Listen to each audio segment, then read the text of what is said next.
Good evening and welcome to our February 27th evening session of the City Council. As you can see tonight, we have a packed house. We're going to get started here right away. We're going to, just so you know, we're going to cover a few items first. Please be courteous. We have some French students visiting us tonight to see how we do things here tonight. We're going to have a presentation from them.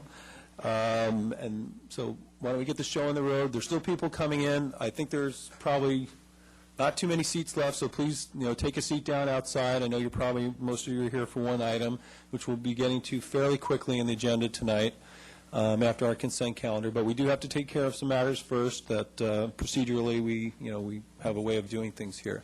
So sit tight, enjoy the show, and let's get going. Roll call, please. The record will show that all members are present. Thank you. Closed session report, Aaron? There's no closed session report. Okay, nothing to report from our closed session. Tonight we'll be having our Pledge of Allegiance and invocation. If Councilman Curry would lead us in the pledge, and our invocation will be given by the Reverend Robert Jordan Ross from Newport Universalist Society. Please join me in the pledge to our flag. I pledge allegiance to the flag of the United States of America and to the republic for which it stands, one nation under God, indivisible, with liberty and justice for all.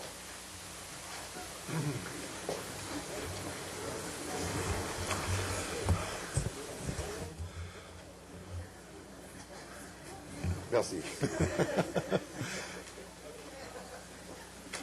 Lord, we have learned to speak the words of our Pledge of Allegiance. And thus we have learned to speak of liberty and justice for all as if these two civic virtues were at ease in the company of one another. Remind us tonight that liberty is liberty, not equality, or fairness, or justice, or human happiness, nor a quiet conscience. It is certainly not tranquility.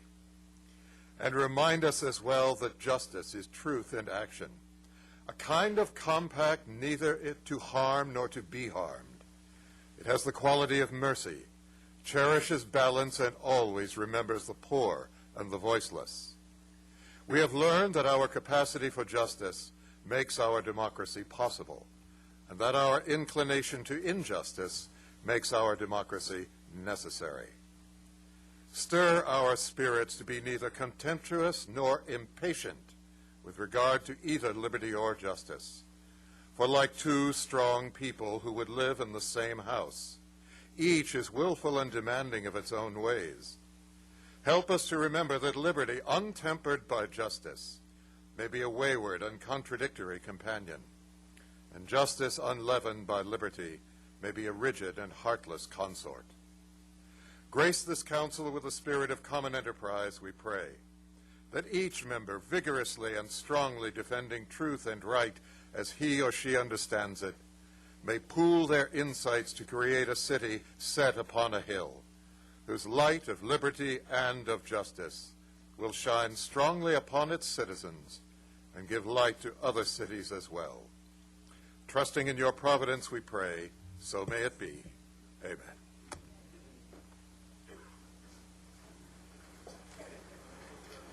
Thank you, Reverend. Okay, next item on our agenda is presentations. We're going to have a presentation from the French exchange students, and who will be introducing them to us tonight? Marie? Good evening. Come to the podium. Please state your name. Good evening. My name is Marie Atkins. I'm Vice President of Newport Beach Sister City Association. I want to thank the Newport Beach City Council to welcome our delegation from Antibes, our sister city Antibes. We have been sister city with Antibes in the south of France for over 15 years now, and we have organized student exchanges for the past 8 years.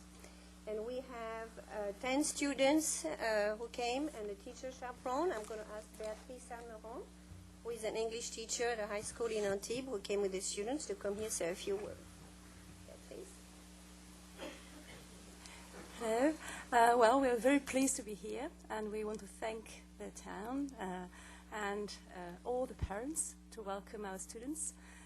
It's such a rich experience because, as I told my students before coming, it's so different from just visiting a country. because they can live the way of life of the Americans and see what it's like. So I think this is a unique experience, and I thank you all for offering that to them. Thank you.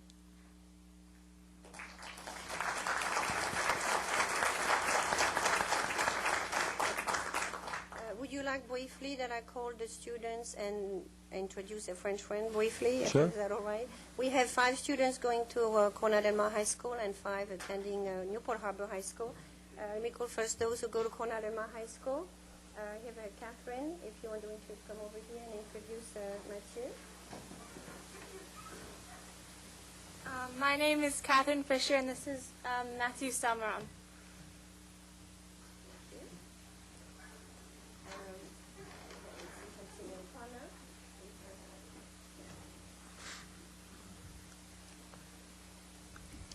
My name is Connor Carreras, and this is my friend Virginie Rosso.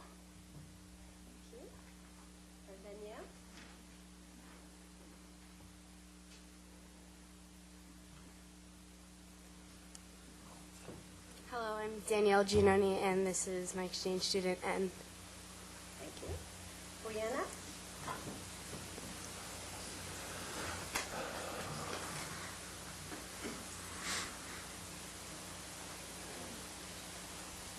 Hi, I'm Brianna Ngo, and I have the great pleasure of having Charlotte Rochester as my exchange student. Thank you. Thank you.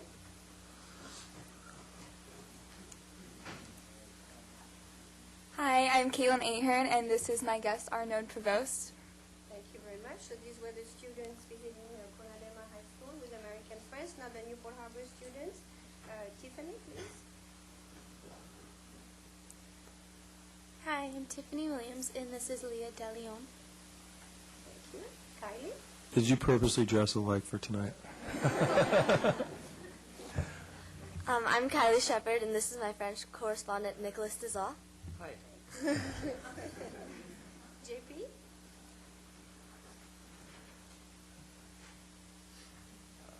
Hi, I'm JP Hogan, and this is my friend Vincent Rousset. Hi.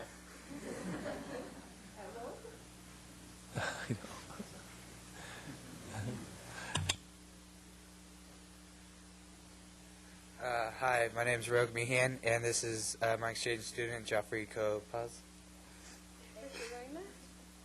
So I think that's it for a group of students. So thank you very much again. Very good. Thank you, Marie.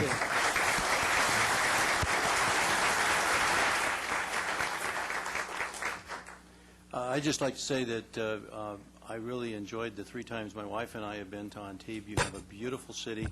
We just finished our 100th-year centennial celebration, and it made me a little humbled when I was there. And I believe you're 2,000 years old, if I remember correctly. At any rate, thank you very much for coming and joining us tonight, and you have an absolutely wonderful city. And I try to say something in French, but I would garble it up, and you wouldn't understand it. He garbles it in English, too, so don't feel bad. And also, I would like to say thank you for coming. We had all these people come out tonight to come and meet you, and after they leave, you all could leave, too. Okay? Thank you. All right, our next item on our agenda is a presentation to Councilmember Henn by Dave Lipo, or Jeff Cole. I'm assuming it's Dave because I saw Dave. Oh, it is Jeff. Sorry. Thank you, Jeff. Take it away. Thank you. Good evening, Mayor Rosansky, members of the City Council. My name is Jeff Cole. I'm the current chairman of the Newport Beach Planning Commission. Jeff, why don't you hang on a wait. second? I'll And wait. those folks who are in the back that want to take these seats now that are being vacated, you're more than welcome to do so. Can you take the papers off, please? Thank you. Huh? What did I say?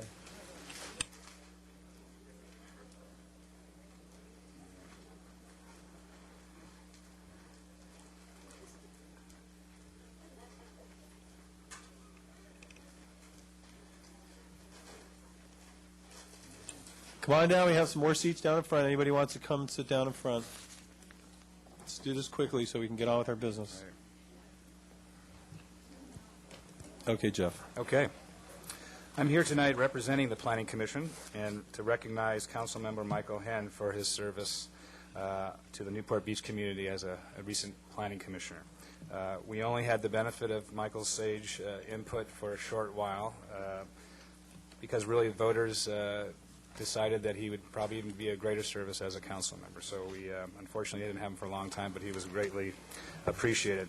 So on behalf of the entire Planning Commission, I would like to thank Michael Henn for his Planning Commission service, which was characterized mostly by his willingness to listen to others' points of view, his ability to seek out relevant facts needed to make informed decisions, and especially his valuable input on the land use plan for the peninsula and Balboa Island and on the housing element. So both critical elements of the new general plan. So Mike, on behalf of the Planning Commission, I present you with this plaque, officially recognizing and commemorating your service to the city of Newport Beach as a Planning Commissioner. Thank you and congratulations, Mike.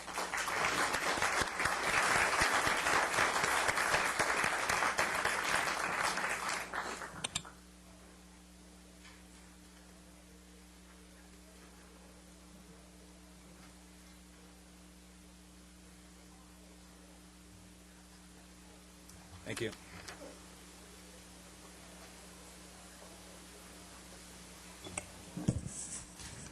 May I say that I owe a far greater debt of gratitude to my fellow planning commissioners than they do to me. It was a great learning experience. Thank you. Okay, next we have a presentation from the Chamber and the Conference and Visitors Bureau on the Christmas Boat Parade.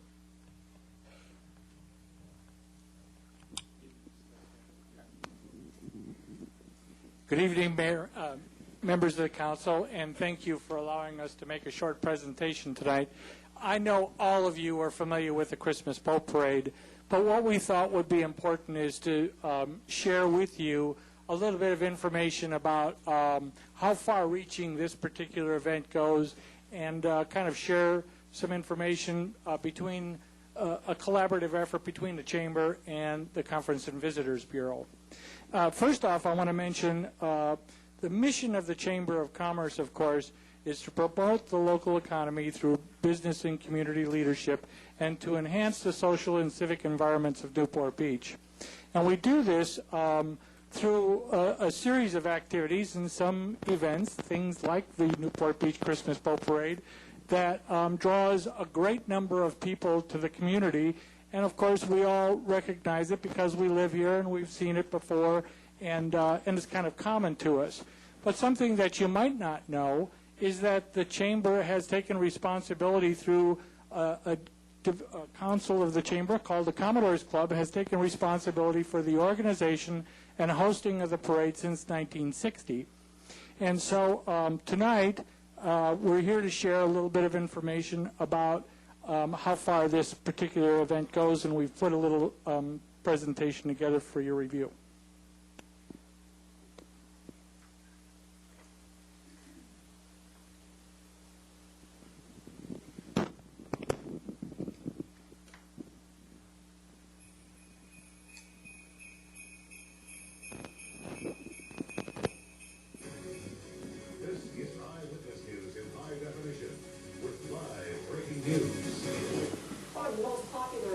Holiday season is about to set sail in Newport Beach. It starts the annual Christmas Boat Parade on the village of Aurora is live there in Newport Beach, where people are gathered all around the water to see the lights. That's right, Mark and Michelle. Thousands of people actually are out here in Newport Beach tonight. Some of them are here at the Balboa Bay Club. Others are situated along the peninsula. They are here to watch the fabulous, colorful display of lights on the harbor. It is the 98th annual Newport Christmas Boat Parade, and it gets underway at 6:30. That's just a few minutes away from now, but you know the preparation started much earlier. Dinner party with us? You can't have a party without good food, so the preps for tonight's menu on the 72-foot Don Juan starts hours earlier. You got mini lamb chops, we got Louisiana crab cakes, we have Swedish meatball, lingonberry sauce, and a lot of champagne. But of course, the highlight tonight is the spectacular show of lights on the more than 90 yachts, boats, and canoes on display in the 98th annual Newport Beach Christmas Boat Parade. A magical holiday tradition in Newport Beach. The boats big and small landing at Newport Harbor. Well, they may not get snow or hear sleigh bells, but in Newport Beach, you know it's the holidays when they light up the boats. Amy Murphy's live with this year's boating festival. Amy, big night there. Big night, John. As a matter of fact, tonight kicked off the boat parade. For the next 4 nights, you can come on down, get a glimpse of good old St. Nick and Rudolph as they hit the harbor.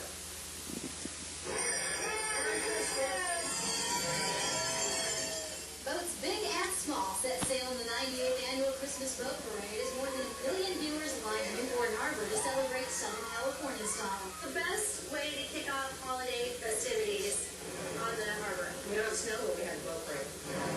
94 boats strong, everything from big yachts to this one-man show on a decked-out kayak. This year's theme is Holiday Magic through the eyes of a child. This little one is just 4 weeks old. This is her first boat parade. Grandpa keeping her warm? Grandpa is keeping her very warm. But this event appeals to people of every age. John Glidden has been inviting people to watch on his boat, the Don Juanito, for 20 years. It's a wonderful time of year to be able to share this with all these people. It's very special. For those not lucky enough to watch from a boat, the Balboa Bay Club is with a great view from their restaurants and private beach. These youngsters were delighted to see jolly old St. Nick and Rudolph too.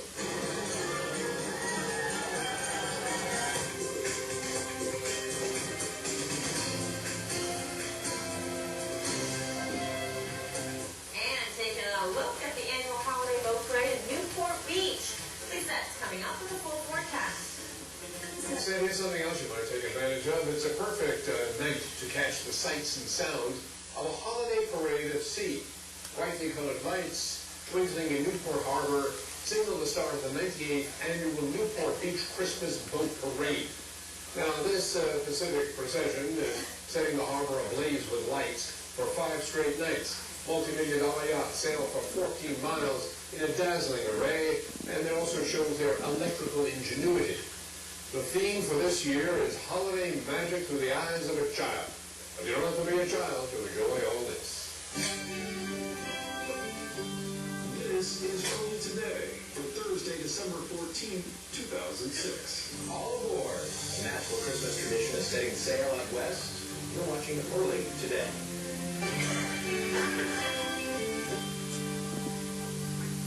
From CBS News, this is The Big Show. Live from Fifth Avenue in New York City. What's up, David? Is on Boa Island, California this morning with another second of weather. This is the KTLA Morning News, early edition. Well, it was a perfect night last night to catch the holiday spirit at sea. Twinkling lights signaled the start of the 98th Newport Beach Christmas boat ride. Or parade, rather. Oh, Santa, careful there. Easy there, fella. Don't go off the edge. The harbor will be ablaze for the next 4 nights. You can enjoy that view. Multi-million-dollar yachts sail for 14 miles with their private array of lights. This year's theme is Holiday Magic Through the Eyes of a Child. But you don't have to be a kid to enjoy this parade. That would be kind of cool. I think that's one of the nicer things that, marine communities do, really getting into the spirit. All the holiday spirit money to fly. Look at the size of that. That's so cool. Oh, some of those things are decked out like Yeah. That gives you some sort of about what we provide to the rest of the world here about a glimpse into a picture of Newport Beach. And 2 things I want to mention. One is in a couple of weeks here on March 12th, the Chamber of Commerce will be celebrating its century of service to the community of Newport Beach. We'll be entering into our 2nd century as of March 13th of this year. And so we've got a little celebration we're going to talk about.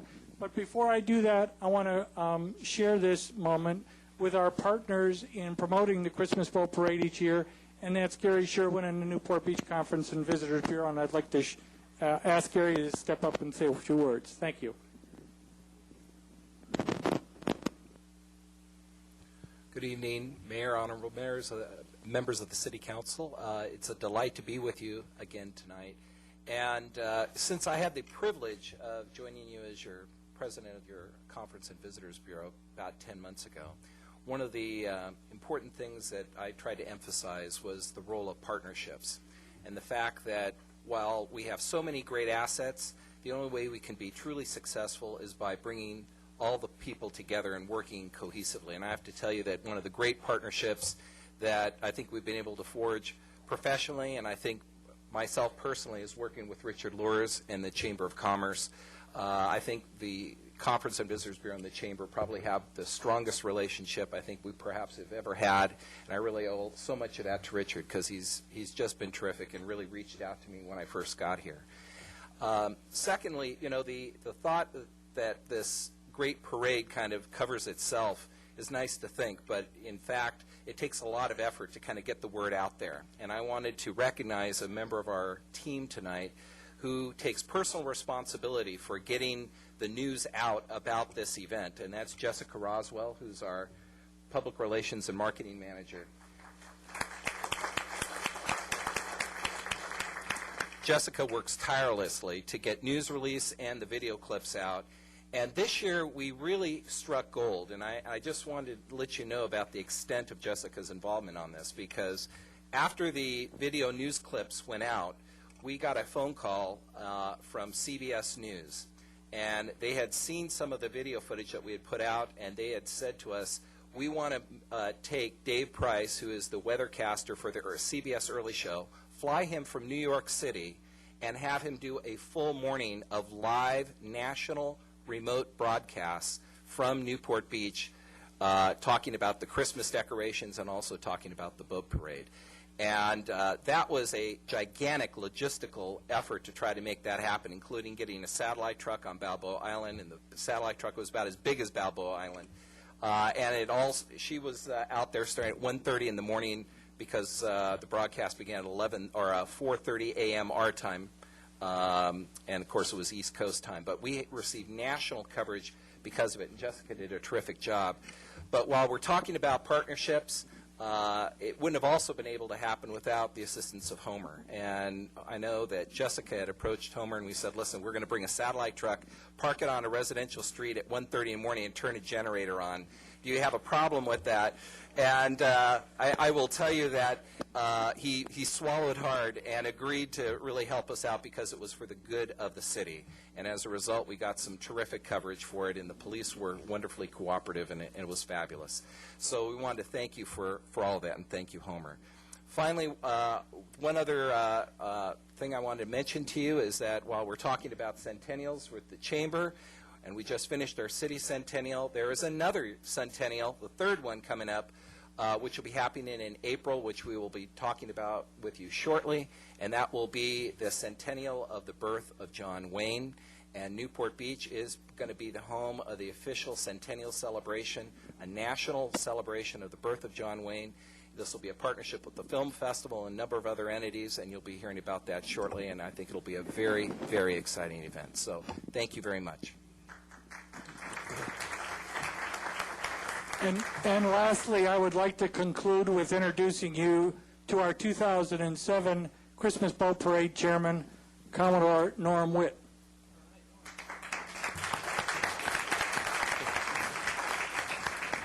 Thank you, Mayor, for allowing us to take a few minutes of your precious time tonight to share this information with you.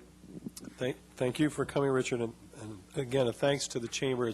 We are fortunate in this town to have a Chamber that is this active. I mean, the number of events that they put on between the boat parade, I know I just got an invitation to go to awards or police appreciation, sorry. They do fire appreciation. They do appreciation for athletes, for students, Taste of Newport. I know I'm missing at least half a dozen activities that they put on. So they help make our community a great community to live in. All right. Next, notice to the public. Notice to the public. The city provides a yellow sign-in card to assist in the preparation of the minutes. The completion of the card is not required in order to address the council. Speakers must limit comments to 5 minutes on agenda items. The council has the discretion to extend or shorten the time limit on agenda or non-agenda items. As a courtesy, please turn cell phones and pagers off or set them in the silent mode. This is a time for City Council announcements or matters which council members would like placed on a future agenda for discussion, action, or report. Okay. Nancy Gardner. I'd like staff to come back with an analysis of doing an energy audit on city facilities, whether it can be done in-house, if so, what the cost and man hours might be, and if it would be an outside consulting group, what sort of cost that might be. Thank you. Councilwoman Daigle.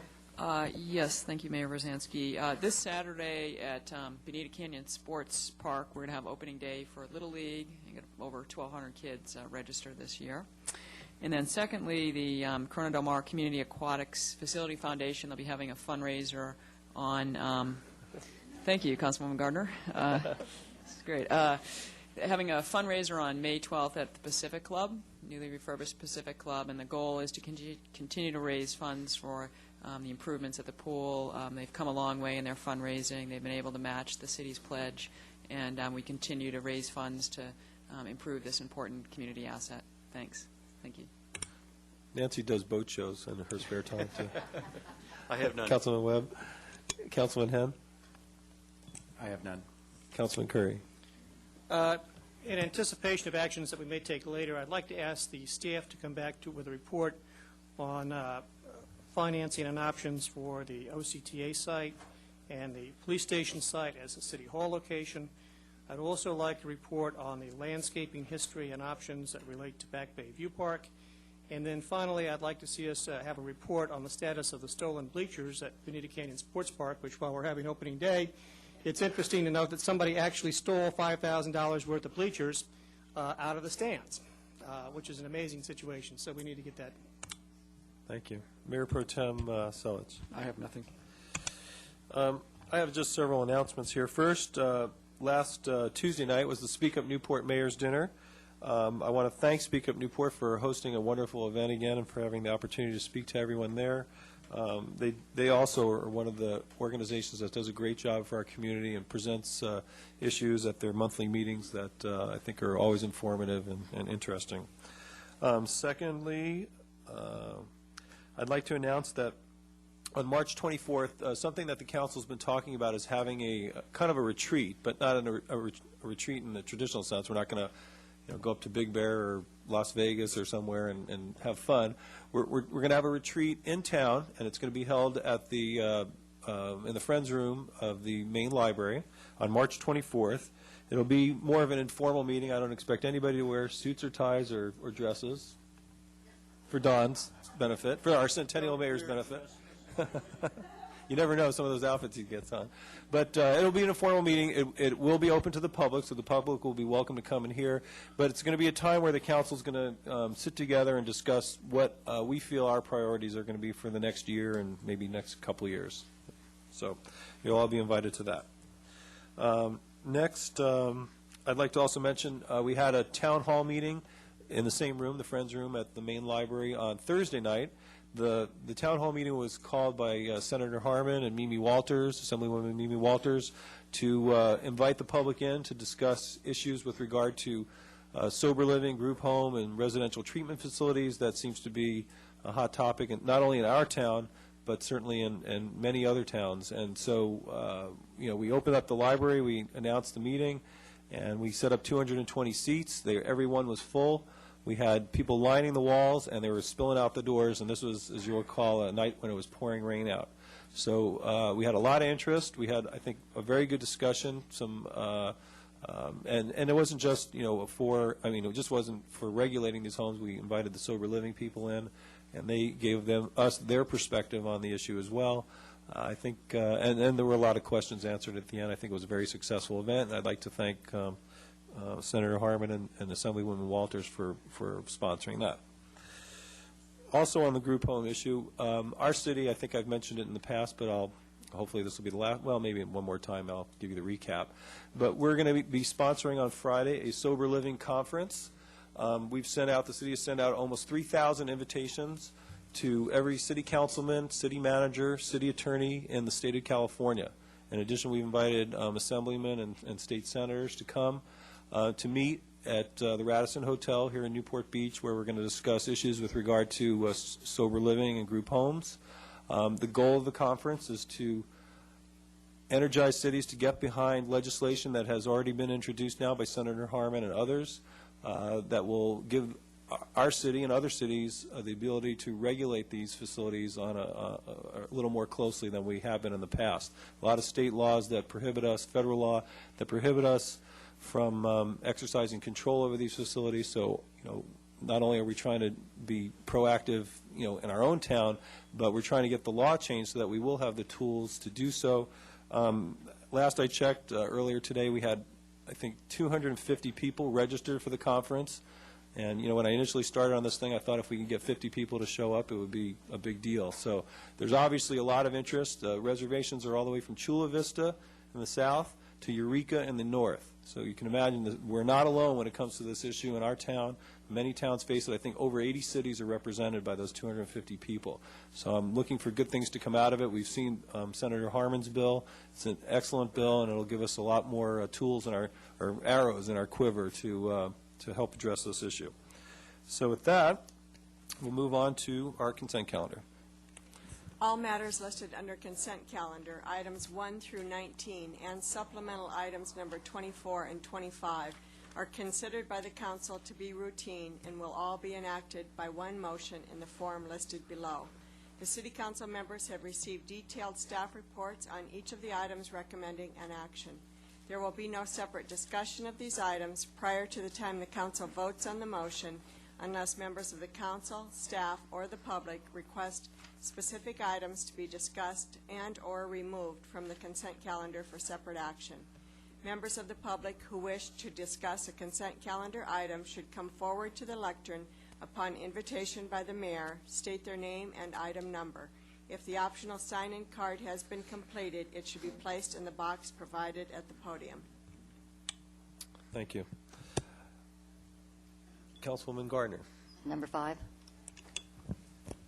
Councilwoman Daigle. I wanted to pull item number 6, and then I also had some comments on S25, and it pertains to daily limits of pollutants. And this TMDL will help us better understand those legacy pesticides that are there, and will allow us to stop them from getting into the bay in excessive amounts. And I appreciate that it directs all of the watershed stakeholders upstream to establish a permanent long-term mechanism to dredge the upper bay on a routine basis. And I appreciate the Regional Water Quality Board's willingness to work with all the parties on this TMDL, including those that have expressed concern in the past. Thank you. Councilman Webb. I have a question for the city attorney. On item 8, it's a contract with Leonard Builders to complete the Mariners Park Playground and Surfacing Project. I live right across the street from the park, and I'm closer to 500 feet to that area. Do I need to abstain on that item? Yes, you should recuse yourself from voting on that item. Thank you. So noted. Councilman Henn? Nothing. Councilman Curry? No items to pull. Councilman Selich? Nothing. And I have nothing. Open it up to staff. Do you have any items you want to pull? Mr. Mayor, I do have a couple of corrections for item number 17, excess workers' compensation insurance renewal. That premium in the staff recommendation changes from $413,210 to $377,730. And also another change on item number 19, which is excess general liability insurance and fiduciary liability insurance renewals. That wording in the recommendation should be up to a maximum of $675,781 and $28,120 in premium for fiduciary liability insurance. Imagine that. Premiums going down, not up, huh? Talk to my Blue Shield, please. Anything else? That's it. Okay. Any member of the public that would like to pull one of the items on our consent calendar? Okay, seeing no one. Mr. Mayor? Yes? I'll move approval of items 1 through 19, supplementary items 24 and 25, with the exception of items 5 and 6. Register and abstain on item 8 for Webb. Okay. Second. Thank you. Please vote.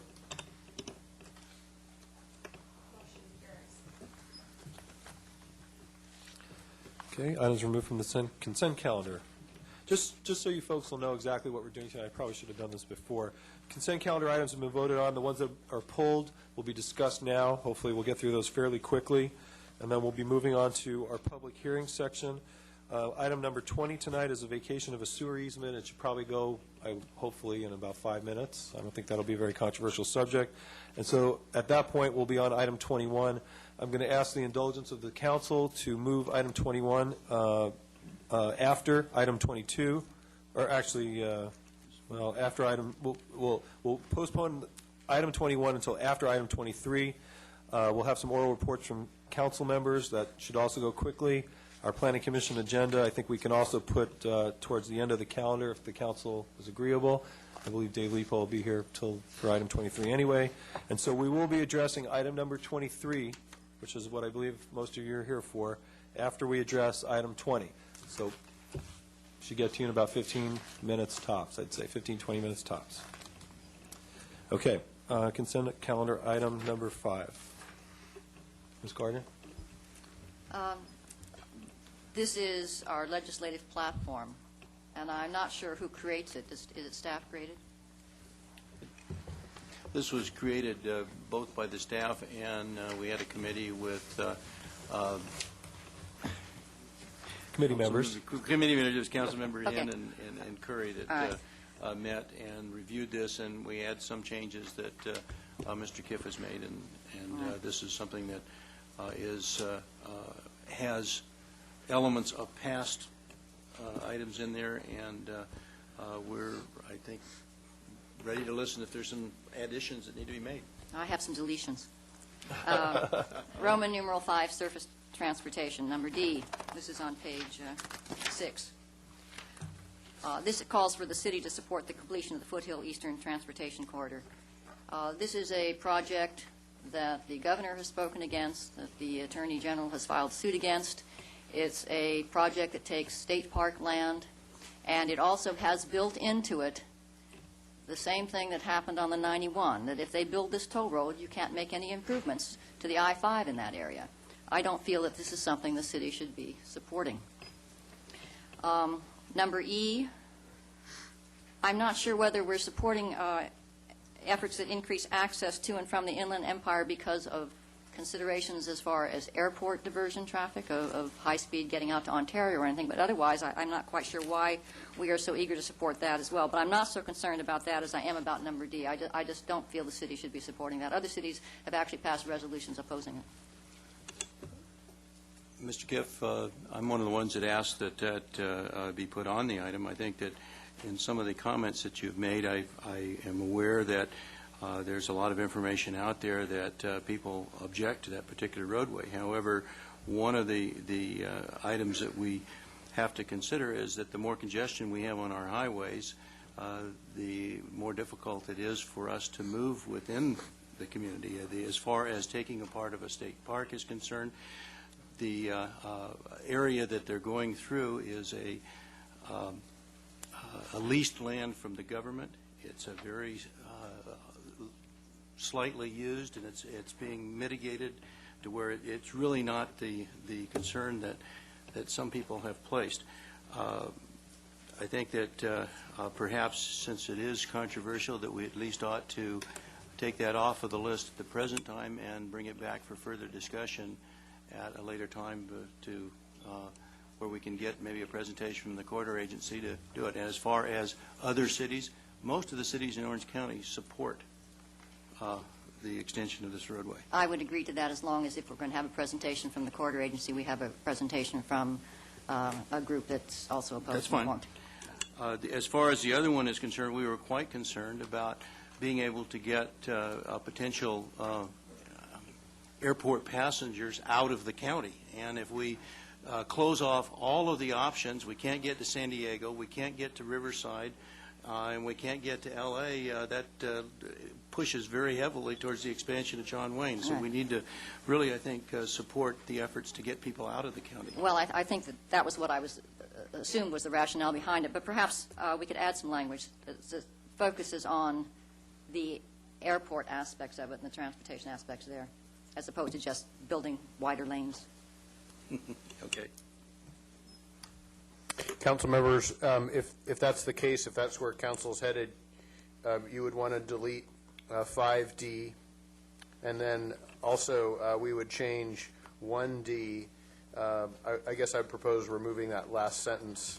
It does address, I think, what Councilmember Gardner was interested in terms of support efforts to increase airports, the usage of airports with excess capacity, such as Ontario and Palmdale. And then, as Mr. Webb suggested, you could bring this discussion back as a separate item with a potential amendment to the legislative platform later. Okay, so Nancy, you want to make a motion? Well, actually, No voting. I move we adopt the recommended action for this item. Excluding the comments, the two Ds. I second it. Okay. Is there any other comment? Is everything we're deleting going to be coming back for discussion? We'll make sure it does, Mr. There's Sullivan. two items. Councilman Curry. Dave, on fiscal stability C, relative to health insurance or health care, what is it that we're trying to get to there? I don't recall this from our meeting, but You're correct, Mr. Curry. A couple of residents plus the recent addition or introduction by the governor of a comprehensive health care reform proposal spurred my thought that we should be prepared to take a position either for or against that, provided that it does assist the city in terms of its own coverage of our own employees. So I think the language is broad enough to allow us to analyze that and to take a competent position at the time that those bills are fleshed out further. but it doesn't commit us currently to either position. Correct, it does not. And then I have a question for the city attorney. Can I just interject for 1 second? The officers brought it to my attention. Someone's parked a gold Mercedes-Benz outside. The license plate number is 5UEN767. It's blocking somebody else, and it's going to be towed if you don't move it. So if anybody has a gold Mercedes, please move it. We don't want to have to tow your car. Thank you. Surprised half the room didn't leave. Hurry up, Keith. No, Real the car. Real quick, Aaron. My firm is a financial advisor to Federal Eastern Transportation Corridor Agency. Do I have any, I think we're taking it out of the motion, but should I abstain on this? Given that we haven't discussed this before, I'm going to advise you to go ahead and abstain from this item. Okay. Okay, so any other comment from council? We'll open it up to the public for public comment.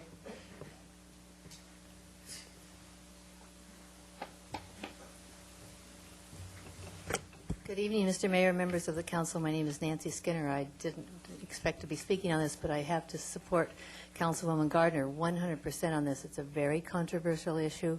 I absolutely thank you for bringing it to the attention of the council. I don't understand why our city even needs to take a position one way or the other, frankly, but I certainly hope that you will not support it tonight and, as a minimum, bring it back later. I would actually like to see it taken off completely, but thank you. Thank you, Nancy. Anybody else? Seeing no one, we'll bring it back to council. I believe we had a motion and a second. Please vote.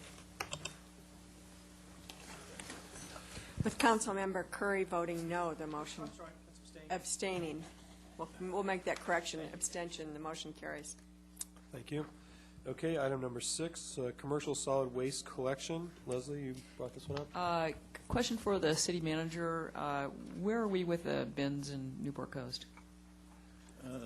Those bins will be freed up come July the 1st, and then they're going to be open competition for which hauler gets those bins. Okay, and then as far as the issue of non-exclusive contracts and county pockets, that's something the staff and the haulers will be looking at in the next couple of weeks? That's right. We'll be coming back with council, probably with a study session on that issue. Great, thank you. Okay, anybody else in council have a comment on item number 6? Anybody in the public that would like to comment on item number 6? Seeing no one? I move the recommended action. A second. Okay, please vote. Motion carries. Okay, we've now completed our consent calendar, and we'll be moving on to our first public hearing of the night. Item number 20 on our agenda tonight is the vacation of a sewer easement at 721 and 725 St. James Road. Do we have a staff report? I think staff report's pretty clear, unless there are any members in the council that have questions on it. I would recommend that I guess I just have a quick question. This is a sewer line that we no longer need, right? It's been abandoned?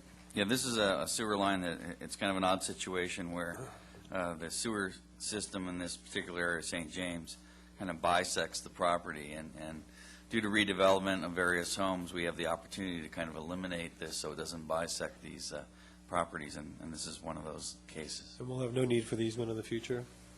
It's good to get rid of these because they're very hard to access. Okay, very good. Anybody else have any questions of staff? Anybody else like to comment from the public on this agenda item? Okay, seeing no one, I'll bring it back for a motion. You're closing the public hearing, right? Yeah, I'm closing the public hearing. I move the recommended action. Do I have a second? Second. Please vote. Motion carries. Okay, next item on our list is number 21. As I said, we'll be moving that after item number 23. Okay, next up, we have our public comments section. Now, I know all of you folks, a lot of you are here to publicly comment. The public comments section, well, why don't you read it and I'll explain a little bit further. Public comments are invited on non-agenda items generally considered to be within the subject matter jurisdiction of the council. Speakers must limit comments to 3 minutes. Before speaking, please state your name for the record. Okay, so as the city clerk has said, this is a time when you can come down and make a public comment. If your comment has to do with an agenda item, though, this is not the time to do it. You need to address the agenda item in the order that we take that. So with that, is there anybody here that would like to make a public comment tonight on a non-agenda item? Not on the park. This has to do with the location of City Hall, which is not related to the park. No, that's true. It's not an agenda item tonight. And that is that I propose and have proposed and want to propose can you give us again. your name? I'm sorry. My name is Charles Griffin. I'm in East Bluff. And, pardon me, I would like to propose that the appropriate place for the city park is a centrally located area at the corner of Campus and Bristol North, the northeast corner of that. It's across the street from the airport property. And it's kind of a blighted area. It would involve eminent domain to acquire that property. But I believe that the businesses there could be purchased at certainly a reasonable rate in exchange perhaps for what we can earn from this property. And I think its access is very readily made by the 55 freeway and the 73 and the from South Coast up to the north, the South Coast Road to MacArthur, and MacArthur goes right to the 73. And on the other side of the bay, you have Newport Boulevard going right up into the 55, which goes right to that area. So I think that this is the appropriate place for the City Hall.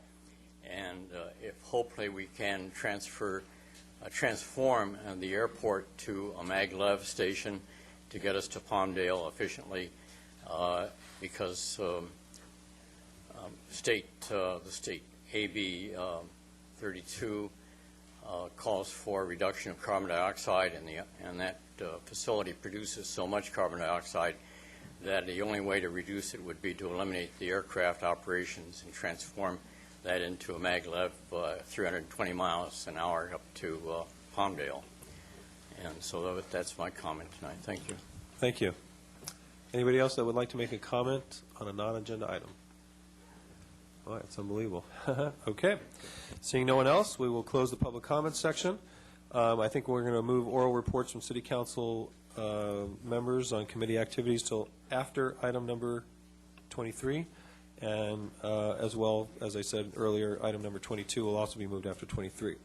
So that moves us on now to item 23, which I believe everybody is here for. Before we start, I'd like to kind of give a little bit about what's going to happen and, you know, what the council and I expect tonight. First off, we're going to have a staff report from our city staff members with regard to the item. Afterwards, I imagine that the council is going to have some discussion. We'll probably have some questions of staff that we want answered. At that point, we'll be opening it up to public comments. That'll be your opportunity to speak on this issue. Now, what I'm going to recommend to the council, if they are agreeable, is that for the first hour of public comments, and maybe we won't have an hour of public comments, but somehow I doubt it, the first hour of public comments will be limited to 5 minutes as we normally do. All right? But after that, public comments will be limited to 3 minutes.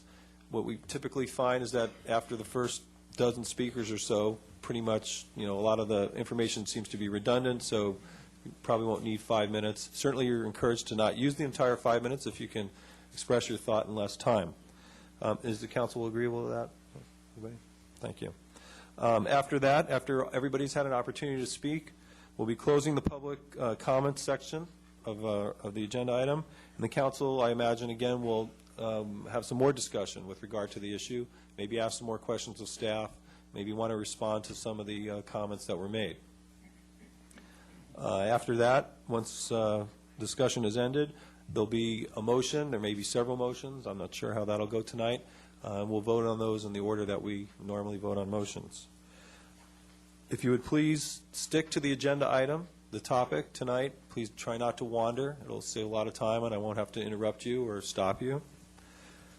Please also refrain from clapping or applauding, cheering, booing, whatever you're going to do. You know, we're trying to run a business-like and orderly meeting.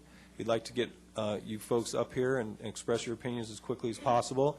You're certainly welcome to queue up, you know, one or two behind the next speaker, so we don't have a big delay in having people getting out of their seat and walking down. Okay, so if you want to speak tonight, just make sure you come up. Don't wait. Don't lag. As far as the timing goes, one last thing I want to mention. On the podium, you'll notice a little blue box. The light will be green while you're speaking. When the light turns yellow, that means you have 1 minute left for your comments. When the light turns red, you're supposed to end your comment. I mean, if you got 3 more words to get out, you're more than welcome to do that. But please don't, take 5 minutes or 10 minutes on a, 5-minute time session. All right? Is it City Council, anybody want to add anything to that? Okay. Staff report. Do we obtain? All right, Bernie, come on up. Point of order. Mr. Mayor, it would appear to me that be appropriate that under public comments, that these certain group of people want to talk about City Hall, they should talk under that, because on Robert's Rules of Order, City Attorney should rule that the agenda items don't have anything to do with City Hall. So I'd like to have the City Attorney make a judgment on that, because if you read what the decision is on voting, it has to do with approval of construction of the park, 600,000 donations, conceptual approval of amend the budget, so on and so forth. Doesn't have anything to do with the park. So I suggest the City Attorney make a ruling on this. Thank you. City Attorney, you want to say, before you talk, anything about this? Technically, the agenda item does relate just to the park and not to City Hall. That's just within your discretion, though, as far as what you allowed, commented on. There may be some crossover type of issues that you may allow. Don, did you want to say something? Well, actually, if you look at the recommendation, it talks about take no action on the park development until such time as the City Council determines a final location for City Hall, so that the City Hall issue is tied in with the action tonight, and that there may be a possibility to change the locations if the City Hall item is allowed on the park side. That's correct, but there may be some discussion regarding where, City Hall should be located. I think the focus of tonight's hearing is really on whether or not you should proceed with the preparation of the plans for, for the park, or postpone that until after, a final location for City Hall has been determined. As far as discussion regarding, where City Hall should be located, that's not really the focus of what the agenda item is. Well, what if the person comes up and says, I don't think you should proceed with the plans for for a park on Newport, or the 8.8 acres next to the library, because I think a City Hall should be there? I mean, isn't that a legitimate? That's legitimate. Okay. So, unfortunately, Bernie, I think we're going to have a hard time limiting it exactly. I do encourage you to try and address the issue, though, folks. I mean, we are talking about whether we should move forward with preparation of plans and specifications for this park, or should we at least, or take no action at this time with regard to development. Again, it's going to peripherally involve where City Hall is going to be located, because obviously there's a lot of sentiment for locating it. Well, there's a lot of opinions one way or another. I won't say where. And so, with that, can we please start with our staff report? Okay, thank you, Mr. Mayor. I'm going to provide the staff report. It's going to be relatively short. The Public Works Director, Steve Batum, is going to assist me. As you already discussed, the issue that was framed by the city staff is, should the City Council proceed with the design and eventual construction of the Newport Center Park Phase 1, or Should council maintain the Newport Center Park site as an option for City Hall location until such time as council makes a firm decision on a City Hall location? And what the staff report is going to do, hopefully concisely, is provide a detailed history of the park site planning. We're going to look at a few maps and diagrams and a cost summary of the project. First of all, talking about the planning history, let me refer to a couple of items here. Actually, it looks like our records go back to first mention of a park site in this vicinity in the late 1980s. But we really picked up the pace and the discussion level starting on June the 2nd of 2001, when council appropriated the first money that we can find in the records to develop a conceptual plan for the site. And this is for a park, and that's why it's referred to the Parks, Beaches, and Recreation Commission. And then on November the 6th of 2001, PB&R approved and recommended the following components to the park site. So this is where the park was really defined, and that has basically been the definition that the park has had in terms of what amenities it will and will not have ever since 2001, and that's what we have been working off of. Moving further into the history, in 2001, PB&R did extensive public outreach. In 2002, in January of that year, City Council and PB&R met, and the City Council determined that the first priority was the Back Bay View Park, and the second priority was Newport Village Park Center, which is the park that we're talking about right now was the second priority. And basically that priority has been unchanged since January of 2002.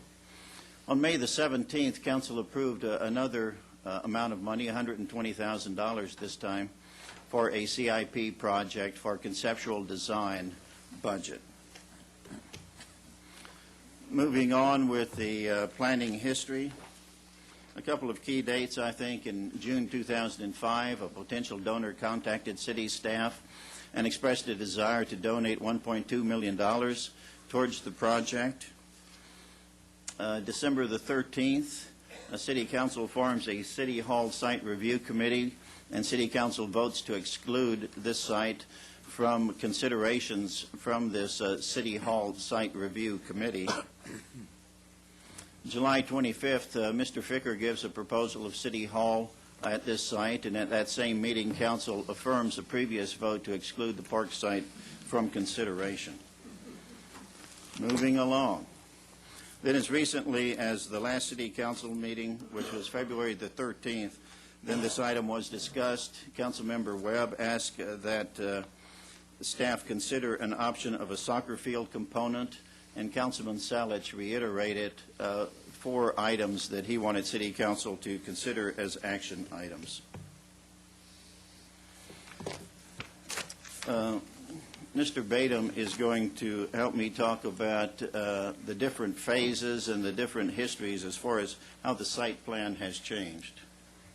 And as you can see, this is the original passive park concept that was originally approved by PB&R back in November of 2004. And as you can see here, it's a little tough, but it has essentially a component to provide additional parking and parking to the park, for additional parking for the library and parking to the park. That's kind of a central park section, which was going to be more of a passive but ornamental turf area with an arbor and a small amphitheater that could be in connection with the library. And then the northern part, which is essentially unchanged with some slight enhancements to upgrade the natives in this area and kind of improve the existing arroyos that exist in this park. The next concept we see here is how it's evolved a bit with the with further discussion with through Councilman Salich and the potential donor. There was a lot of discussions about enhancing the northerly part of the park, and that added a footbridge and some extensive revegetation of the native plants and redoing of pathways within this area so folks could see it. It also included some barrier perimeter plantings that would help protect the native area from the existing streetscape. And additionally, during some of the council discussion, there was also a request to add a parking lot, and I apologize for this. It's a little bit tough to see. It's a 30-space lot, and it's essentially located, what's happening here? This would be Avocado, and this would be going north, and this is Farallon here. So right across from Farallon, there would be a proposal of a driveway, a short roadway, and about a 30-space lot, which would kind of be on the northern portion. This portion up here would be the protected native park area, and to the south here would be the kind of the central passive park area. Mr. Badham, question. The area you just circled right in this area here, is it true that this is the area where 11,000 yards of dirt is going to be moved into, and this actually goes up 12 feet at that point? I believe in this original concept, it does go up. The idea was to try to balance the site as much as possible. But it's my understanding the instructions that we gave to the consultant was to remain below the accepted view plane elevations in that area, and I believe it does. However, if this is 12 feet, even though it's below the view plane, that means people coming down MacArthur as well as the people over here on the street, the houses across the street, may have some of their views changed. Yeah, I would agree. It is going to definitely change the look, and you'll probably be able to see part of that parking lot as well. The additional, further, we also asked our consultant to put together a potential concept for adding a soccer field.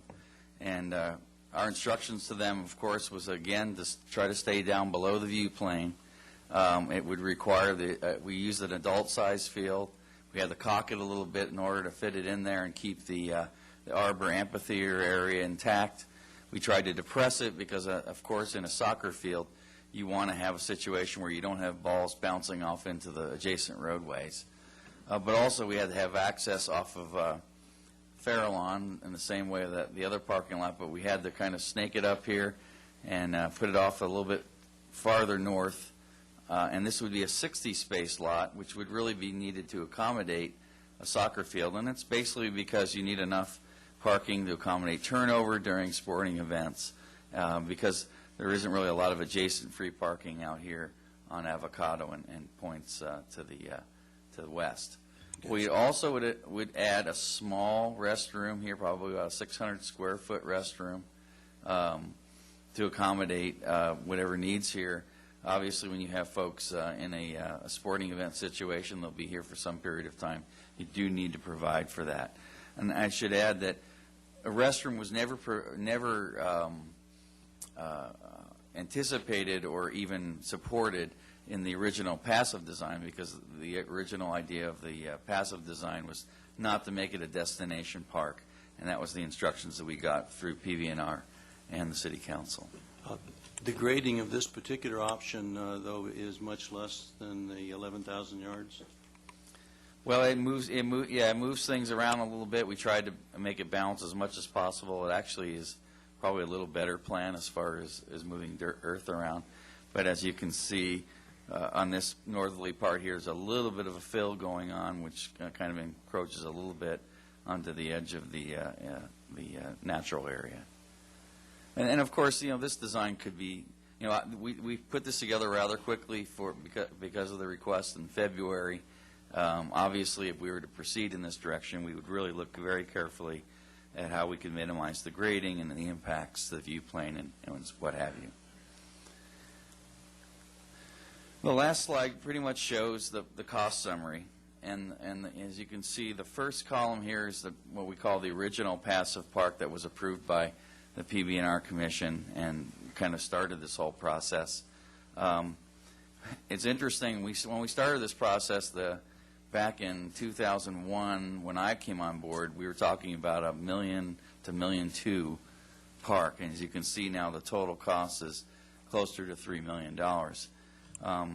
some of that is because of the increase in costs over the last 5 or 6 years, but also further refinements to the design to accommodate ADA, some additional grading issues that came up during the library parking lot design. So as we get closer to a better design, we certainly found there were more costs there than we had originally anticipated. Steve, my recollection when, and I think it was last year when we talked about acceptance of an offer by a donor of $1.2 million, that we weren't talking about much more than $1.2 million to build the whole park. I mean, that wasn't 6 years ago. That was, I think, last year, wasn't it? And yeah, so and I think at that point in time we didn't have revised figures. We hadn't really gone through it, and we were still under design. So, but the information that was provided to the council at that point in time, when we talked about should we move forward with the park, should we accept this donation of $1.2 million,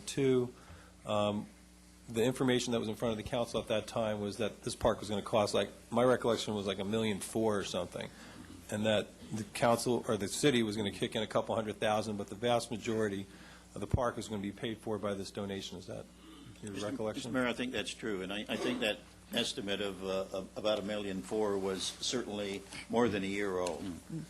With regards to that, what's currently on the table on the donation of $600,000, are there any improvements that the donor is requesting, and what is the value of those improvements, and how have they affected the overall project budget? yes, Mr. Mayor and Councilmember Daigle, there is, in fact, on the rest of this slide here, you can see that this column here, the passive park with the enhancements, represents those changes. One correction I want to make before I go any further. This number indicates that it also includes a parking lot. That's not true. The original concept did not have a parking lot, so just cross that out. You can see in this column the difference between the northern area, which is the native park area, and the passive park, the revised design. That is the difference in cost of the enhancements that were requested in that northern native park area. Part of that includes, and as the footnote here says, landscaping along the periphery of the park, refurbished 1 acre of native plants, irrigation, site furniture, footbridge across the center gully. So there's essentially over $600,000 worth of additional costs that we showed. Plus, these numbers all include contingencies, and we're tending to be fairly conservative here. Okay, so although we're accepting $600,000 in funds, what's going with that is $500,000 in improvements. Yeah, probably closer to 600. Yeah. Well, Mr. Mayor, I'd like to weigh in on that aspect of it. All of those things were not requested by the donor. A lot of it came about as a result of my input, and a lot of that input was really a result of a lot of the criticism that we've received over the appearance of the Back Bay View Park. So to characterize all of that as coming in through the wishes of the donor is not correct. A lot of that came through my input on the project. Also, I'd like to comment on the original cost estimate. When I saw these cost figures, I was a little surprised myself, and went back, and the staff did a rather detailed analysis, much more detailed than this, which is not appropriate to show on the screen, of how the cost evolved over time. And as you go back and look at that original $1.2 million, it was not based on a set of construction documents or plan. It was very preliminary information, and it was not based on a good set of plans. So it was not a good estimate at that point in time. No, well, I would just like to add, but it was the estimate that was provided to us, and council took their action based upon that estimate. So, Steve? Okay, and the last column there shows what the additional costs that we required to do a soccer field alternative. Essentially what it is an additional costs in the Central Park phase, the phase 1, which would add another 30 spaces to the parking lot. And then as additionally shows, the construction of a very small restroom, soccer field grading, the additional grading, with the credit for some of the landscaping on the parking lot. And there need to be some small retaining walls in order to get that roadway up to the level of the field and the restroom. Now, your staff report on page 2 indicates that you have 65,000 square feet of landscaped area that would have to be removed in order to construct Phase 2. That's roughly $150,000 to $200,000 worth of throwaway, I guess you might say. Yeah, certainly there would be, that's correct, there would be definitely a lot of savings if we built it all together. But, you know, knowing the city's financial situation, that might be a necessity if we choose to move in that direction. I think what's being proposed tonight is to move forward with just the Phase 1 only. So as far as that goes, are we phasing it because Councilman Selich's request was to move forward that way, or is this how you're recommending that we do it, or the Public Works Department, or why are we doing it in phases? I think Councilman Selich requested late last year, I think maybe it was November, and again at the last meeting, so that's why we're bringing the phasing back. So this is not something that staff's recommending? No. Thank you. Steve, question for you with regards to the phasing and kind of the integral nature of the whole project. How does that donation kind of kick in? I mean, do we have to complete $3.7 million in improvements to get that $600,000? How does that work? I'm not familiar with the exact details of the donor arrangement. I probably look to Councilman Selich or maybe some of the staff, the park staff, that might be aware of that situation. Right. My question being is, does that commit us to be on Phase 1?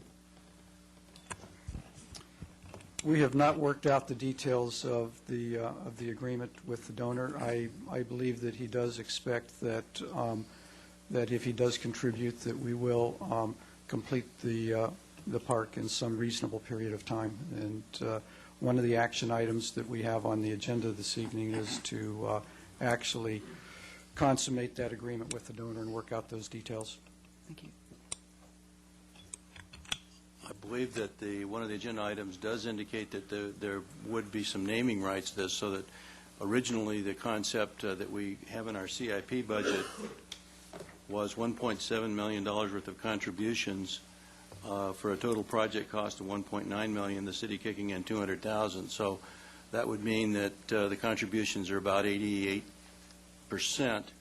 But if we look at $600,000 worth of contributions compared to $3.7 million, that means it's just the reverse. Contributions are only 15%, and the city's picking up 85%. So I have some real problems if $600,000 or 15% of a project buys a name on a park. Councilman Henn? Yeah, I guess I'd like some clarification. My understanding was that the fundraising for this project was not going to be limited to the $600,000 contribution of that single donor. Is that true or not? That's correct. The idea behind the naming rights is that the donor would get the overall name to the park, but there would be opportunities to name other things such as the arbor area, different planting areas, different garden areas in the park. So there will be a lot of naming opportunities still left. He's not taking all of the naming opportunities in the park for the $600,000. Have there been any other donors identified in the last year that are willing to contribute to this park? I have no knowledge of any specific. Not that staff knows of. And I believe they've been trying to solicit money for about a year now. Is that accurate? Well, if you look at the time frame, committee had 15 meetings, and then when the donors stepped forward, it seemed like that campaign was kind of put in abeyance. I think that there'll be some people here speaking tonight that have been doing started the fundraising on the park that can speak to that issue. Thank you. Mr. Mayor, that concludes our staff presentation of the staff report. Does council have any questions so far of what they've heard? No questions at all? Okay, well, I have a few questions. I think I asked that Wes Morgan be here tonight. Could I have Wes come up?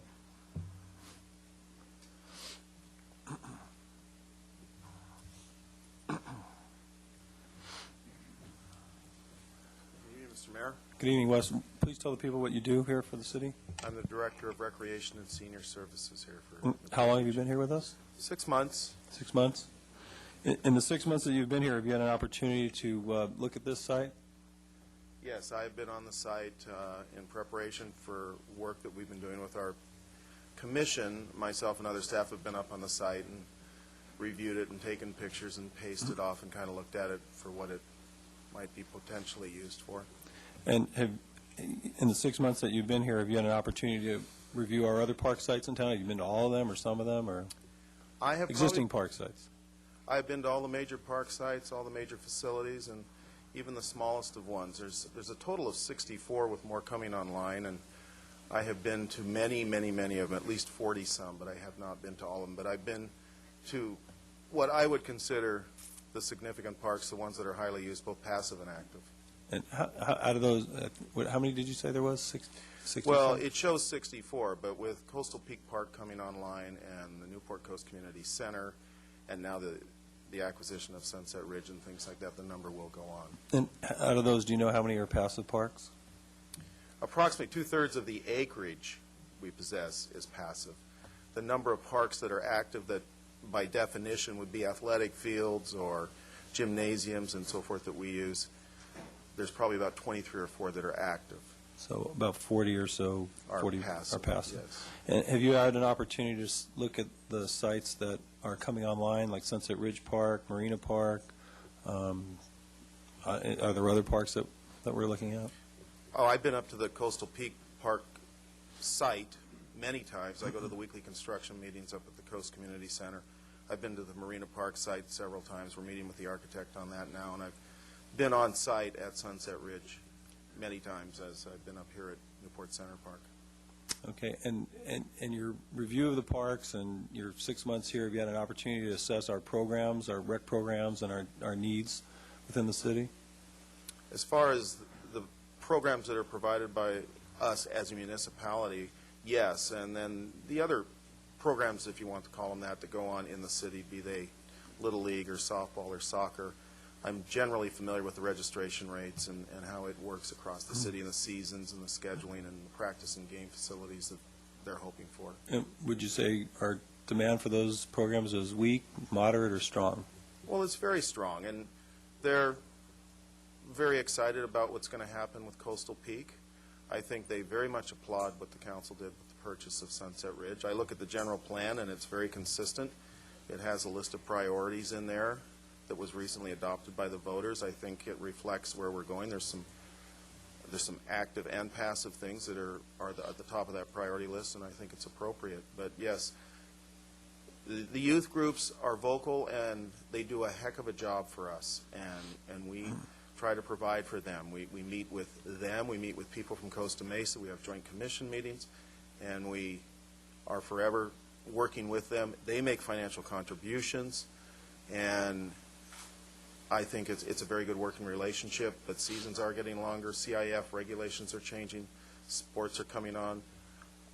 With the 2 fields that are up by the Coast Community Center, that might be some opportunity, but we're forever looking to enlarge the inventory so that we can provide. So would it be accurate to say that there's an unmet demand or need in the community for more active space? Well, I will say this. I think we do a heck of a job and better than just about any other city in the county, but there are other needs that we could meet, wants, needs. There are things that people would be very happy to see us do in terms of facility development, yes. Is this primarily for youth or for adults? I mean, where do you see the need the strongest? I think we feel an obligation most strongly to the youth, and that's where the demand comes from. It seems for slow pitch and basketball and maybe volleyball at the adult level, we're pretty good at meeting those needs. Okay, and are you familiar with what is slated for Sunset Ridge Park? Well, I know, we own the parcel and we're paying it off. I know that How much do we owe on that? I'm How much sorry. do we owe on Sunset Ridge Park? I think we owe approximately $3 million. $3 million, thank you. But what is slated up there in terms of the potential development and design is an overlay of 2 baseball fields and a soccer field, and that plan has not really, that planning hasn't begun. There have not been consultants hired, and I know that I think the Coastal Commission will have to review that as we move forward, but it's a good opportunity for this city, and particularly with Coastal Peak coming on, I know that the youth sports community will look forward to that when we're able to do so. Just kind of as a ballpark, based upon your expertise in this area, what would you think the cost of building Sunset Ridge Park is going to be? Don't worry, I'm not going to hold you to the number. I'm really glad you said that. I think, depending on the grading issues and some of the planning issues and what we may have to do in terms of making sure that sightlines are protected, in my conversations with other staff members, because of the acreage and because of what will have to be done to the soil and so forth, even with the passive areas, it could easily get to $6 or $7 million, but very rough number. Okay, so $6 or $7 million on top of the $3 million that we still owe. Yes. So we basically need about $9 to $10 million just using those figures, maybe even more, potentially, depending on the situation, to construct a park there. I would say so, yes. I hope I'm close to right, but I think it's a pretty good educated guess, yes. And, I don't know if you want to opine on this or not, but, as far as, looking at our resources, do we have $10 million in your budget right now to build a park like that? No, we don't. Okay, so we need to find $10 million somehow to build an active park there to service the youth in our community as well as maybe potentially the adult leagues. Well, I heard you speak tonight about a March workshop and priority setting and so forth and so on, and I'm sure that the youth sports community would be glad to have developments of active sports parks included in that discussion, yes. Very good. Thank you, Wes. Anybody else have any questions? I had a couple questions. I know you're one of our newest staff members, so welcome. And during the interview, we told you it was going to be calm waters, so sorry it didn't work out. Anyhow. I lied. There you go. Calm waters for the Harbor Commission, But you're not for the here, parks. we have you, and really great to have you with our community. In terms of the general plan, because we do have a lot of community needs, and that kind of sets forth, how we look at our community needs and how we prioritize them. And how do you see that our general plan looks at, how we set our priorities to meet our important community needs? Well, I am going to assume that the general plan and the priorities set in the recreation element are what I would call current, because we wouldn't have put it out to the voters unless it was pretty much an up-to-date finished product. Okay. One important distinction is the voters didn't vote on the rec element. Okay. Just on, but anyhow. Well, yeah, I reviewed that in preparation for tonight, just to make sure I didn't misspeak. And when I look at it, I think it's a very fair list. When you look at the top priorities, and I'm not going to stand here tonight and try and pick one over the other in the top 3 or 4. And tonight we've got Newport Center Park, 1, Sunset Ridge, 2. I would move neither of those from that 1 and 2 spot, knowing what I know. It gets down to community input and this sort of thing, financing, affordability in terms of what we as a community and you as a council choose to do. But in reviewing that, I see those as the 1 and 2. When I look at the identified issues and needs as spelled out in the general plan, they talk about active sports parks. And yes, it is there. Now, that's always a loud voice. And so we look at that and understand it to be true. We see the registration. We have 6,000 kids in our city going through each season, be it soccer, Little League, and softball. And we know how the distribution of fields are. In particular, where Sunset Ridge is located in the West Newport area, they could use some new fields. That's true, but that keeps it as a very high priority, yes, when we look at things. Councilman Henn? I think permission to cross-examine the witness, Mr. Mayor. Proceed. Thank you. I understand that you've had wide experience in parks and recreations over the years. Have you ever encountered a situation where a city has said to you there are enough active parks to satisfy the demand?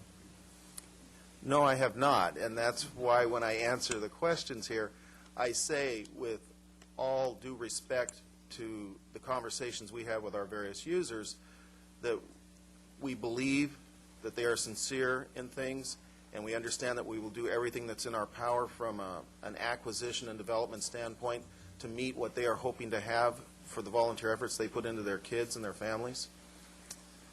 But I also will say, and I have said it to certain people across just my 6 months here that I think this town should be very proud of its park system and that they offer an awful lot to their community, and that's why some of our surrounding cities kind of wish they had what we have.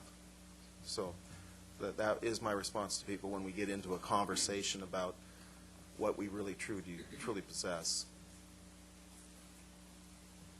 Councilman Curry. Or Curry. Thank you. I'll get it right one of these days. I have a question for Sharon. Sharon, when the voters approved the general plan, what was the general plan designation for the parcel that we're talking about behind the library? Open space. So if we were to put a building on that site, would that require a change in the general plan? Yes. That the voters approved? Yes. Thank you. Well, actually, I'll follow up on that. Would the change in the general plan require a citywide vote?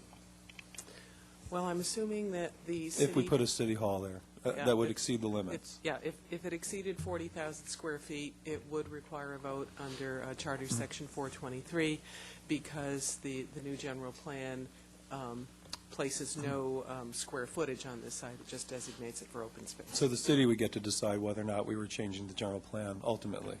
That's right. Thank you. Yeah, go ahead. Are you aware of cities that have as much passive and open space areas as Newport Beach does? Do most of them have more or less? In the central area of the county, I'll speak just from an Orange County standpoint.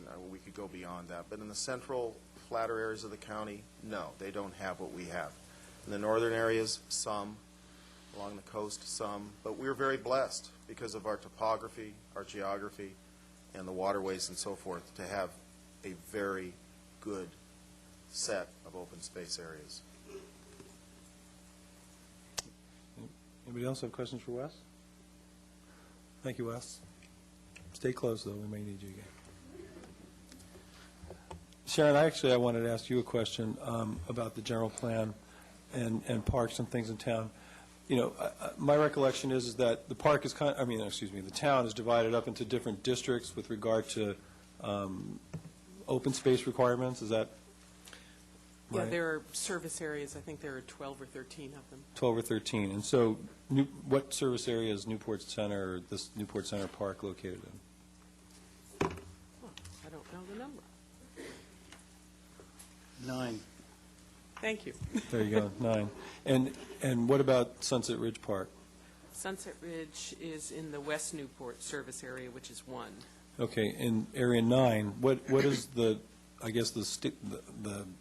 we have a certain criteria that we apply citywide as far as amount of open space that we ideally hope to achieve in different areas?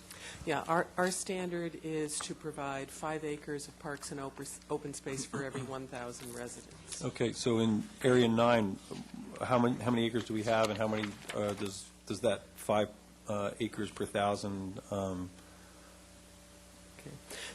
many should we have, and how many do we have? I guess the need for the Newport Center area, which by the way includes more than just Newport Center proper. It also includes Park Newport, Harbor Cove, the Hyatt, the Dunes, and Bayside Village. So for that area, the need is 10.9 acres, and what we have existing are 19 areas of park. we have 19 in it, and 10.5 is what's required. 10.9 is required. 10.9, so about 8 more acres That's right, excess in or this area. bonus extra. And what about in Sunset Ridge Park District? And that's the West Newport area, and that goes from the Santa Ana River over to Newport Boulevard, and then includes the Lido Peninsula and Newport Pier area. In that area, the need is 64.7 acres. The active park acreage in the area is 9.1. We also count portions of the beach, the active beach areas, and so that amounts to 34 acres. So our total existing in the West Newport area is 43.1, and that makes the deficit 21.6 acres. So we have a deficit of 21 acres in that district, and that's throwing in all the beach. We really only have 9 acres of like a green park type of thing. Okay, so, and I'm sorry, what was the demand again? 64.7. Okay, so we're well over 20 acres short in that area. Does that include Sunset Ridge Park, by the way, or not? It does not. Okay, so that will add to, help make up the deficit Yes. once we develop that space. Very good, thank you. Any questions? Well, I just have a comment. Since we're talking so much about the cost of this park, I want to point out that Phase 2 is really not a part of the park. It's a parking lot for the library.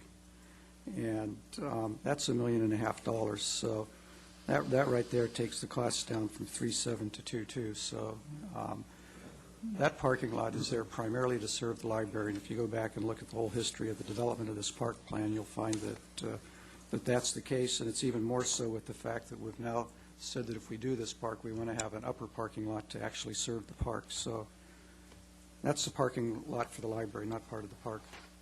Actually, I'm glad you mentioned that. Is Linda Katsoulias here tonight? Yes, she is here. She may be in the back room. There she comes. They couldn't squeeze you in up front, huh?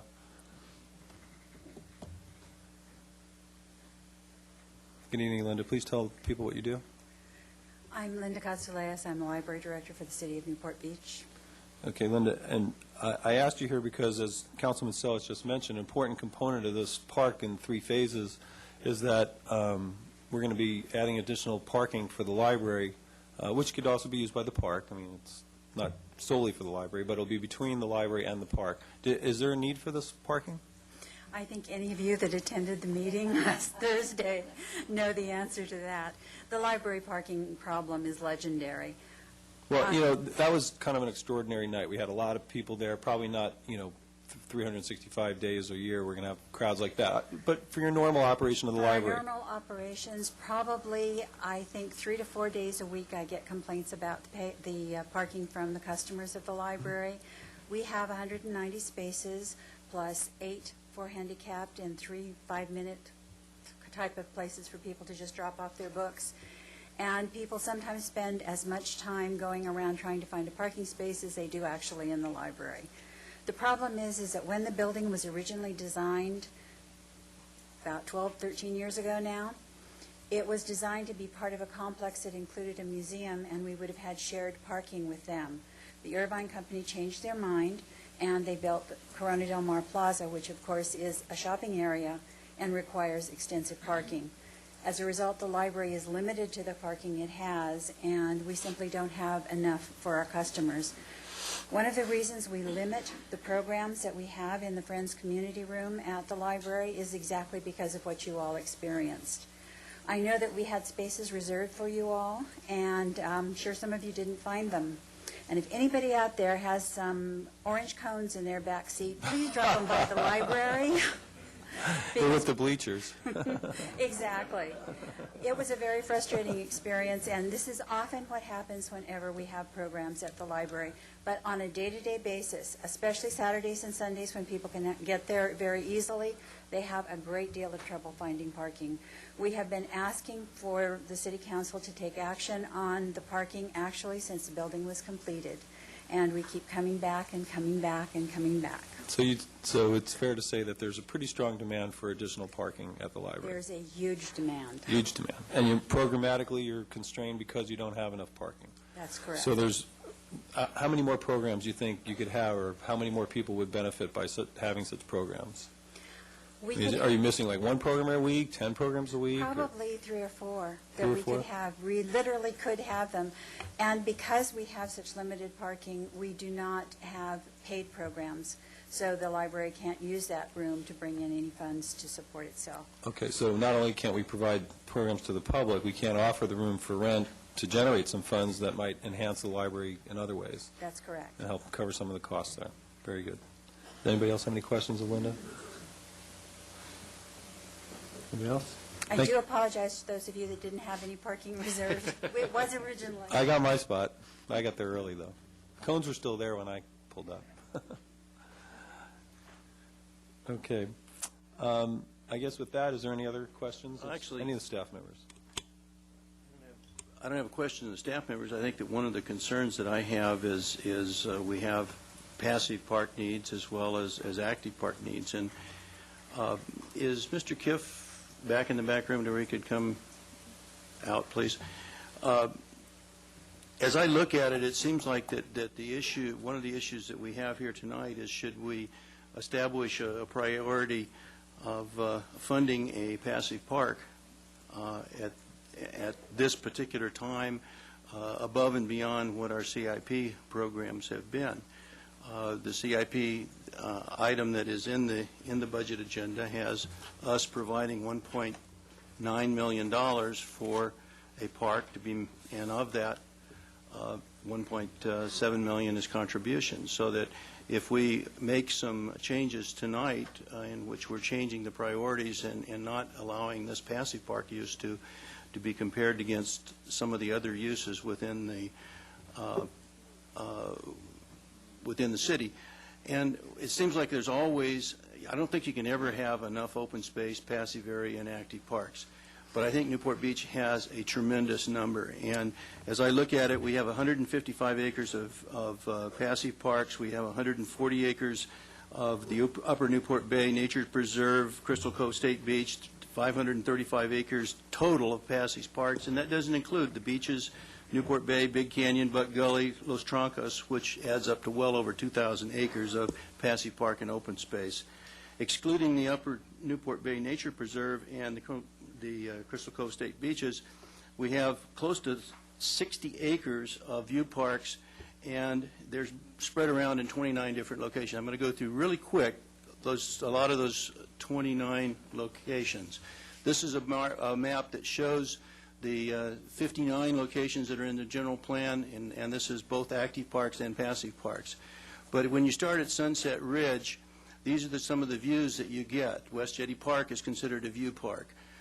Cliff Drive Park is one that not many of you may have visited. However, it has a good view of the turning basin. Ensign View Park, Kings Road Park, both overlook the Lido Channel and Pacific Ocean, Catalina Island. Castaways Park has one of the most incredible views of any park in this town, and very few people even know it's there because they don't live in the neighborhood and don't go jogging. But you can see all the way from Saddleback around to complete Catalina Island, as well as our Newport Beach skyline, I like to refer to it.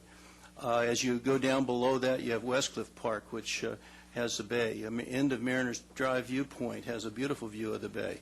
The Upper Newport Bay Nature Preserve has over 3/4 of a mile of areas and trails that you can walk on and observe. Back Bay View Park at the end of Mesa Drive, as well as the overlook at Back Bay and East Bluff, give you views of the upper end of the bay as well as some of the skyline views. Harbor Cove View Park is one that I'll bet you that there aren't two other people in this community that's out there that have ever been up on it, because it's very hard to get. It's behind Harbor Cove, and it has some beautiful views of the dunes, the lower and upper bays, as well as it's the best place to look at the Westcliff Dover Bluffs. Back Bay View Park, now I can't brag about that too much. You got a good view of the dirt, the dunes, the upper bay, and the Newport Center skyline. Irvine Terrace Park has a little picture at one end of it where Okasaki has given us a monument. Great place to look at Catalina Island, and you can see the pavilion. Another less-known place is Promontory Point. Has a short little window view with some seats you can check out. The east end of Catalina Island is visible from Begonia Park. Lookout Point, of course, this is the most incredible view of the entrance to the channel, and that combined with Inspiration Point and Little Corona give you huge views of the beach, Catalina, Dana Point, as far as you want to go. Jasmine Creek Viewpoint at the corner of Harbor View and Marguerite gives you what I consider to be a great view of Catalina, as well as around to Palos Verdes Peninsula. We're starting to get into areas that most of you may not have been to. Spyglass Hills Reservoir gives you a view back the other direction of the blimp hangars. You can get Saddleback as well as Mount Baldy. As you leave there, you go down Goleta Point Drive, and you can see a beautiful view of Palos Verdes. As you work your way up, El Capitan View Park above San Joaquin, as well as Los Troncos, which is off of Newport Coast Drive, give you views of canyons. El Capitan, you can see Catalina almost any time. Canyon Watch is on San Joaquin Hills Road. You have both Canyon Watch and Harbor Watch, which give you the views that you see here of the harbor, Buck Gully, as well as the skyline. Vista Ridge Park in Newport Coast gives you some other incredible views. You get a beautiful nighttime view from up there, too. Ridge Park Road viewpoints give you, again, you can see all the way to the ocean, all the way around to Laguna Hills, as well as when you, this is the trailhead for Crystal Cove State Park. So Crystal Cove State Park beaches are unbelievable. You got 3 miles of trails and viewpoints that you can go out and look at. Then the Newport Center Park, yes, it has its views too. You have not quite as wide ocean views. And unfortunately these were taken yesterday and it was a little cloudy.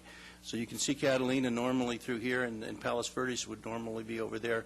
It kind of tapers off before you can get around to the Dana Point. This is MacArthur Boulevard, and so that this is what we could obtain with really no matter which option that we pick. As far as I'm concerned, I think that we're fortunate to have as many places as we have with the spectacular views that we have around the community. But whatever is placed on the site above the library, the view needs to be accommodated. I agree with that. We need to look at all of our park priorities, though, and needs before moving forward on another passive park, which we have plenty of right at the present time. And the money should not be used, in my opinion, for passive parks when we have such a dire need for active parks at this time. So I do not support going forward with the park north of the library at this time.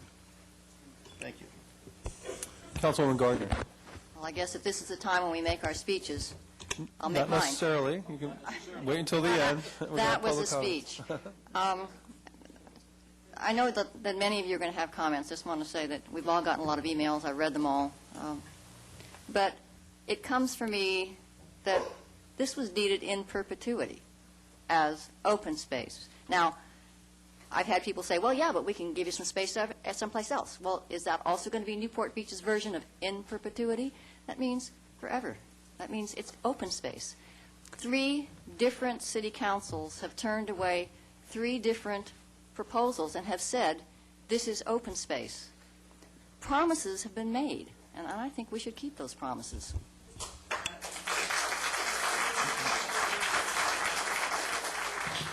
All right, you've been good up to this point, actually. I've been quite surprised.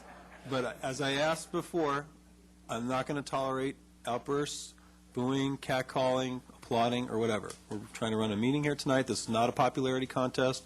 Everybody has their opinion and view, and we want to make sure they're all expressed. So please, I'm asking you politely, please refrain from any of those types of actions. But can I just say I loved it? You can, sure. That goes for the council as well. No clapping. What did I just tell you? No, I don't think so. This is how it's done, unfortunately. Anybody else have any comments that they want to make or questions of staff before we open this up to public comment? Okay, with that, I will be opening it up to public comment. Please note that it is 8:45 now. As I said, I will be allowing, or the council will be allowing, 1 hour for public comments, and you'll have 5 minutes to make your comment. After the first hour, we'll be limiting public comments to 3 minutes. Shh, please. We'll be limiting public comments to 3 minutes after the first hour. Please. We'll be limiting public comments to 3 minutes after the first hour. And, oh, you made me lose my train of thought. Oh, the lights. Again, I'll remind you that the light will be green when you begin speaking. When you have 1 minute remaining, the light will turn yellow. When the light turns red, please end your public comment. Okay? And make sure you please state your name for the record. Thank you. Mr. Mayor, Bernie Savalstad, council persons, integrity. I think you have to think about that. I've been up here every 6 months for the last 2-3 couple years on this subject, and every time we come back with a park. And now we're up again. Over 10 years ago, the council accepted the finding of CIOSA agreement, including the site for a park. In 2001, May and June, 5 years ago, the council was working on a site for a park. In the last 4 years, the council has approved over $500,000 of the taxpayers' money for this park.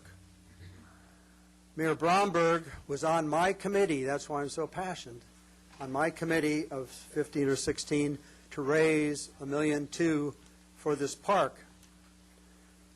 In deference to your paragraph 8, page 3, this didn't just kind of drop out of a tree.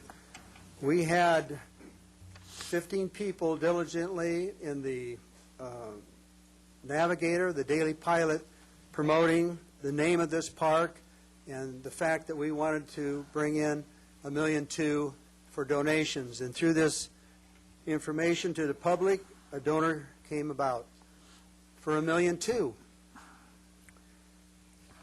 That was in June of 2005. If I would have had somebody give me a no-interest, $1 million benefit for development that I used to do, I would have bent over backwards and done everything in the world to make that happen. He wanted it to happen before January so he could get a write-off in 2005. That didn't happen, so he gave half, $600,000 to Texas, to some of his kids' projects or to somewhere. So we lost half of this fee. We may lose the rest the way it's going, but anyway. June 14th, 2005, the council names the park site Newport Center Park.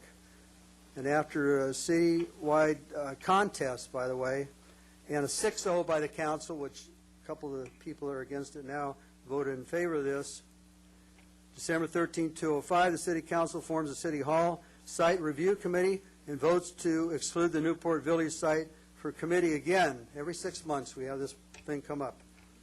Bill Ficker, July 25th, gives proposal for City Hall at Newport Center Park. Now we're coming back again.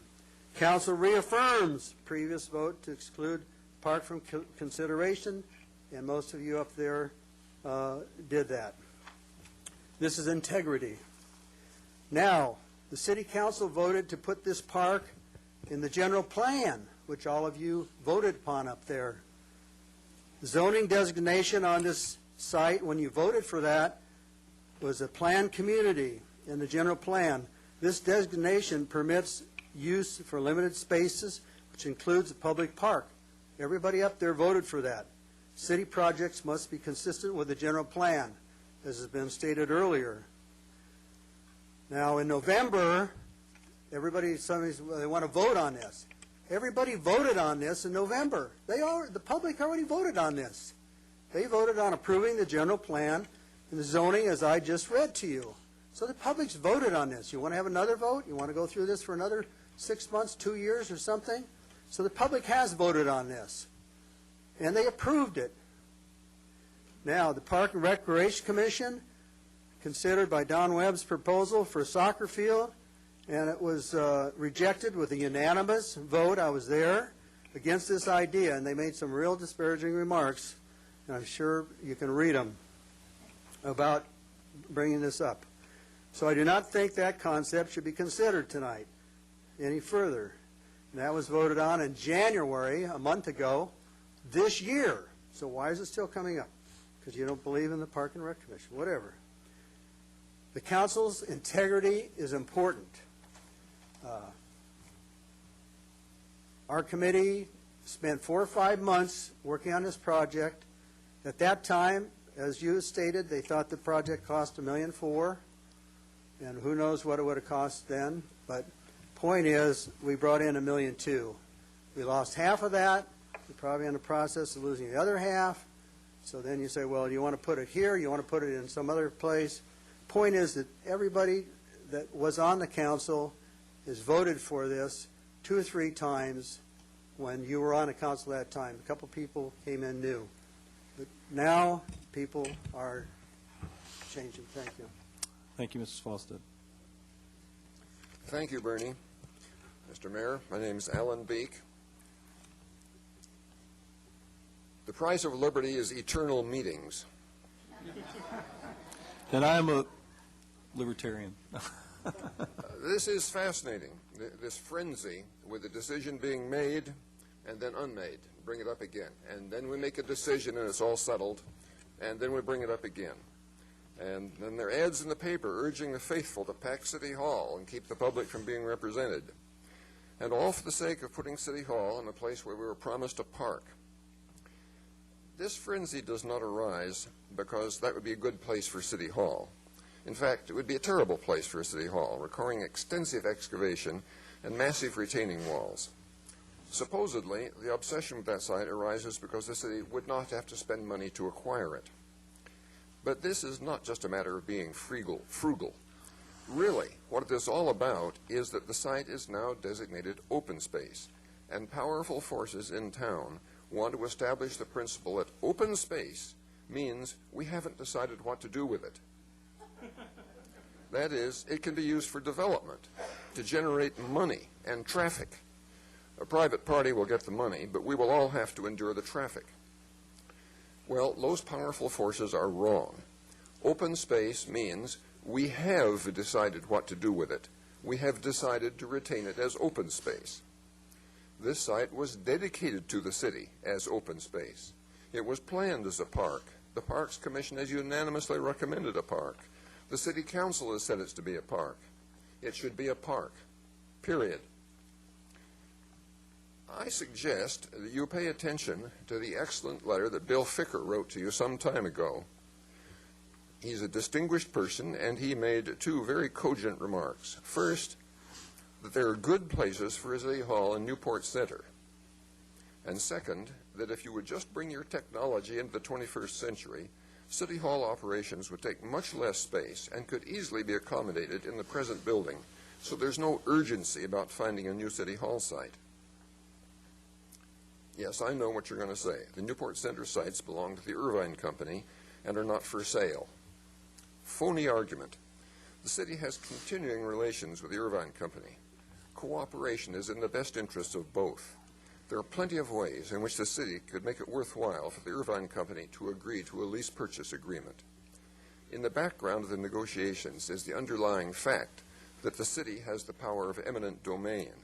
It can always decide to just take the site it needs if the Irvine Company remains unreasonable. Finally, I want to commend the city manager on the way his staff has not been playing the game we see in Washington, producing a report that's what the boss wants, regardless of the facts. The staff reports have accurately reflected the history of the decision to make this site into a park. Homer volunteered to send me to the Middle East to make peace.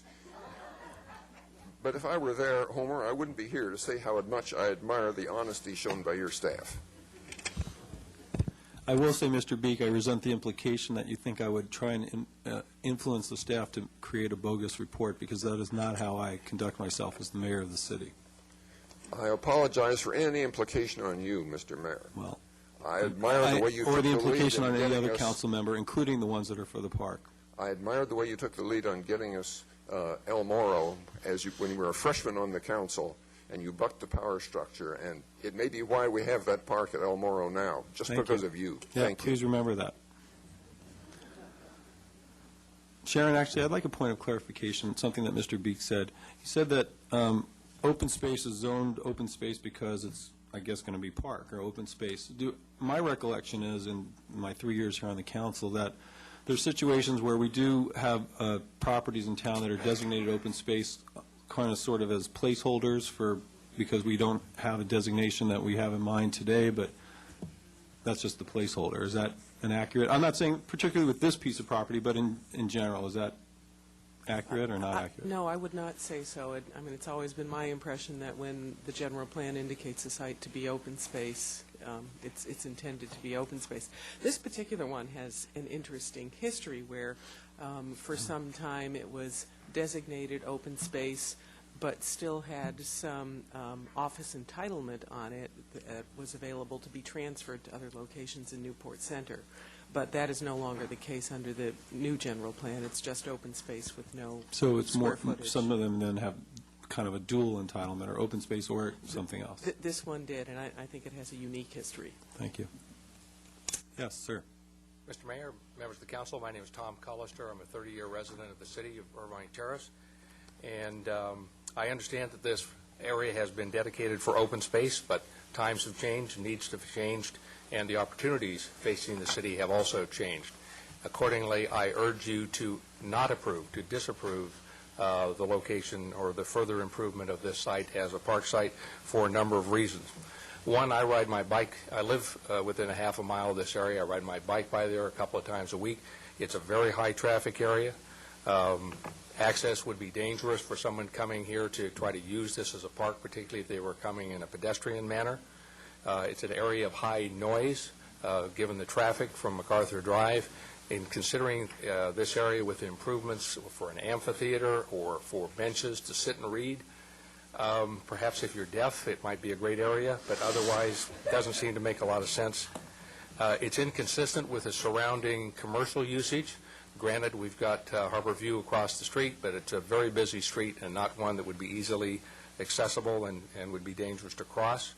As a passive park, there are many other existing passive parks within a 5-minute walk, a 5-minute drive of this area that can be better used by anyone wishing to have a passive park environment.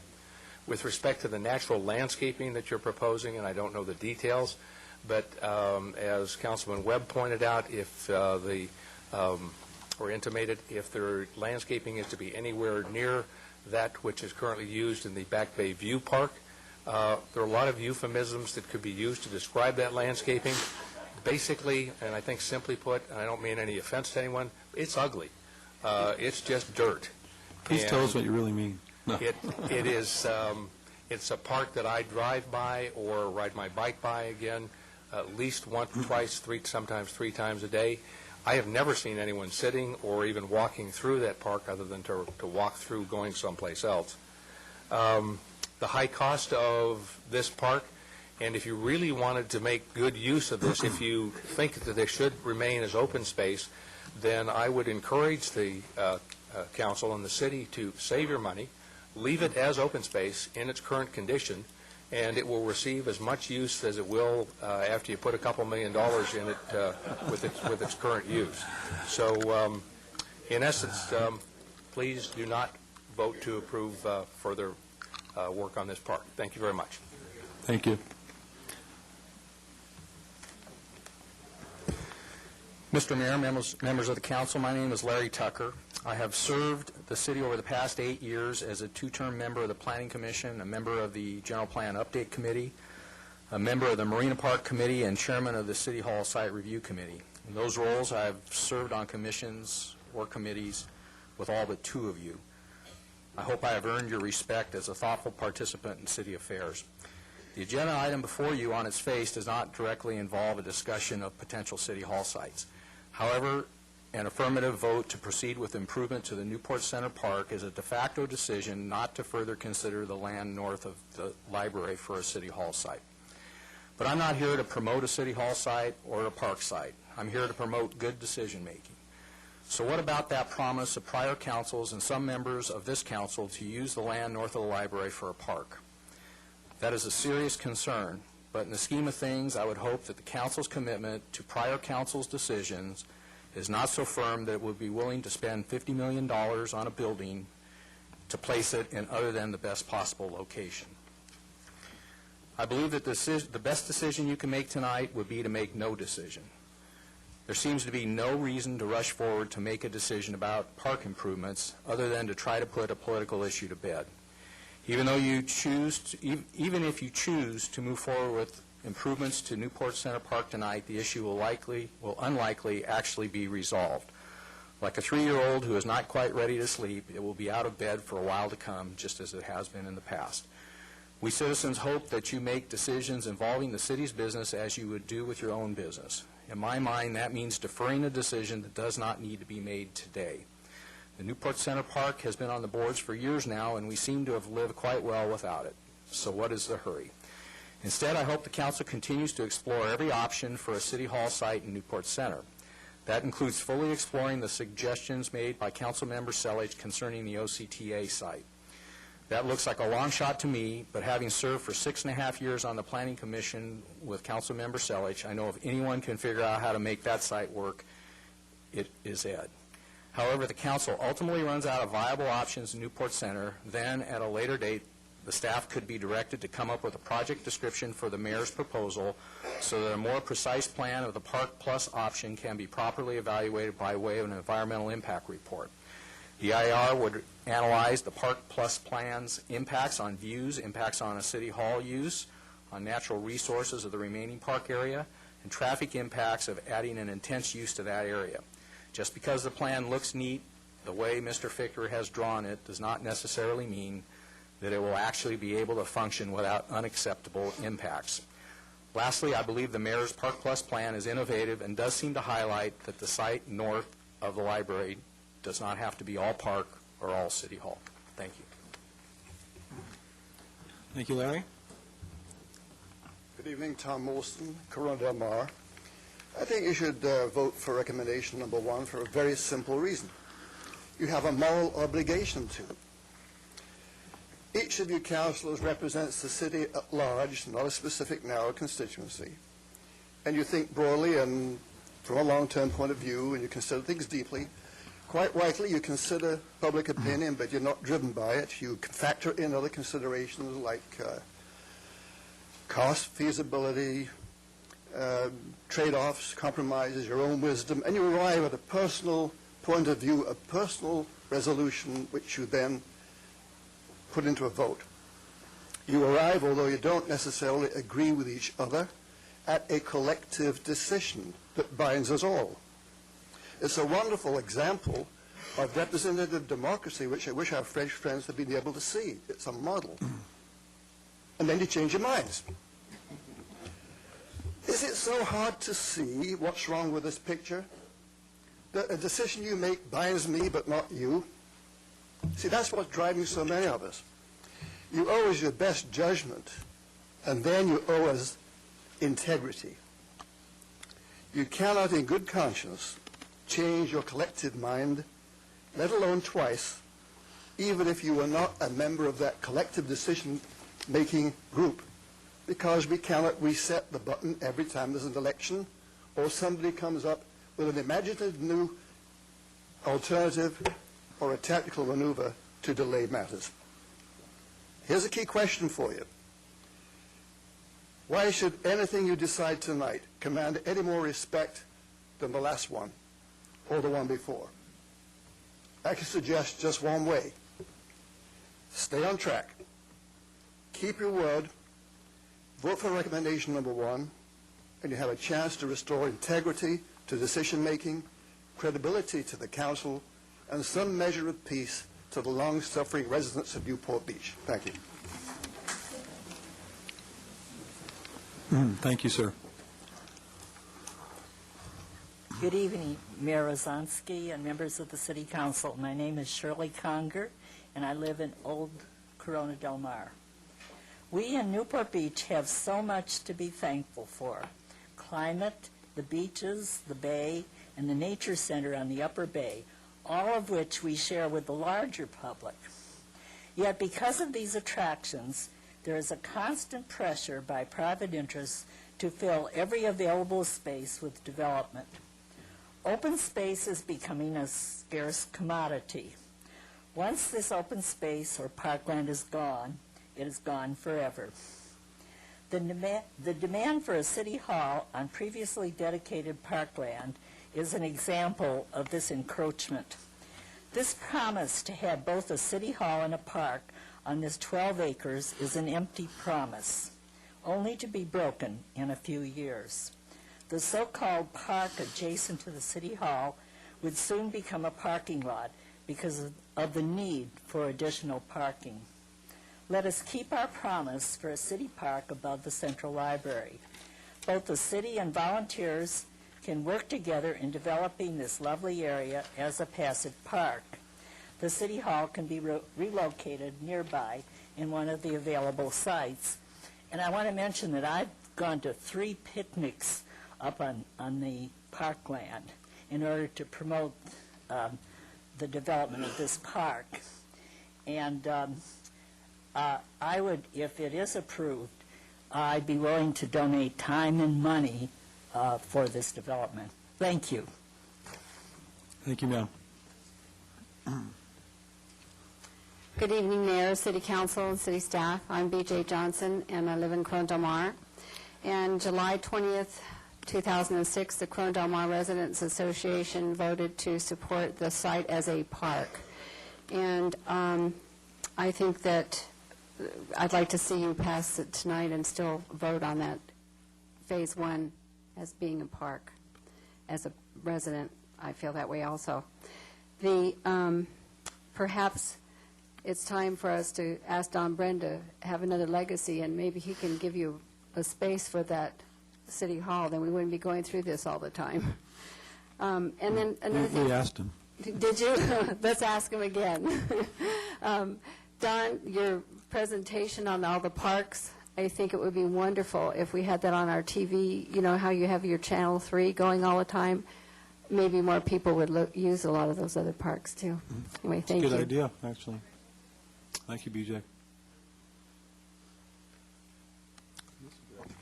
Mayor Zansky and honorable distinguished council members, my name is Greg Sullivan. I'm a lifelong resident of Newport Beach. I do live at 2700 Wavecrest, and while a park or a city hall would not impact me in my views, I think the traffic generated would be detrimental to our standard of life over there. A lot of people come up here and talked about reneging on promises and in violation of public trust on previously voted issues. So I won't go through that. But there are some things that I think need to be considered if this was to be moved forward as a City Hall site. As has been previously indicated, approval of this development would require a general plan amendment, zone change, and a green light vote. It's my experience that advocacy against a development is typically much stronger than advocacy for a development. And this would probably prove out in a vote. This may be why Mr. Ficker only obtained 40 signatures, according to the Daily Pilot, on his petition to have this in front of the council again. Additionally, an EIR would need to be performed prior to green light vote, costing taxpayers approximately another $100,000 on a project that may not even gain voter approval. Additionally, the existing City Hall site, if we were to look at the Newport Center Park, our existing City Hall site should then be considered as open space, and I don't see that really as a revenue generator as a trade-off. A general plan was approved with a certain amount of open space desired from the constituency, and it should have a net zero impact if we were to relocate this to the City Hall. Walt Disney is currently suing the City of Anaheim over a proposed general plan amendment for residential, and I can't imagine the same would not happen here in Newport if this was to come to ballot. I'm not in love with City Hall's current location, but value open space too much to think this move is a good idea. Once it is developed, it's gone. If City Hall is not going to stay in its current location, it seems as though an alternative already developed commercial site would be more appropriate. I even would prefer an airport area location to the proposed park site. Thank you very much. Thank you, sir. Good evening. My name is Jim Robertson. I live on Mariners Drive. And first I want to thank Mayor Rosansky for speaking out publicly about where it's most logical to locate the new City Hall and on the possibility of what's really a win-win situation for the use of this site. And also acknowledge your courage for admitting that an earlier council mistake may have been made in removing the site from consideration. It's refreshing to have that kind of courage in political life. And it also acknowledges, I think, that this is not really an integrity issue with respect to previous decisions that have already been made. I think instead it's an issue of looking at what are the best interests of the city of Newport Beach and all of its citizens, and that is the highest goal that the council members need to seek in making decisions like this. I think it's obvious to any casual student of our geography and disaster planning that most of the major disasters that threaten our city would impact, impair, or if not destroy, a city hall in the current location. Like the previous location of Santa Ana's EOC, we are probably currently standing in the worst place in the city for most of the disasters that threaten us, such as tsunamis, record high tides with a storm surge, or a flood, or even an earthquake on the Newport-Inglewood Fault. The current location is simply not the best place to let City Hall remain. A new location is not only prudent, but also recognizes that our city has changed in the last however many years it's been since this site was constructed. In the event of a disaster, frankly, I think one of the things the council has to consider is how will the city operate after the disaster with the disruption of services that are going to occur. You really need to make this decision based on the worst-case scenario and the worst conditions under which the city needs to continue its operations and continue use of its facilities, and not just on the view of Catalina on a good day. The city priority should, especially looking at the worst-case scenario, I think needs to be foremost in your decision-making about using all city property, and especially until the final decision is made about what's the best location for the new City Hall. Not all public policy issues have to be either or, black or white, or us versus them. Mayor Rosansky's proposal, in my view, a Park Plus plan, is really a win-win situation for both of the viewpoints that are represented at the podium this evening. But to get to win-win, you first have to vote no on the motion that's before you tonight. And to avoid a premature commitment, final commitment to the use of the Avocado Street site. Perhaps it will end up that Avocado Street isn't the best place to locate the City Hall.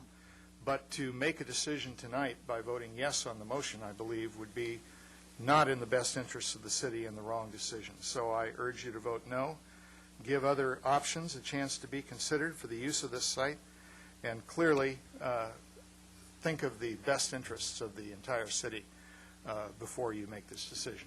Thank you very much for your consideration. Thank you, sir. Good evening, Mr. Mayor and council members. My name is Ron Hendrickson. I live in the Harborview, Port Streets area. First, I'd like to note that a former council member, Lucille Kuhn, wanted to be here tonight and express her concern for not moving ahead on the park design. But Lucille is at home tonight. She had scheduled surgery today, and she's doing fine. Part of the headline on the forum page of the Daily Pilot this morning is keep the promise. And I agree with that. But in my judgment, the promise is that the City Council will serve all of the residents of this city with dedication, independent judgment, sound logic, and reasoning. The Council should approve action item 2 and postpone the start of the park until an appropriate site for City Hall can be determined in Newport Center. The record shows that discussion and review of the park design has never occurred at a regular City Council meeting. Virtually all of the review and discussion have occurred at study sessions. The proponents have claimed broad outreach to inform people about the park, but in reality, this was very limited. There seems to be a misconception by some that this is a neighborhood park, which it is not. It is designated as a passive view park, which is for the residents of the entire city. A statement in our general plan indicates that most of our view parks are from 1 to 3 acres. This one is 12. Now, if the City Council at some point would consider incorporating the City Hall into the park, there would still remain 9 acres of passive park, a very ample amount. Unfortunately, flyers that I've seen that have been sent to the Harborview Hills residents telling them that the developers want to put an office building on the park, not mentioning that their views are protected by the viewplane ordinance and that there would be still 9 acres of park. Fortunately, the Daily Pilot has shown Bill Ficker's plan, so the Harborview residents and other citizens have had another source of information. I'd like to point out that the new City Hall has been on the city's top priority list for 5 years since '02. This park has never been on the city's top priority list, and if you're going to have a first phase, it ought to be the parking needed for the library. Since the park plan and the 30-car parking lot in the center of the site have not been presented to the public at a regular City Council meeting, I question, is it proper to fund plans and specifications for a park design that's never been presented for public comments? What about the promise for the needed active park at Sunset Ridge? That certainly should take priority over this park. And according to recommendations listed in the staff report, this park on Avocado, quote, is not to be a destination park where groups meet for all-day events, such as picnics and reunions. No picnic tables, no restrooms. So I question, what kind of a park is this? The staff report also notes that when Phase 2 is started, 65,000 square feet of newly installed park will have to be ripped out at a cost of, I heard tonight, between $150,000 and $200,000. Does this make any sense? I think it's crazy. I mean, let's build the damn park, for the parking for the library if we're going to start spending that kind of money. If action item 1 is approved and you move ahead with the ploy of constructing a first phase that will only be accessible from an entry road to this 30-car parking lot at Farallon Drive, where people will probably have to walk up an 8% grade for 200 feet looking to get into the park, you may be making a regrettable decision, only for the purpose of ensuring that a logical analysis of this site for inclusion of the City Hall in the park will never occur. In my judgment, this would be an incalculable loss of an opportunity for the citizens of Newport Beach. With regard to the $600,000 potential contribution, this amount pales when compared to the multi-million-dollar value of this site for a potential City Hall. Also, many people, as we have commented tonight, are very unhappy with the results of both Castaways Park and the Back Bay Weed Park at PCH and Jamboree. And we don't think we need another passive park experience like that. The Selledge location, if it were satisfied over in the upper corner of Newport Center, in my judgment, is a very mediocre site. Sure, maybe the City Hall would work there, but you'd have a bus facility right next door. As you came up Avocado, well, first you will be seeing all of these buses. That location would completely be separated from the City Hall and the library. So there'd be no synergism at all in that type of location. But we're getting used to mediocrity anyway in the city. When you start looking at the park at PCH and Jamboree and the unfortunate Village Green and CDM at Marguerite and PCH, which has no green. Mr. Henderson, your time. Okay, thank you very much, and I think you got the gist of what I was recommending. Thank you. Thank you.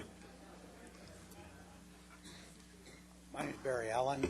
I live in Corona Del Mar. We have a petition outside that we had people signing as they came in if they were in favor of Save the Park, as the button I'm wearing says. And we had 61 people sign that as of about an hour ago. I don't know whether anybody else has signed it.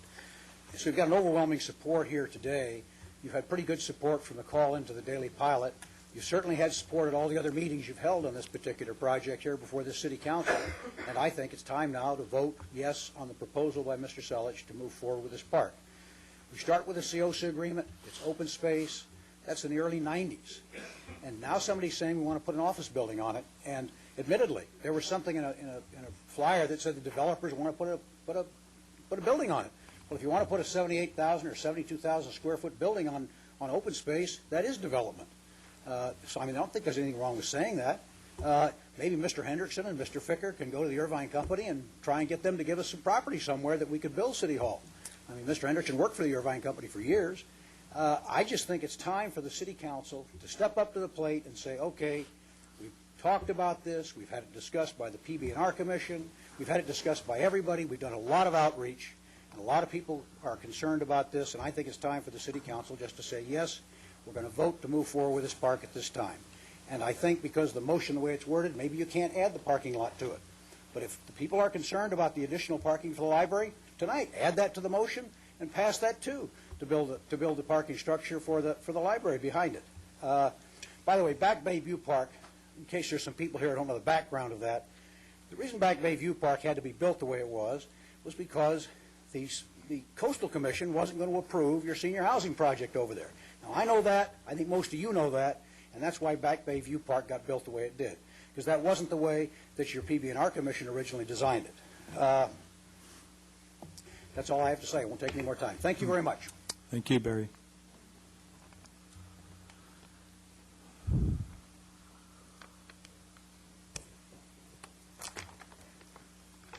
Honorable Mayor Rosansky and council members, I'm Wendy Brooks, resident of Newport Beach. Exactly 1 week ago tonight, I literally skipped out of the Speak Up Newport Mayor's dinner. I was so elated over the slides I had just seen, depicting the perfect solution for the location of our new city hall. In this regard, Park Plus answers every need of our community. The concept of having a park on the roof of a building is no longer even innovative. It has worked successfully for many years in a number of venues throughout the United States and the rest of the world. It is only new to us. Our city hall needs to be more centrally located.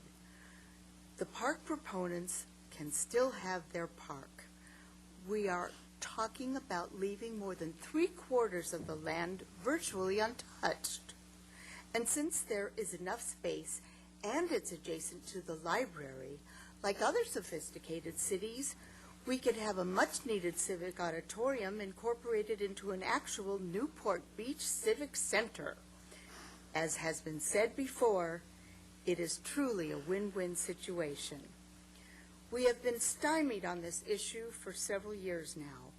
While precious time has been lost going round and round about where to build, and some are waiting for another, less controversial site to magically appear, construction costs continue to rise. It is our civic duty to be willing to explore new ideas in order to solve this ongoing dilemma sooner rather than later. We have the ideal site. Park Plus is the perfect solution. It doesn't get any better. Let's keep our options open. Thank you. Thank you, Wendy.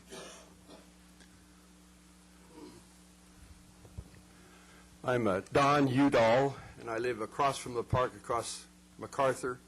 I practiced medicine here in Newport Beach for 36 and a half years. I walk through the park all the time. I go sit there, whether the man on the bicycle noticed me or not. Okay? Jack Skinner's one of my heroes. I have 100 heroes. Mo Udall was one, and he sat here when he was lobbying for a federal park between here and Laguna, fat chance.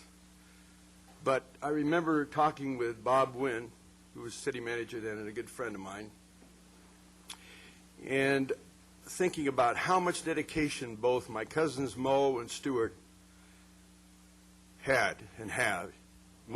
Stuart's still alive. Their sons are congressmen now, tree huggers, doing their best to preserve property. Mo helped preserve Alaska for the United States. I mean, he did the footwork, and basically, and Carter got the credit, deservedly so. Jack Skinner has integrity. Nancy talked about integrity and about keeping one's word. You know, I grew up in a small town in Arizona, and we use terms like this. We've plowed that field before. Okay? I grew up among 10 children. I was the youngest, and I used to go get the cow so that my sisters or mother could milk it. And I could see the painted desert from St. John's, Arizona, where my grandfather and George Romney, or Mitt Romney's great-grandfather, settled that little community in a hostile area because it was already settled by people who were already there, and it was an instance where it was the only instance where Mormons were juxtaposed to Catholics in this southwest settlements. And fortunately, my grandfather had the guts always to say, go to your homes and disperse. This is a passionate issue, and Mr. Mayor and City Council and staff, I think you can see the right thing to do here. I identify with Bernie's comment, the very first speaker. He went through the whole litany. But we have to keep integrity, and we have to keep our word. I remember a thing that I find it almost ludicrous now. When I called Mo from the Bay Club one time, we were close friends, even though I'm on the Republican side of the family. It's about 50% down the middle, and we're all very close still. And I said, tell me about this man who was just nominated to be Secretary of Defense. Mr. Cheney, he's on your committee. He's a Western state. He said, first of all, he's one of my best friends. And then he said, he and his wife, we do a lot of things together, and they're just great people. And then he went on to tell me what a great guy he was, because most importantly, he kept his word. And his word was everything. In Congress, for a great statesman, your word is everything. And I remember thinking about that at the end of this long discussion about what he had as great virtues. He said, of course, he's a conservative, and laughed. And I laughed too, because, you know, basically that's the way America used to be. I hope you'll vote in favor of the park. Thank you, sir. Mr. Mayor, I'll try not to plow old ground. Please tell us your name first. Through your chair, members of the council, my name is Norm Witt. I'm a resident of Newport Beach, and my office, fortunately, is in Corporate Plaza and looks out at Newport Village, so I have a great view of it. I try to avoid redundancy here. The Circulation Improvement and Open Space Agreement that was approved in '92 and by the Coastal Commission in '93, CEOSA, as we all know it, provided that the Newport Village site could be used as a site for affordable senior housing. Therefore, government institutional uses of this site were contemplated by CEOSA. I think that the proposed Park City Hall combination provides a win-win solution, as has been said before. It provides an opportunity to do a green building demonstration project that could be a model for true sustainable use of this precious resource by designating the building to be below grade and providing a wonderful park as well. I urge you to take no action on park development tonight. Thank you. Thank you, Norm. Good evening, Mayor Rosansky and City Council members. My name is Joe Garrett. I am a longtime 20-year resident of Newport Beach and 15-year resident of Corona Del Mar. I live within 2 miles of the proposed park and City Hall plan, and I am a strong proponent of the Park Plus program. I want to thank Mayor Webb for his excellent presentation on showing us just exactly how blessed we really are to live in a city that has the kind of views that where we live. And I cannot think of a better crown jewel of democracy, which is our City Hall, to be located in an area that can be shared by others so they can also be proud and look out and see the beautiful city that we live in, see the area that we're at, and hopefully attract as many people like this to take forth in the democratic process that we're all taking forth in now. I think the Park Plus plan is exactly like the gentleman before me said. It's a win-win situation. It's beautiful. You stand before you to make a decision that is going to impact people for the next 75 years on where they're going to go to get their city services. So why not place it somewhere that's beautiful, outstanding, and marvelous, and that people can be proud of, other people can come to and enjoy, and they might actually, on their way to the park, instead of just sitting there and be passive, stop by and take part in the democratic process, which is their City Hall. And I think it would actually be inviting to some of the citizens. Having to go past there every day, I can tell you that I wouldn't be prouder than to have City Hall right there beside me. Thank you very much. Thank you, Joe. Mr. Mayor, council members, my name is Scott Calder. I also, as one of the previous speakers, am a 30-year resident with my wife of this area. We hope for another 30.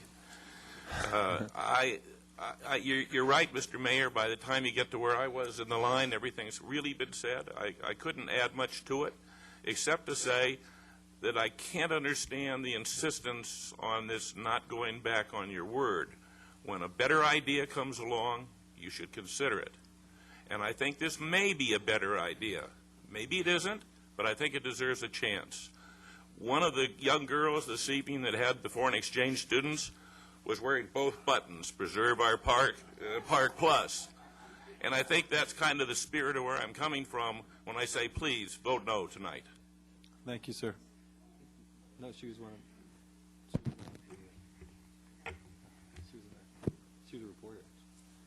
Good evening. Good evening, Mayor Sansky, council members. Excuse me. I'm Mary Barrett Blake, and I've lived here since 1938. And God willing, I hope I live a few years longer so that I can see that City Hall built. I've come to you several times in the past. Each time I've come, I've told the Newport Beach City Council members that you aren't listening. The first time in the 1970s, you weren't listening to a need. I brought all the Girl Scouts with me. Some of you remember that. We wanted to make it clear that we needed bike trails in order to get our children safely to and from school and to the beach. After your approval, the Bike Trails Committee that I chaired for the next 3 years created our City of Newport Beach bike trails that we are so proud of and that are so heavily used by people throughout this county. And by the way, Don Webb was the city staff member on that committee that helped create that. The next time I said loudly that you weren't listening, hundreds of people had sent in letters, really thousands, and made phone calls. People watching at home on their televisions that night got up, came down to the city council chambers, and added their support to stop a hotel from being built at the dunes. And it was going to go. The hotel was on its way. There have been other times like saving Crystal Cove for us to enjoy forever.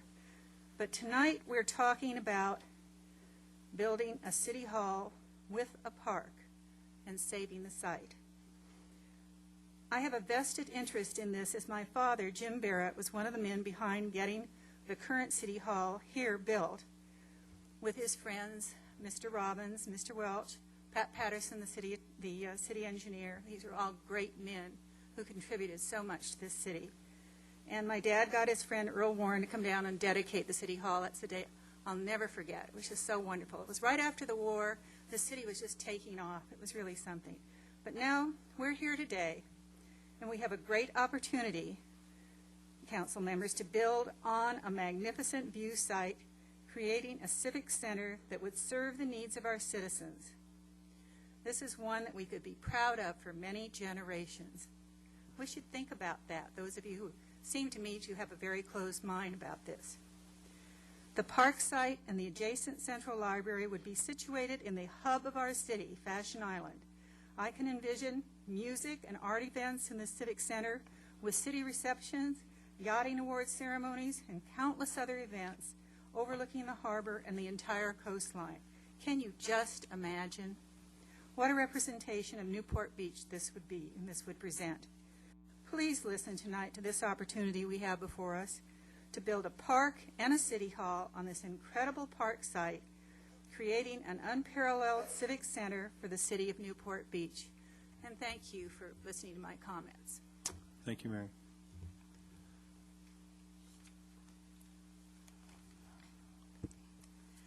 Hi, my name is Novelle Hendrickson, and I live in the Port Streets. And I'd like to speak about the staff report. I've done extensive research on this project, and I have found some things that aren't really stated in this report, so possibly you would like to make a note on them.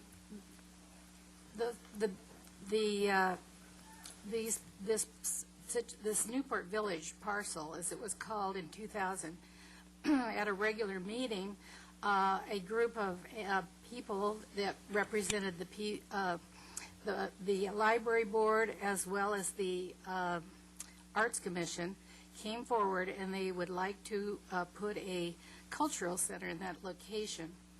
That went on in 2001 and also. In the staff report in 2001 by the PB&R Commission, it said that there was extensive community outreach process that was held for this conceptual plan. It named the various stakeholders, including SPAWN and the environmental interests, surrounding neighbors, Board of Library Trustees, and the PB&R Commission in that group. And looking at this now, it looks like it was less than 1% of the population. This PB&R and the council had many meetings, and one of the meetings the first started was on January 22nd, 2002, when they asked for we're trying to design what the city needed. And part of the two parks that were being evaluated were the new Bayview Park and also the Newport Village. And at that time, there had been $35,000 for a conceptual plan.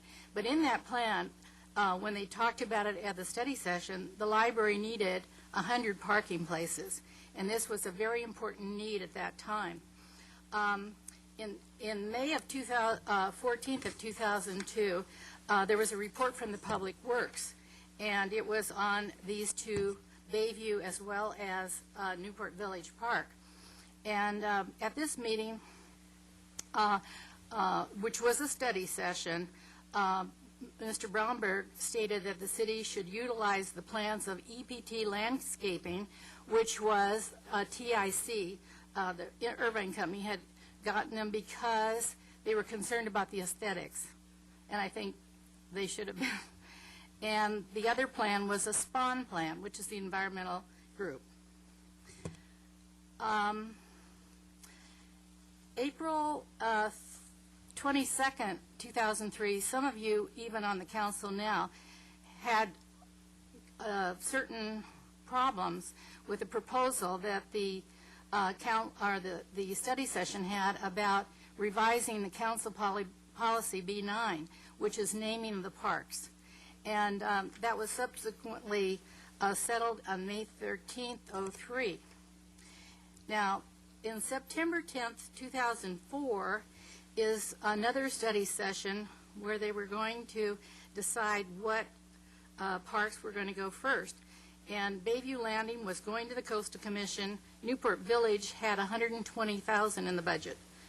And he said, Mr. Bromberg stated that it wasn't so much that people were excited about the park, but they didn't want something else there. That was from the people that were at that meeting. On June 22nd, at a study session, or at a regular meeting, a contract was proposed to Holland Foreman for $128,000. The conceptual plan was to be prepared by SPAWN, used from the one prepared by SPAWN. The parking lot would be excavated for 80 parking places to serve the library and the passive recreation area. So that was something that was done at the study session, at the regular meeting. Then on January 25th, 2005, there was noted in the agenda that the Newport Village Park project was going to have an oral report. This was at a study session. So what I'm getting to you is that there was never a regular session at City Council to do what we're doing tonight, to discuss and have a public hearing on this park, or we didn't have it on the Bayview Park either. Am I through? Yeah, your time is up. I'm sorry. Okay. So when people say that you have made a promise, there has been no promise made.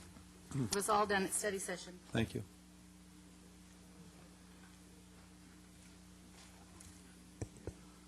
I'll try to only take 3 minutes. Mayor No, Rosansky. you're still under the 5-minute rule. Mayor Rosansky, Mayor Pro Tem Selich, and members of the City Council. My name is Val Scoro, and I'm here, and I live in Irvine Terrace. I'm here to encourage approval and proceeding with Phase 1 of Newport Center Park. As a former member of the PB&R Commission, a chairman, and head of the Park Development Committee, I've been very fortunate and honored to have been involved in the development and dedication of 4 major parks in the city, as well as heading the extensive PB&R outreach meetings, seeking and obtaining input on what elements Newport Center Park should contain. The outreach meetings were held in 2001 were very extensive, with more than normal mailings, notifications, and communications made to the community at large. These components of the park developed were with community outreach, and they did not favor any one individual or group and were a consensus of the community at large. These components of the park developed by community consensus are the basis for the current park design, which is ready to become a reality. I strongly encourage approval and proceeding with Phase 1 of the park and pursuing is a strong contender for the City Hall location, the Orange County Transit Authority site on Avocado, as depicted in this morning's Daily Pilot. I thank you for the time. Thank you, Bill.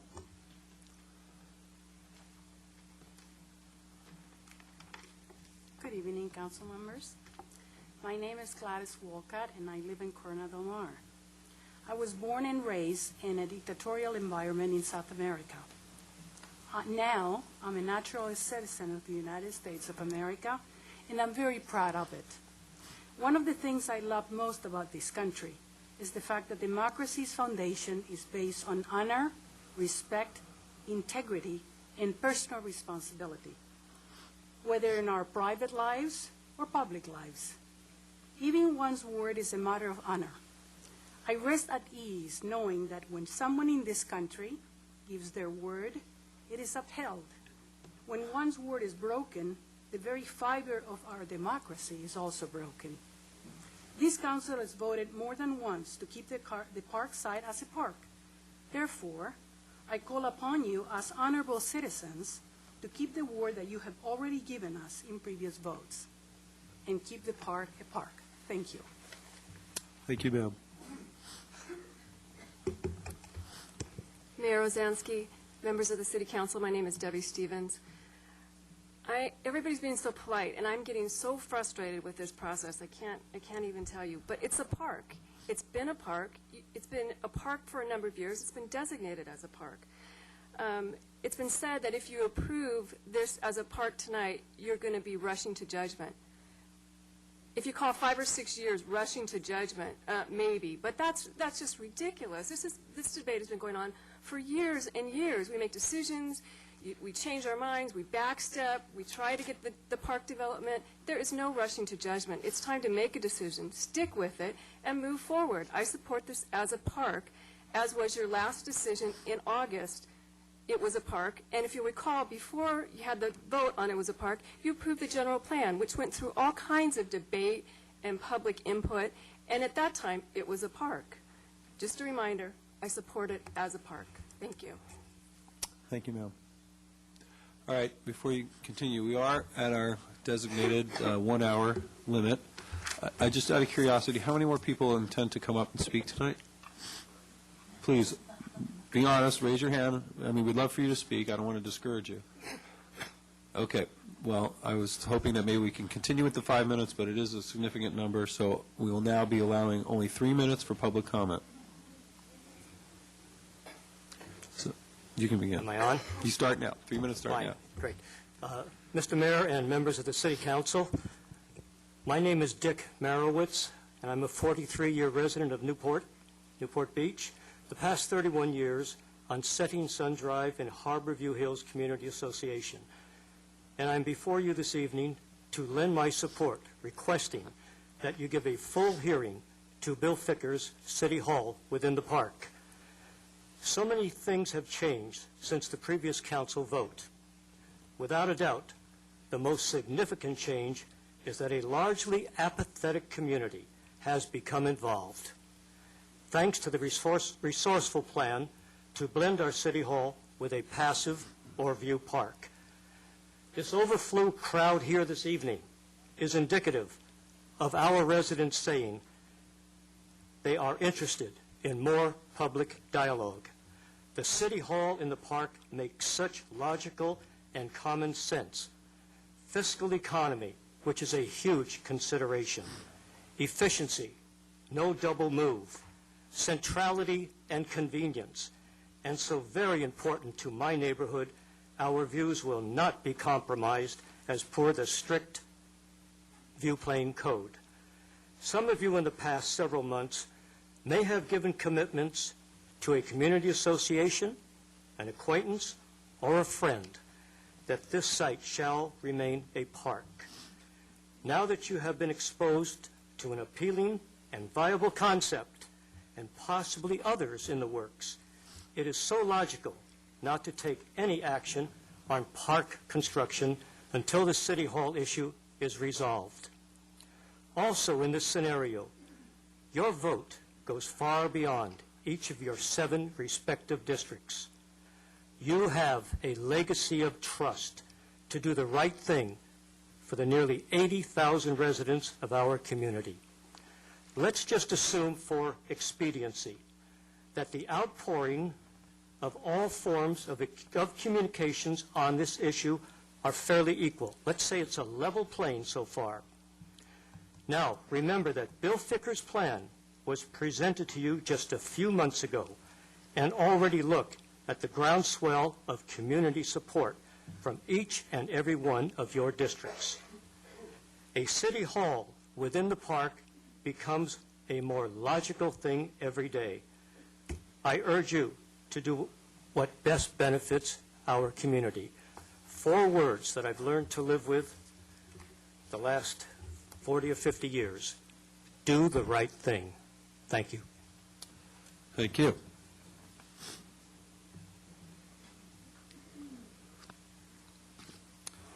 Your Honor, members of the council, city staff, Your Honor, would it be all right if I'm brief? Twist my arm, please. I don't live next to the park, but I do Could you give live us your in name, please? Newport Beach. My name is Hugh Logan, Thank you. and we all know that the city of Newport Beach has a geographical setting that is uniquely beautiful and can't be duplicated any place in the world. The views and panoramas are truly glorious. Now, the unrepeatable location and open space that we have at the Newport Center Park makes it possible for everyone to enjoy a functioning landscape park with its irreplaceable panorama views of the city and the coastline. This park complements both the central city and the residential areas around. This is a special opportunity. Putting a building of any kind on this park site represents an intrusion that is catastrophic to the park. Please have the wisdom and foresight of the leaders of other beautiful cities to preserve this site as a real and needed park. I urge you to vote yes on the project. Thank you, sir. My name is Jack Crowell. This is my 50th year as a resident of this fair city. We have a problem. Let's face it, we are stuck with a 12-acre park site that is in the wrong place. A park is for kids, for gosh sakes. But this site is not in a neighborhood of kids like it should be. The site is too far from where children live, and it's too dangerous for them to ride their bikes or skateboards on Avocado or MacArthur to get there. But we can take this 12-acre lemon and give it some value by using 3 of those acres for our new city hall. In the past, there have been some serious discussions of tearing down the existing city hall buildings and rebuilding at the same site.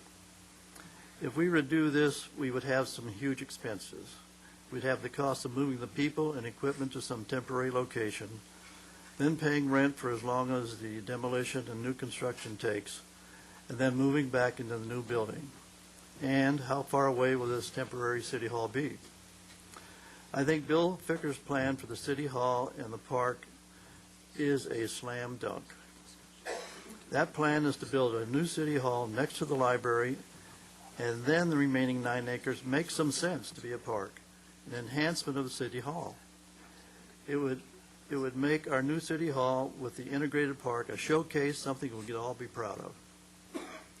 This is by far the lowest cost solution to get a new city hall. Why? Because the land is free and the old city hall property can be sold to help pay for the new building.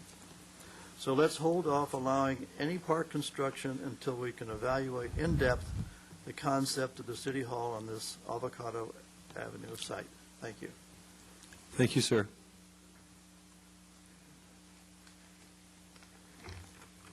Mr. Mayor, members of the City Council, my name is Dan Guggenheim. I'm a 45-year resident of Newport Beach. There are obviously two very emotional sides to this issue represented here tonight. While I fall in the category of those who favor a more centrally located City Hall on the site currently designated as the park site, I can certainly understand and empathize with those who are here tonight to push for the site to remain a park. But why not both? Yes, the land was originally donated to the city, I believe, to be used as a park or open space in return for some development rights. I understand that some city council members feel that to change this designation would be going back on a commitment that previous city councils made to its citizens. The times and needs of a city change over 15 years. Building a park only on this site would be like building a park on an island with no access to residents. Do we really believe that pedestrians are going to cross MacArthur Boulevard or Avocado to walk through a park hemmed in by these two thoroughfares? My question is how many,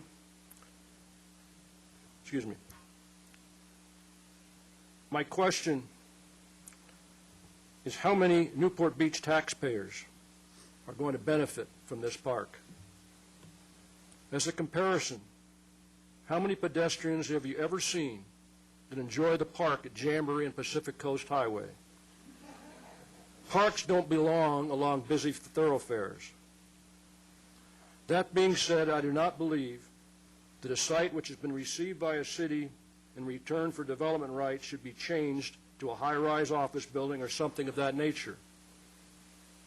However, since the city has a desperate need for a new city hall, why not consider a compromise on this site? The problem in this country today is it seems everyone wants the whole pie. Just as people used to say that developers never see a piece of land they don't want to pave over or build on, the same can be said about many environmentalists. They never see a piece of land that they don't want to leave as open space or develop into a park. The city has a need for a city hall. Some residents of Newport Beach were promised a park at this site. It would seem to me that Bill Ficker's plan of a city hall on less than 25% of the site while maintaining a park on 75% of the site would fulfill a commitment made by the previous city councils under different circumstances, as well as fulfill the need of the current city council to find a centrally located site for a new city hall. I would hope that the current city hall will show leadership and make some good business decisions for the benefit of all taxpayers of Newport Beach. Your time is up, sir. I'm sorry? Your time is up. Okay, thank you. Thank you.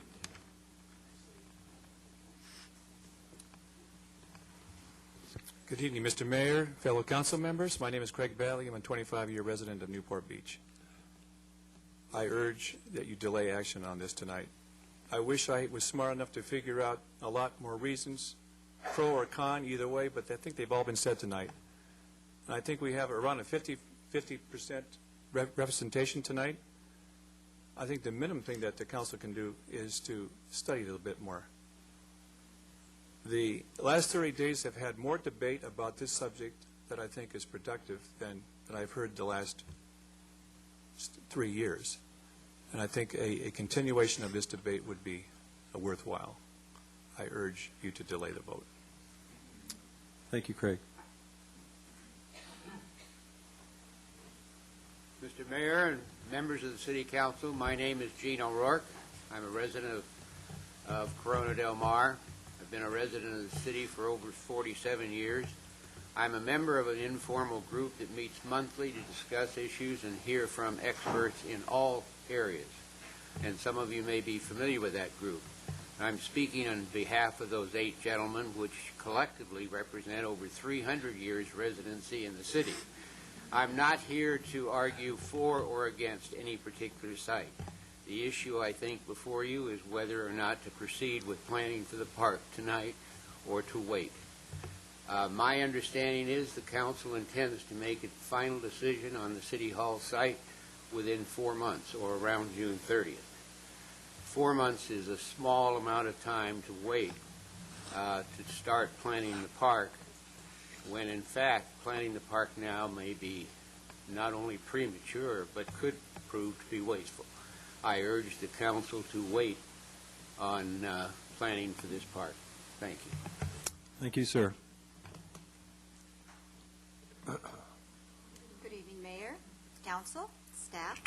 My name is Marcia Dossie, and I'm a Newport resident. Park Plus. A new city hall is needed. We all agree. But with limited sites, the task has become monumental. We know what won't work, but we haven't decided what will work. Times change. Nothing is ever in cement. Mr. Vickers' plan doesn't eliminate the passive park, but creates a shared use plan. We now have an opportunity to make a major change in the city's future. Sometimes decisions need to be modified for the benefit of the greater cause and the need for perpetuity. This issue needs visionary, unique, creative, out-of-the-box thinking to create change for the integrity of this city. The goal should be to multitask every inch of the land, one that serves the city and community for the long-term future into perpetuity. Traffic exists throughout the city and will be a constant at any site. The constituents are divided. Therefore, you, the elected officials, must make the right decision, not the one that is the easiest to appease those who lack vision. Our world-renowned city deserves to have a high-quality city hall that will be reflective and be in the midst of the quality of life our city offers. And shared use site is an appropriate use. Please vote no tonight and consider the future. Thank you. Thank you, Marcia. Mayor, City Council, my name is Richard Cabin. I'm a resident of Corona Del Mar. I've heard a lot of comments tonight about, better ideas come along so you can change your mind. I've heard, I saw a slideshow with all these different parks all over Newport Beach. And Councilman Webb, his own admission, many people don't even know where those parks are.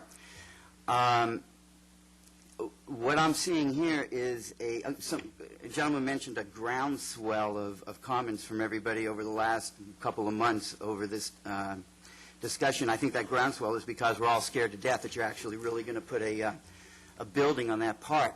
Listen, in 1830, there were 50,000 people living in New York City. By 1850, there were 500,000 people living there. 10-time increase of the population. During that period of time, they still set aside 850 acres for a park. Now, sometime since 1850 and, yesterday, the population increased to what, 7-10 million people? Can you imagine the temptation that the governmental bodies in New York City had to take, 25% of that central park and let's build, a new city hall? I bet you the city hall grew a little bit since 1850, but they didn't do it. The lady in front of me mentioned being visionary. Someone else mentioned what would make me really proud is to see this building in this area. I'll tell you what would make me proud. What would make me proud is to come over that hill at San Joaquin, look down and see the results of a visionary body of government that would take that open space, leave it as open space, not only for now, but, here's a word that we've heard tonight, in perpetuity. I've been living here for 22 years. I remember coming over the hill, and that whole area from PCH to San Joaquin was empty. it didn't matter that there was a park there. There's no green park between Corona Del Mar and Laguna Beach. We look out towards the ocean. We look out towards that open space. It doesn't matter that it's all weeds. It's open space. People want open space. That's why they want to live near it. It doesn't have to be even green. Somebody said, oh, my God, nobody's going to use it now. Don't spend any money. Fine. It's open space. That's visionary. That's what the park was designated to be. The area was designated to be. And I find it incredulous that you're seriously giving thoughts to putting a building there of any size, shape, or manner. You've already taken half of that area away and have used it for the Corona Plaza and the library. Fine. Leave the rest. One last comment. It isn't just the 25% today, the 3 acres today. It's in 10 years when you say, oh, we need another acre to do this. It's in 15 or 20 years. The precedent will be set. And I think that would be a very bad mistake now and for the future. Thank you. Thank you, sir. Mr. Mayor, City Council, and staff, my name is Larry Porter. I live in Newport Beach. I've lived here 50-plus years. I agree with all of those folks who have given you the reasons to vote yes on item number 1, to proceed forthwith for the planning of the park. Thank you very much. You get the gold ribbon for shortest speech, Larry. Thank you, Larry. We know who you are. We know where to find you. Good evening. Honorable Mayor, good evening, members of council. My name is John Moftakar, and I'm a resident of Corona Del Mar. I'm here tonight because I believe that a municipality should be flexible in their decision-making process. With that said, I think that there are great arguments on both sides of the coin. And I don't necessarily think that there's a right and wrong answer here. I'd like to reiterate a point, or a question rather, that Councilman Curry brought up, and that is with regards to the general plan. The general plan, as stated, has said that that portion of land shall be designated open space, aside from the previous council decisions that have been made. So the question is, from a practical standpoint, if we were to change that to a city hall location, how do we accomplish that? And of course, again, that was brought up by our assistant manager, Sharon Wood, and that would be a special election, because of the fact that the city hall would be 40,000 square feet or more, and I believe the figure is 72,000 square feet, if I'm not mistaken. So a special election, as we all know, is very costly. And so it would almost be cost prohibitive to put a city hall site there because of that very fact. And my feeling is that I understand the residents' concern in holding off because they want to make a sound judgment, sound decision. However, if we hold off, we may go to a special election, we may drag the city hall issue out further, and additionally, we may lose the $600,000. So it could essentially be a lose-lose situation. If I have my facts correctly, in assuming that there would be a special election required for the city hall to be placed on this site. Thank you for your attention. Actually, City Attorney, can we get a clarification on that? Would a special election be required, or could we have that at a general election where it would just be another one of the... You could do it in general election. At a general election, so there would be no additional cost. We could have one, but it could also be a general election. That's correct. Thank you. Good evening. My name is Joe Vandervoort. I have several friends in the audience that are staring daggers at me right now. I was also told not to come tonight, and it wasn't any point in it because you all had made up your minds ahead of time. I certainly hope that isn't true. I would really like to think that you all were listening with open minds for all the arguments that I have heard. I have a speech. You don't get it. I'm not going to give it to you. Most all the points have been made. I served as Parks, Beaches, and Recreation Commission chairman for 8 years, commissioner for 8 years, chairman of that for 2. I love parks. I think this site should be reconsidered. It is not a perfect site for a park. I think you have other options. Don't just rush into it. Delay. You're being ramrodded into this. Just put it off for a couple months until other issues that are maybe more important than another passive or even one soccer field park. Don't rush, please. Delay your thing. And don't make up your mind ahead of time. Thank you. Thank you, Joe.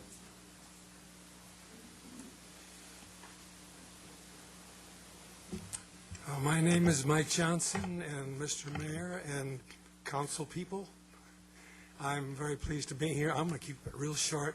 I'm trying to think of something you haven't heard already.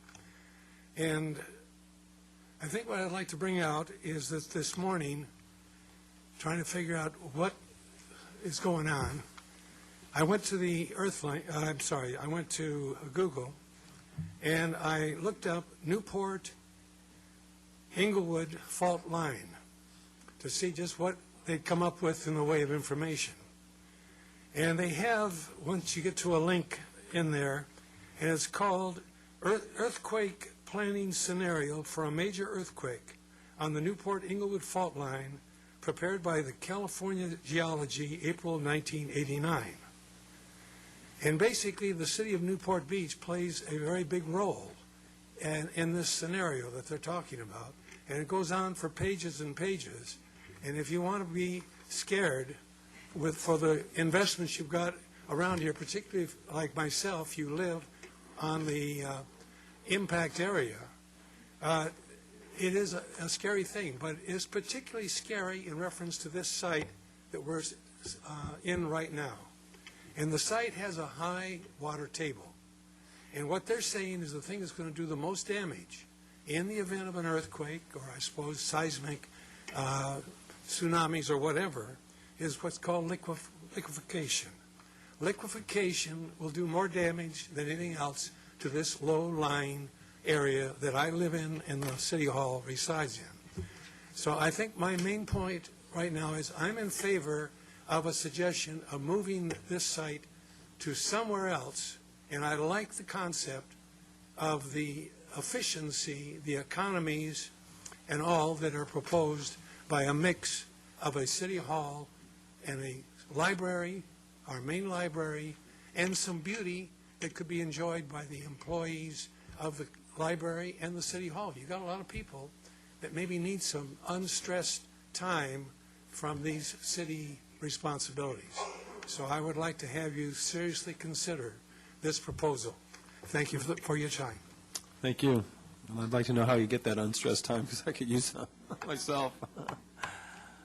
Hi, I'm John Heffernan, resident of Port Streets, former council member, former mayor. First, I want to thank you, councilman. This is one of those juicy times when it's nice to be elected, when you're faced with a lot of comment like this on both sides. Good arguments. I'm here to explain to the people that I was part of the vote in December 13th, 2005, when we pulled this site off, and I was wrong. I was wrong for a lot of assumptions that proved to be wrong. That this could only be used for parkland. That we had a donor who was going to pay for a majority of the cost of it. We had better site options for City Hall. Irvine Company would not approve it. These were all false, and I was wrong. Hard for a politician to admit they were wrong, but it's wrong, and the result is you've got a lot of people here. What's the action item is see whether you're going to proceed with the park or you're going to table it and think about it. I've never been for the City Hall being here. I think it's the wrong site. It's not the middle of Newport Beach. Newport Center is. I think that having a mixed-use option for that park land up there to be a parkland in the City Hall is the right decision. You'll solve a parking issue. You'll bring people to the park. I think I voted for this too, and I was wrong probably doing that. You've seen the result of PCH and Jamboree, where you don't have anybody using it. Even on the 4th of July, it's roped off. You can't even go and watch the fireworks there. What's going to happen here? And how much is this really going to cost? The city, and most importantly, being a real estate guy, made sure of my mistakes, all of you who say you pull this park side off, you're going to have to find a $25 or $40 million slab of land to put the City Hall on, and then put a $50 million City Hall on top of that. So this is a common piece of ground for all of us. Maybe we can use it for both sides. and maybe we should study that before we have to go find a piece of land. And quite frankly, I had a long time to try to find a piece of land. You've had a long time, and you haven't found any. And you're not going to condemn anything, because that's not the tenor of this town. So what are you going to do about the City Hall issue? You take this site you take this best site off the table. You're going to take a secondary site, and Real Estate 101, you put the City Hall on the right site. And this is not the right site, and other sites aren't. Next to the Central Library is. And I'd ask you to at least consider it.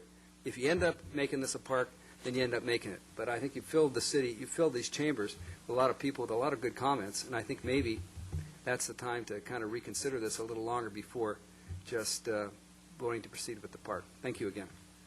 Thank you, John. Don't worry, Mr. Mayor. I'm not going to talk about how thick this book is. My name is Leonard Lane, and I'm a resident of Corona Del Mar. In the first minute of the 3 that I'm given, and I wasn't going to speak this evening, I want to share a piece of experience with you. During the time I lived in Alaska, when I was on Governor Jay Hammond's staff, I was the chairman of the state's capital site selection committee. You've all looked at a lot of sites, but I don't think any of you have ever looked at planning a whole new city from the ground up. Nor have you gone around the world and seen how people have planned whole new cities from the ground up. Nor have you taken a look probably at all of the issues from social to geotechnical and everything that falls in between. That doesn't mean that it's not good because you haven't done it. It's just very few people have ever been given that opportunity to do it. I was given that opportunity. And what I took away from those 2 years, even though the state of Alaska made the right decision to not move the capital for a variety of reasons, was the whole issue of open space and parkland and quality of life. And every single time that we looked at something that someone said, I'm going to leave this beautiful park, this beautiful view, this beautiful open space like it is, but I want to put a little building in the corner. Well, let me tell you, you've all read what a bureaucracy does, and there's nothing against a bureaucracy. A bureaucracy is a bureaucracy. But the little building grows, and it grows, and it grows, and it grows, and no matter how much integrity you had with the first decision, it doesn't hold. And I've looked at this from cities, from brand new ones from the ground up, from Canberra, to capitals that have been proposed, capitals that have been proposed to have been moved. And that's the point I want to leave with you tonight, is you've made a commitment once. We ask you to keep that commitment. I can tell you from deep, deep experience that if you don't keep that commitment, I will draw you the linear line of what will happen on that site. I've looked at the hydrology, I've looked at all the other things, you've heard all those pieces, but I want to leave you with that little piece of experience. And I'm looking at some nods because you know I'm right. So with that, I hope that we keep that as a park site. Thank you very much. Thank you, sir. Good evening, Mayor, council members. My name is James Turner, Newport Beach resident. I just want to say I support the City Hall and the park on the piece of land. I think it's a great proposal, Mayor, and I salute Bill Ficker, and please delay the vote and consider this for the future. And thanks again. Thank you. My name is Barbara Burney, and I live on Balboa Island. And I agree. I think it's ridiculous that we can't all be happy. There's plenty of room up there to have a city hall and a park and the library, and it would be a wonderful civic center for all of us. And as they said, it would be safer to have the city hall up there than down here. So please wait and make up your mind. I'd rather have you make up your mind tonight and just have the city hall and the park. Thank you. Thank you, ma'am.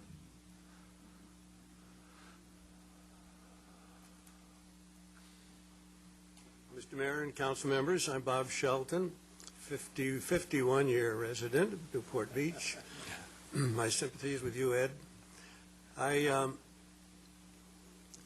This is a tough political question. The history of the political history of this site certainly creates a tough problem for you people, and I sympathize. I've been there. I've been in your seats. I've been in Homer's seat. And if I've learned anything, it's that it's never, in my judgment, never a mistake to take time. When you have a divided community, don't rush it. back off, take some time, let some further information flow, let it settle in, and then you can make a judgment that you feel good about. I think that would be tough to do tonight. And when we think about promises, maybe the most important one is to promise yourself that you're not going to vote until you have sorted through everything that needs to be understood about the choices that are before you. Whatever decision you make, consult your conscience. Don't worry, you'll get reelected whichever way you vote. That's 7 votes for the council. Thank you.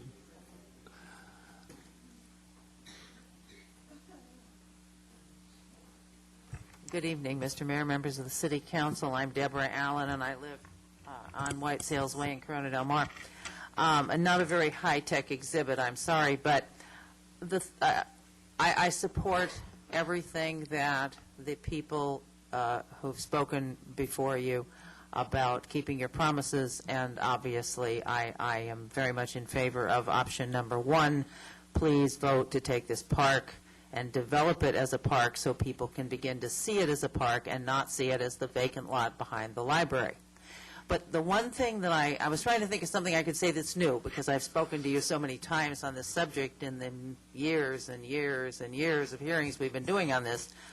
The one thing I have to add tonight, and I don't know if this is going to come across. Does this work? Is there something that I can move over here with?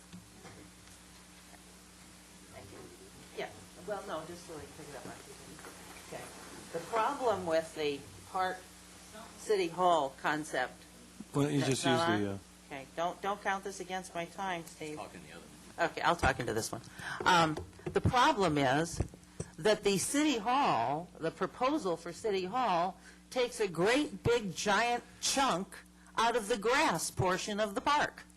That's the part that is going to make the synergy between the natural park and the library.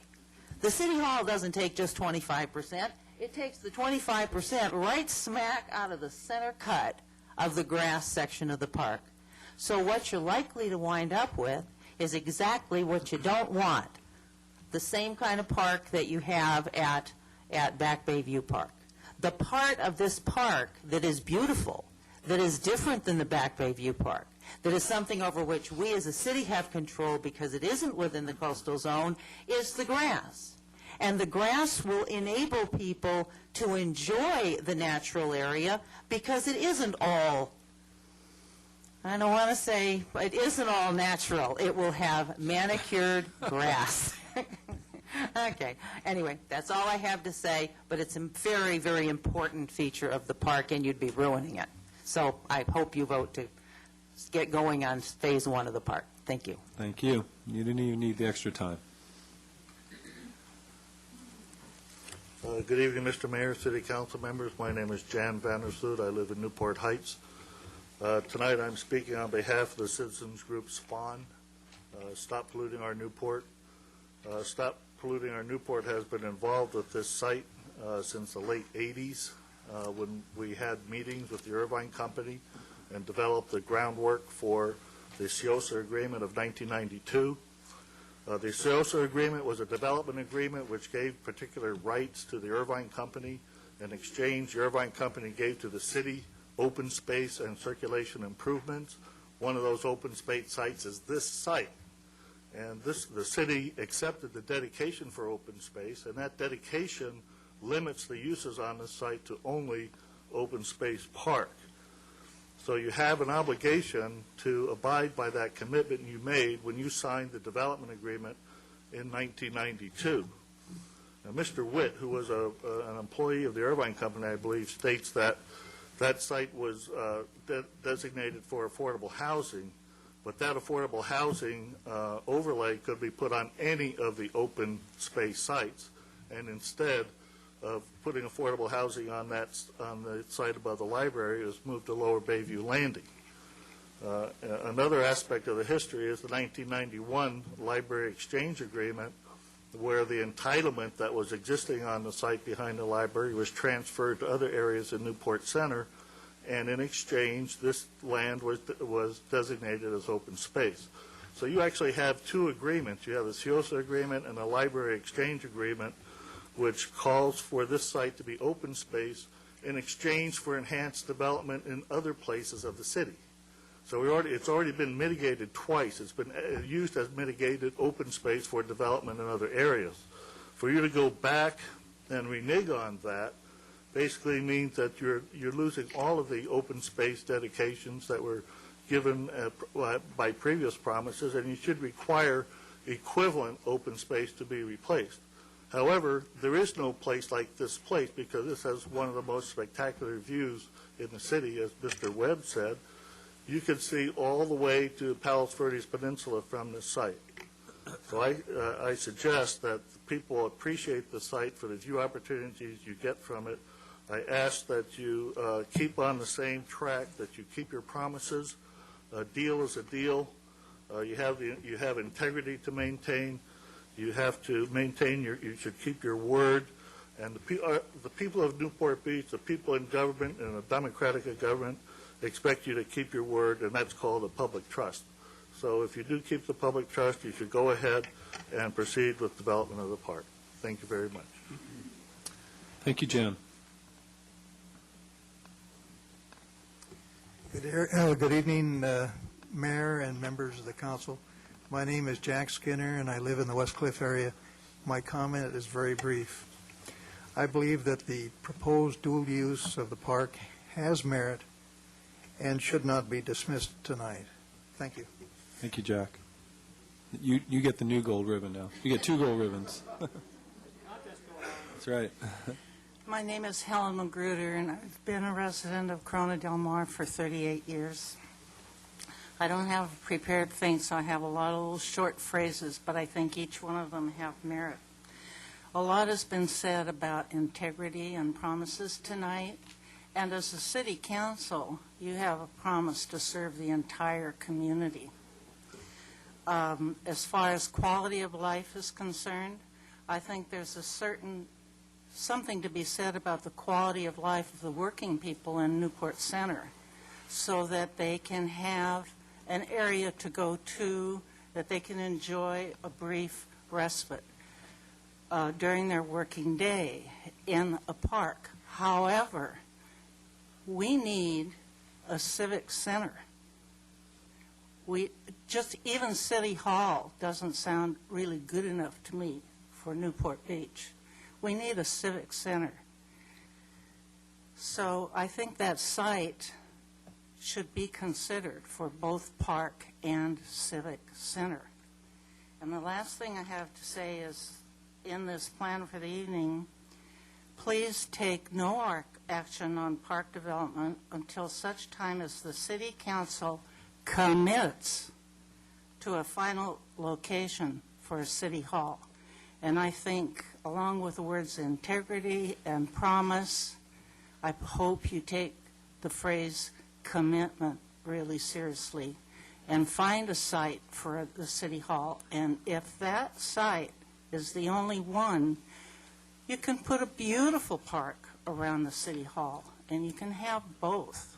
And I hope that you take no action on the park development tonight until you commit to a location for the Civic Center. Thank you. Thank you, ma'am.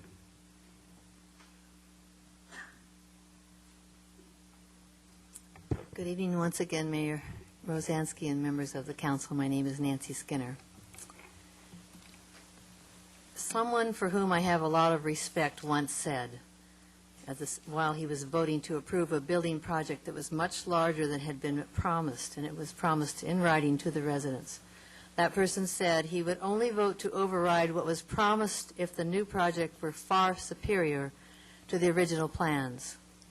I'm here today to say much the same thing to you. I would never support a plan to override a promised park unless I were absolutely convinced that a new plan could result in a far superior project.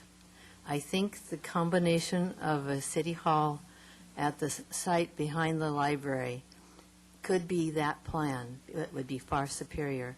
But I won't know if I am correct about the far superior project unless you vote to allow us to look at it, comment on it, and compare it to other plans before you shut out that option. I like to visualize the Montage Hotel in Laguna Beach, some of you have heard me talk about that before, as a model for what could be done here. Not that we're building a hotel, but we could have a structure with the most beautiful area as a park around it. And if you haven't been down there to walk that Montage Park, you should do that. When the Montage Park Hotel, rather, was proposed, the citizens of Laguna Beach were up in arms. They fought it tooth and nail. And I didn't live there at the time, and I didn't vote there. I do live there on the weekends, but I did not live there. But so I couldn't have voted one way or the other, but I was sympathetic to those who did not want that hotel built. I have to say I was wrong. It is absolutely beautiful. It's a destination spot for people from Europe, from all over. We walk it regularly and enjoy the beautiful part that is the public walkway section of it. And just in case you haven't seen how they put a park on top of the parking garage and the Montage and a couple of other pictures, I'm going to pass these around if you don't mind. And I'm going to ask you to please make no decision tonight. I think this is a big decision for this whole city. And I agree with the person who said, I don't see why 4 more months would matter if you held off another 4 months. This may not be the site that we all think it would be, but how are we going to know unless we take time to look at it? Thank you very much for listening. Thank you. Thank you, Nancy. Good evening. I'm John Connolly, Corona Del Mar. I don't have a position on where the new city hall should be, but I think it's reasonable and practical and responsible to maintain all options, particularly since we don't have a truly outstanding choice at the present time. To take away one of those options would be not in the best interest of the city. Thank you. Thank you, sir. Good evening, everyone, the City Council and Mayor. I'm Christine Carr, and I live in Newport Beach, and I'm here because I truly thought this was already agreed upon by all of you and many, many, many residents of Newport Beach to keep this area an open space park. And I want to think of myself as an open-minded person, and possibly there is another site to do something to save the space and have a park and the city council, but I really do think it would be nice not to mix business and the park together with that site. Thank you. Thank you, ma'am. Good evening. My name is Steve Braz. I'm a resident of Newport Streets, and I also I had the privilege of being on the committee, the site selection committee, and I don't think there's a better site in the city. After reviewing all the sites in the city, we came down with 21 sites that were potential sites. I don't think there's a better site in the city than this avocado site. I don't think there's a better site in the state or in the nation for a city hall. I feel that strongly about this site. A vote to put a park there would prohibit us from finding a site for the city hall, which means that we'd have to build one here, and it's going to cost $50 million. $50 million represents $1,500 per household in our city.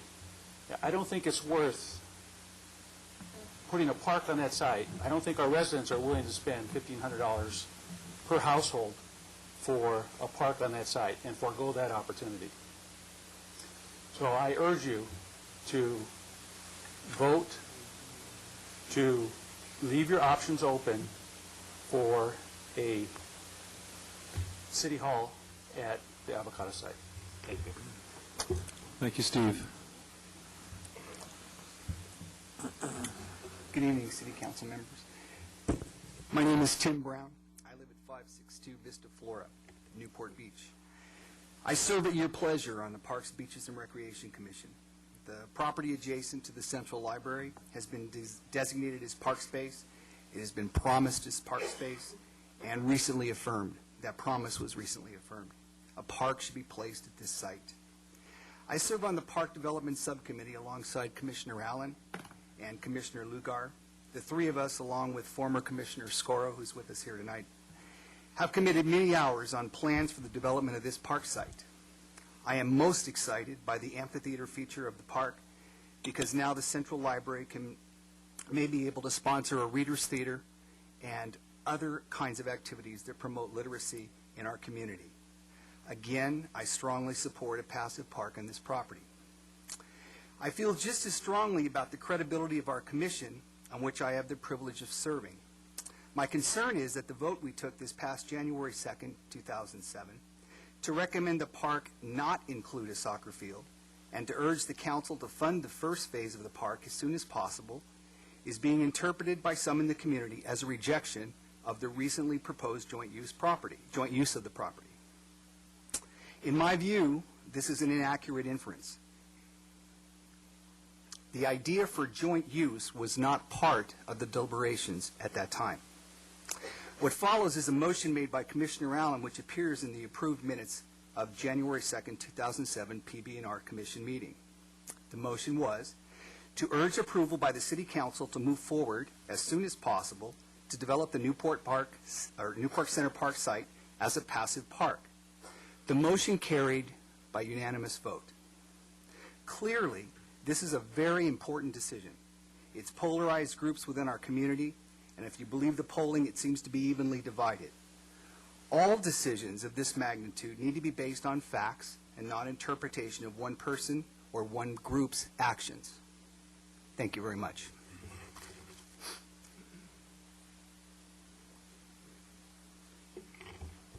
Mayor Rosansky and members of the City Council, my name is Bill Ficker. I'm also a longtime resident of Newport Beach. First, let me present you with signatures requesting that you not fund any park design or construction until the City Hall issue is resolved. I have here approximately 250 signatures, and you had received about 40 of those a few weeks ago. We all agree on pursuing a first-class park, and my plan does not change that. The Council's concern of promises is certainly appropriate, but must be evaluated in the context of adding park area at the existing City Hall site equal to that used at the Park Library site, and my plan does that. And we have a plan, and everybody can look at that out in the lobby. We have always suggested that we replace the site coverage at the library site with a park here at this existing site and have a usable urban park for art walks and things like that. I won't go into detail because that's not the subject here tonight. The general plan indicates parkland acreage needs, and a rather impressive list of residents created and scrutinized that plan. And the acknowledgments are all on this sheet, and everybody sitting here tonight was on that, and probably half of the audience here tonight were on this sheet that developed that plan. It is the citywide issues and needs for park and recreation facilities is shown on this chart here. Service Area 9, which includes the site we're discussing here tonight, indicates an excess of 8.1 acres. There are 12 service areas in the city. And this is what it says on page 812. Service areas. The city has been divided into service areas as shown for the purpose of park planning and to equitably administer parkland dedications and fees provided by residential development. 2 of the 12 service areas within the city, Newport Center and Harbor View, have no identified park and recreation needs as discussed below. Service Area 9, Newport Center. There is a park surplus within this service area. The Back Bay View Park was completed in the summer of 2005, and new passive park, Newport Center Park, is planned for development sometime after 2006. Service Area 2, Harborview, there's a surplus and so forth, but that's not before us here tonight. I hereby request that the council take action to delay any funds for park design or construction until the City Hall issue is resolved and the purpose and size of this park is defined. Thank you. Thank you, Bill. All right, I don't see anybody else in line. Is there other speakers? Please come forward.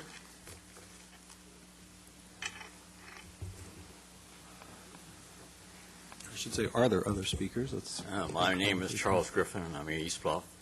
I've owned my home on Balboa Island for over 50 years and cleaned toilets and whatever for summer rentals before that.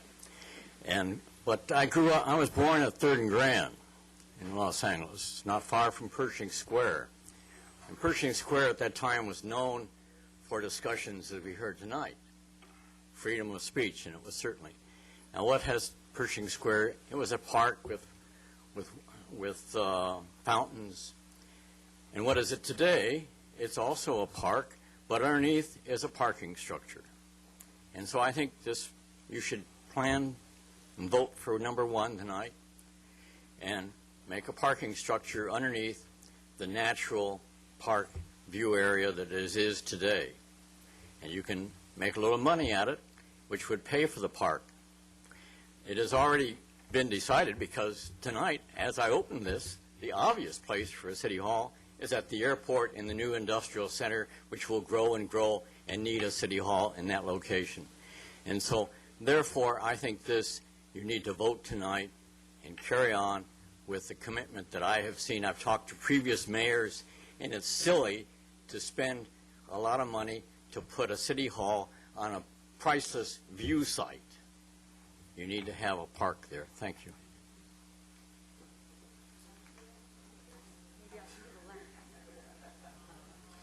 Hi, Mayor, Council, Mayor. My name is Laura McCants, and I'm a business owner and a resident here. I've owned a business for 30 years in the city and lived here for 10 years. First of all, I'm involved with architecture and design, and I know, and I also love this city very much. I live up on Bison, and I come down that hill every morning to walk in Corona Del Mar, and to me, that view is the most beautiful thing that I see. I think it's great. I know somebody like Bill Ficker or any good architect can do something with that site where you can have a park and a building where that building is built into the side of the hill where you're really not going to see it. I don't think that you see the library now. I think a lot of people don't even know that don't live in our city that the library is there because it's tucked back under the hill. So financially, fiscally responsible situation, I think that we already own this property and that's a good location for it. I just say that I love the view, but I'm also willing to have both things there, and I think that it would be a good location. So, thanks. Thank you, ma'am. Okay, anybody else? Last chance. I see movement in the back. Okay. With that, I will close the public hearing, or public comments section of the hearing. Just so you understand, as I said before, at this point in time, the council is going to deliberate. There is not going to be any further opportunity for the public to speak. Councilman Selich is asked to speak first. He did request that this motion be, or this agenda item be placed on our agenda today, so I'll give him the courtesy of speaking first. Thank you, Mr. Mayor. First of all, I'd like to say that I've been attending public hearings as part of my profession for around 30 years now, and I would say that never have I heard such thoughtful and well-reasoned debate on both sides of an issue, and I think all of you are to be congratulated on that, as well as your demeanor here this evening on something that's obviously a passionate issue and you all feel very strongly about. I would also say that I made kind of an interesting observation, that is that typically the hearings I go to, you have the environmental open space interests lined up on one side and the business community on developers on the other side, and tonight on each side of these issues we had a unique mixture of both. So that's something that I've really never seen much before. As many of you know, I attended the funeral of my father today. That's why I'm wearing this white flower. And as I was listening to all of the comments, and I want to make it clear that I listened very thoughtfully to every word every one of you said this evening. But as I was listening to what you were saying, something came to me that my sister said at my father's funeral today as she was reminiscing about my father, who was a man of incredible character and integrity. And she was making some statements about Dad, and he said, you can do things the right way. You can do things the wrong way. You can do them the easy way. You can do them the hard way. And he said, don't ever confuse the easy way with the right way. So what before us tonight is to find the right way to do this. I think the easy way would be for us to continue this on. We could appease a lot of people that way. We could find a way to appease the park people, and certainly the people that are behind Mr. Ficker's proposal would be happy. And people have asked tonight, well, what's the rush to go ahead with this? Well, I guess I asked, why are we taking so long? I joined the City Council almost 2 years ago, and one of the first tasks I was given, in addition to the general plan, was to move ahead on the development of this park. And I have been working on this for almost 2 years now, much of it behind the scenes, working on plans. The plans are 80% complete. Been working with a potential donor. We lost a lot of the money that the donor had offered us. It was our own fault. I won't point fingers. But if we had moved ahead in a timely manner, we wouldn't even be here tonight. This park would already be constructed. It's a dedicated park. It's not a vacant piece of property. I don't know of any place where cities give up their dedicated parkland. And so I come down to the conclusion, after a lot of thoughtful thinking, and I have studied this more than anyone has in terms of the City Hall and all the options that we face. I'm on the building committee with Council Member Webb and Mayor Rosansky, and we've had many vigorous debates over these issues, and they know how much I've studied it. I'm sure they're getting tired of getting my emails every time they see when they go, oh no, Selich has got another idea now. And so they know the amount of time and work that I've put into this. So I put a lot of thought into this, and I come down on the side of integrity and meeting our commitments that we have made for the park. And I think the time is to move now, get this issue off the table. The only reason that we're here tonight is because it just keeps going on and on and on. And because there isn't a sign or a patch of grass or some trees or walkways, people do not consider it a park. Don't consider what it is. It's a dedicated park. It's every bit of a park as Castaways, as Back Bay View Park, and the other park in the city. Just because it doesn't have a sign on it doesn't make it any less of a park. Unfortunately, a lot of people that I have talked to recently, they drive by it and they still think it's a vacant piece of property, a vacant lot. So the time is to move. The time is now. There are plenty of other options for City Hall and Newport Center. I'm committed to finding a site there. We have a number of sites under consideration by the building committee. Every time one site goes off the table, it seems we're able to find another one. So there's a lot of opportunities to do things and to create a City Hall. And so, as I said, I think the time to move is now.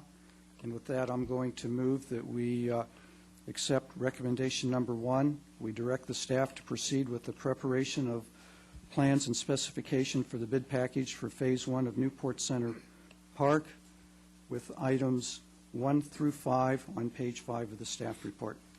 Second. Thank you, Councilman Selich. Before, everybody, I imagine, has a little speech that they want to say tonight. I still have some questions I want to ask of staff, so I don't know if you want to make your speeches or you want me to ask staff some questions. Can we have Wes come back in here? I have a question. Did you say items 1 through 5 or did you say 1 through 4? 1 through 4 on page 5. Okay. And I notice in the recommended action, we do indicate on the first page, and determine whether a soccer field will be a component of the park plan. I made no mention of a soccer field, so I think that should speak for itself. hold off on that for a little while. Yeah, Wes, again, we were talking earlier about, your fact that you've been here a while, you've managed to look at our parks, and I imagine you have a long history of working with parks and as either a director or a member of a parks department? Correct. Okay. Based upon your experience of other parks, other cities, other types of parks, how much can we really expect this park to be used? And who do you think are the users of this park? In my walking of the park and trying to evaluate it based on what the council asked us to do at the December 12th meeting and trying to prepare for the January meeting of the PB&R Commission, it is staff's feeling that the site can probably accommodate the one soccer field, that baseball would not work there simply because of the lay of the land and the adjacent streets. Knowing how youth groups operate, though, that if the size of the soccer field that is there, and I think what we show in the staff report is a maximum of 360 by 180, and the proper parking was there, it would get used, and it would probably be divvied up into smaller fields for practices, but it would accommodate soccer, and the soccer users, which is a huge sport in this town, would come and use it.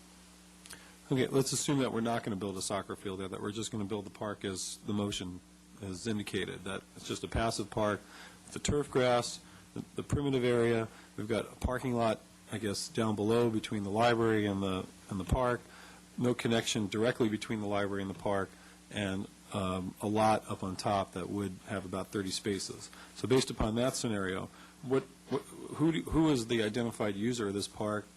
And how do you have any sense of the intensity of the use of this park?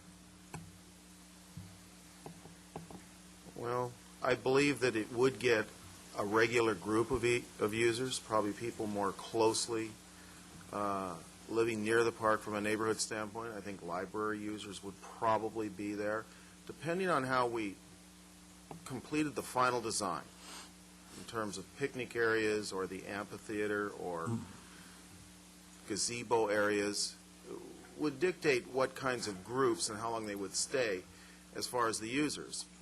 If you expect a large crowd on a Saturday afternoon to a passive park such as this one might be, you're not going to get large crowds Saturday after Saturday after Saturday like you might at an active park. But as has been said tonight, sometimes the passive parks simply have value just visually. And so it's not just all about who's actually setting foot on the property, but definitely there would be less people there probably on a regular basis than at an active sports park. So, I guess in my view, I'm looking at it as handfuls of people that are going to use this park. Do you see this as a park where the residents on, let's say, the closest residents here are the ones east of MacArthur. Right. Do you expect that those folks are going to walk to this park? I think that some combination of those residents and library patrons would probably be the prime users of this as a passive park, and that's a supposition on my part. That they'd be the prime users, but I'm saying, do you think it's, I hate to ask you a number, but are we talking about 10 people a day, 50 people a day, 100 people a day, 1,000 people a day? Give me a magnitude here. This is how I try to get answers out of my kids that way. Sometimes I said, well, is that $1 million or one? But I wouldn't expect thousands of people a day or even 1,000 people a day, and it would depend on how we design the access from the MacArthur side in terms of what that specific neighborhood would do. Okay. But well, we have. Well, can I ask you just? Sure. You're talking about design. Apparently, I guess we have a design, although I haven't seen a final design of this park. I actually don't even know what the park is going to look like, and we're being asked to vote tonight on going forward with a park that I don't think a complete concept. I don't expect design drawings, but I don't even think there's been a complete conceptual plan presented to me anyway. I know the last time I looked at this thing, it didn't even have a parking lot up on top, and we expected people to walk up a hill from the library parking, and, how tall is that hill, Mr. Bainham, from the grade of the library to the top of the hill? To someone to get to this turf area that we're talking about? It's about 40 feet. Yeah, somewhere I want to say 30 to 40 in there. Okay. It's a 30 to 40 substantial, feet, how many slope. steps do you have to climb to get up there? Well, it's actually a switchback ramp. So. Oh, there's no steps, it's a switchback ramp? There's some steps, too. There's both. Okay, well, again, I haven't seen it, so I don't know. On the ramp, how far up, how long do you expect this ramp to be to get up a 30 to 40-foot hill? With a wheelchair, because I'm assuming it has to be handicapped accessible. We'd have to pull up the concept and look at it. I can't really give you a number on that. Are we talking 50 feet, 100 feet, 200 feet? It's substantial length. A 6% slope would require 240 feet. 240 feet. Switchback. So it's a 240-foot switchback up a hill. And I believe that's why you proposed the other parking lot off of Farrell. Exactly. But I would imagine that if you're at the library and you're trying to get to the park, you're going to, I don't know, maybe you're going to get in your car and drive over to the park and use the upper parking lot. But I imagine there's some people that would like to directly come from the library and not have to get in their car and drive. I guess the point I'm making is that you know, I haven't actually seen what this park's going to look like. You're telling me, well, it would depend on how we make the entrance to off of MacArthur, whether people are going to come and use it. Well, I haven't seen that. So how do I know whether the park's going to be used or not? How do I know whether this is a good way to spend our precious park funds?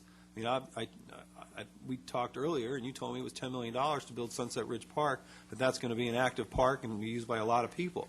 You know, I guess what I want to find out is how are we going to get the most bang for our buck? I mean, are we going to get the most bang for our buck in this park or not? I mean, that's really what I want to know. You know what? Don't even answer that. I think it's Wes. I don't even want to put you on the spot. I think the Your answer Honor, is, I protest. You're badgering your own you're right, witness. and that's why I don't even want you to answer. I think Wes is a big boy. He can handle himself. It's fine. You know, you really. You don't have to be his defender there, Mike. Yeah. I think the question answers itself. In any event, you know, do you have, or have you studied a final conceptual drawing for this park? I have not studied a final conceptual drawing of this park. I've had some conversations with fellow staff members, and quite frankly, the staff is waiting for final direction from the council on how to proceed, and whether there's a soccer field or it's strictly passive. We will then finish off the plans, and we'll take into consideration the access issues. But those have not been finalized, but we would try to make it as accessible as possible. So even as a passive park, it'd be easy to get to, and the parking would work. And if there is a restroom, then that would suffice, and maybe some access. But there is no restroom at this point, is there? I understand, but finally, when it comes back with plans and specifications to go out to bid, some of those conversations would have to be finished off, yes. So, but we're not at that point yet. I'm not aware that we're that far down the road to finish it off. One question. Yeah. There's at least one group that will regularly visit this site. I heard what Ms. Allen said was that we were going to have manicured grass, and that will guarantee at least a large group of maintenance workers. Do you have any idea about how many maintenance workers would be employed almost full-time to keep this grass manicured? Well, I hope that's not one of those jokes about how many city employees, but that again depends on the final design. But if there's a lot of turf up there, it will take more than the other. It, again, is a question that we can answer when we see the final design. Okay, if a soccer field is there versus a passive park, and I know as far as number of users are concerned, that particular one could be divided up and used for, I don't know, youth, the smaller groups that maybe have 2 or 3 fields even. If we ended up with 361 feet as the plan shows and 180 across, on practice days, they might even get 4 teams up there at once. Okay, so 4 teams is nominally especially the 7? smaller clinic-age kids, yeah. Okay, let's say that's 7 kids per team. So or 11 or 12. Or 11, 12, okay, so that we might get 40 or 50 people there at one time. Is that possible? Easily on practice days, the right time of year, given it's not lit during the week, yes. There wouldn't be any lighting. Right, and so it would be, you know, in the summer, well, say in the September months, you know, from 4:30 to 6 or 7 at night, that could be the case, yes, on practice days. So in other words, a passive use might get 5 or 10 people a day, whereas a soccer use might get 60 or 70 during the season. That's correct. Anybody else have any questions of Wes? Thank you, Wes. Okay. Mr. Bayham, I just asked Wes if, there was a final conceptual plan. Do you have a final conceptual plan that I could look at so that I'll know exactly what this park should kind of look like? Well, we do. Particularly that shows the phasing. And Mr. Mayor and members of council, we do have that plan. In fact, that plan we showed up on the screen is really the concept plan that we're looking at right now, the enhanced plan. It's my understanding from talking with our project managers that we're probably in a neighborhood of about 70% done on the drawings. We're kind of waiting to see what the final decisions are of how much do we want to put these enhanced improvements in the nature area. What do we want to afford? Obviously, the idea of putting a soccer field's been put on the table. I guess we're waiting for direction to finish that. What we're looking at really is a variation of what was originally proposed by, vetted through the PB&R Commission, and subsequently shown to council. And the park was, I guess the line that was used from PB&R was not a destination park, so there weren't a whole lot of amenities in there to attract people to hang around in that kind of a park situation. So I think the basic design is still there. That's what I'm saying. So the park is kind of designed not to be used intensively. Is that what you're saying? Well, I think it was not meant to be a destination park. I think that was what the direction from the PB&R Commission was. Well, I think you just told me that it was amenities are left out. Obviously, there's no bathroom on that plan. So anybody who's got to go to the bathroom is going to have to run home across MacArthur, I guess, or run back to their office or over to the library to go to the bathroom. Is that correct? That's correct. That's the direction we were given to design the park in that way. Is there any picnic benches or any excuse me? I think the audience was a little better behaved than you are right now, Mr. Curry. Exactly. I've been very gracious to all the council members up here, and I expect you folks to be the same. So as I was saying, Mr.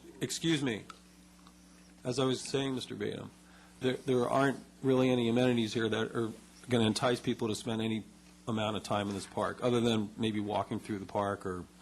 Yeah, the original direction from PB&R Commission was to install benches but not picnic tables, those kinds of things. Essentially walking paths, drinking fountains, a garden-like atmosphere were terms that were used to describe it. Essentially that's no lighting, a little more turf, and the parking spaces to accommodate the library. Okay, thank you. Does anybody else have any questions for Mr. Batum? I have a couple of questions. I have not seen what gets built in the various different phases other than a few words that have been sprinkled back and forth. Have there been any studies related to what is actually being constructed in the various different phases? Are there any drawings? Wasn't Robert Stein was just here waving some blueprints? The plans that he has are for the entire park. They don't show phasing, if I remember. Yeah, I think the phasing issue came up late in the game, and we're certainly open to that, and we can alter the plans to do such. I think the phasing idea was brought up as a way to afford the park in incremental steps. So we do not have a plan that we actually don't have construction plans for each phase at this point, but we could easily go in that direction. If the soccer field were to be constructed in the central portion of the park area, which I mentioned earlier this evening, that was going to have a fill of from 3 to 12 feet above existing grade, would the soccer field actually be substantially below that little knoll? Wouldn't it be roughly essentially what the existing grade is and actually remove some of the area that is in the central portion to balance the grading? Yeah, I think the idea would be to try to get a balanced design, but also to be able to depress the field so that it would be in somewhat of a ball shape to prevent balls from going off site. Okay, so this would actually improve the view as you travel down MacArthur Boulevard as opposed to the park plan, which has the site 12 feet higher than the soccer field. Yeah, it certainly could be designed in that way. And it also improves the view from the residents across the street, too. Okay. Thank you, Steve. I have a question of those that might be proposing the park. Or is there an openness to redesign, any redesign of the park, or how do you guys feel about that? Just speaking from my standpoint, no. I think my motion speaks for itself, and in response to Councilman Webb's questions, we don't have a phasing plan. That's part of what we're, part of the motion tonight, but we do have a estimate that was taking the park as designed in whole and what the possible components would be and breaking it down that way, but there is additional work to be done in creating a phasing plan. It's part of the motion tonight. I'm not quite sure you understood the question. Is there openness to changing the design of the park? I mean, assuming we were to go forward to it. Not beyond what's on the concept plan. I think that's the commitment that we made, is that concept plan that we saw. So I don't know what Councilmember Leslie's talking about. If you're talking about the soccer field, the answer is no. Well, for example, Councilman Webb had talked about, there's an elevation and this type of thing that might not even be in the interest of the Harbor View folks. I mean, have we really looked at all the elevations in there? I looked at the elevations. I didn't notice anything in the area that Councilmember Webb was talking about that would interfere with anyone's view, and it becomes a matter of economy. We can haul the dirt away. It just adds more cost to the park. I didn't see where it blocked anyone's view or was an impediment in the park. It's a matter of economy and trying to get the dirt to, we don't balance, but to minimize the amount of dirt that we have to haul out of there.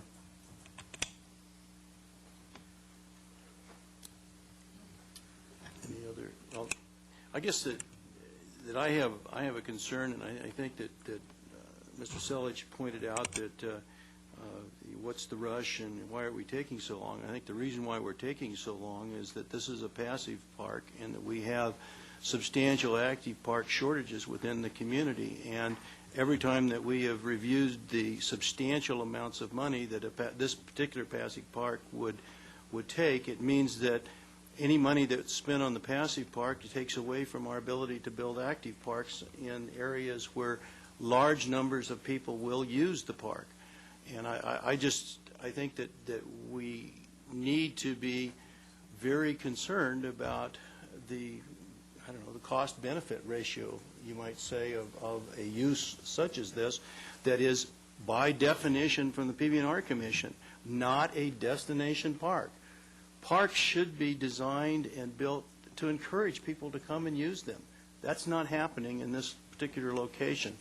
And I think that for us to take this tonight and budget and direct budgeting of funds for construction of a project which we have clearly stated does not or has not been fully planned out, the phasing is not determined. We don't know what's going to be going into phase 1, 2, and 3. It's been pointed out we might be wasting at least 65,000 square feet of landscaping if we do go forward with this at the present time. I think that our capital improvement budget that we looked at last year provided for $1.923 million for a park. Of that, $1.7 million was for coming from contributions. Yes, we've lost contributions, but that still does not mean that because we've lost contributions that we should take money out of our general fund that should be going to active parks and spend it on this passive park and change our priorities from a park that was 85% funded from contributions to a park that's being 15% funded by contributions. So that I think that it's too early for us to consider the budgeting of the full amount of money to go forward with even a phase 1 on this project. So I would make a substitute motion that we take no action on the park development until such time as the City Council has determined a final location for City Hall. Mr. Mayor? Yeah. I mean, what I would say is I think that, I certainly recognize all the passion and the hard work and the commitment of the park proponents. And, I think it's okay to, try to appease people and keep the peace and balance the interests. And I think the path to doing that is not to move forward And, when we talk about passion, it's a powerful force. It's everywhere in the political environment. And yet it can also, I think, impair good decision-making, because we're also talking about is your tax dollars, your land, and your property. And it's with some irony that the park proponents have said that there's a broken contract. What came before us was a park of $1.2 million, which was going to be $1 million private, $200,000 taxpayers. What we have today is $3.7 million, of which it's $3.1 million taxpayers. And I think given the uncertainty of how the phasing is going to go and all of that, as well as our competing priorities, why not table this until June when we look at our budget? And a couple of weeks ago when we had Crystal Cove, the majority of the council established that we were going to look at our capital improvement projects in June and try to do so and not, get into this dipping into unappropriated funds. So I don't see the urgency to move forward. I think that there's some real benefits in just kind of putting things on hold for now. I think it will just result in more peace in the community. Will you second the motion? I'll second your motion. Mr. Mayor? Yes, Councilman. Well, I will oppose the substitute motion, but let me say first I've got some comments on the whole subject. First of all, I'd like to thank all the citizens on both sides of this issue who took the time to contact me and the rest of the council. I met with some of you at the gym. Some of you made the time to get together personally. I had emails coming in during the course of the Oscars. I had a guy come up and talk to me in the line at the Denver airport. And I know that there's a lot of passion in the community about this subject on both sides, and very distinguished citizens on both sides of this issue.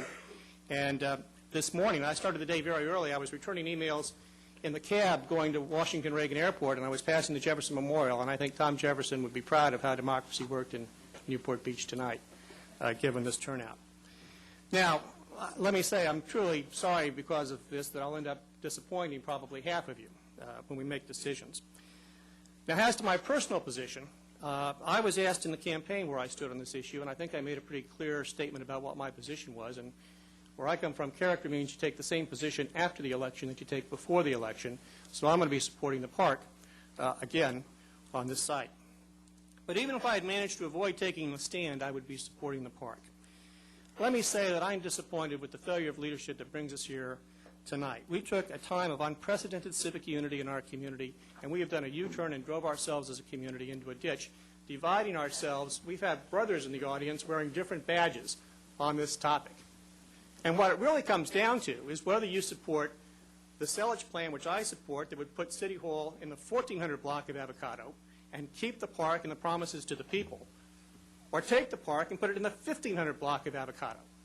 I mean, that's what this issue is coming down to, and we have divided our community needlessly to go through this whole debate. Let me say a couple of things.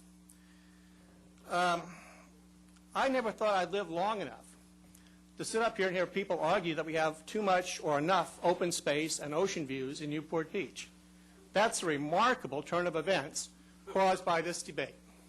Unbelievable. This park site has become almost a religious issue. We have an evangelist in Mr. Ficker who has been promulgating it.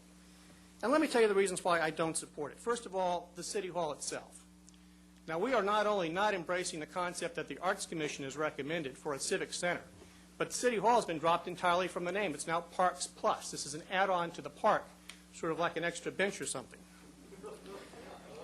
The building's sole architectural characteristic that recommends it for consideration appears to be that from most angles it's invisible. It's hidden under dirt and grass. Well, I'll tell you, we need a City Hall for 60 years, and it shouldn't be one that's an accoutrement to a park buried under dirt and grass, hidden, who we're advertising as being something you can't even see. And then there's the park itself, which we're told is something that we can put on top of the roof.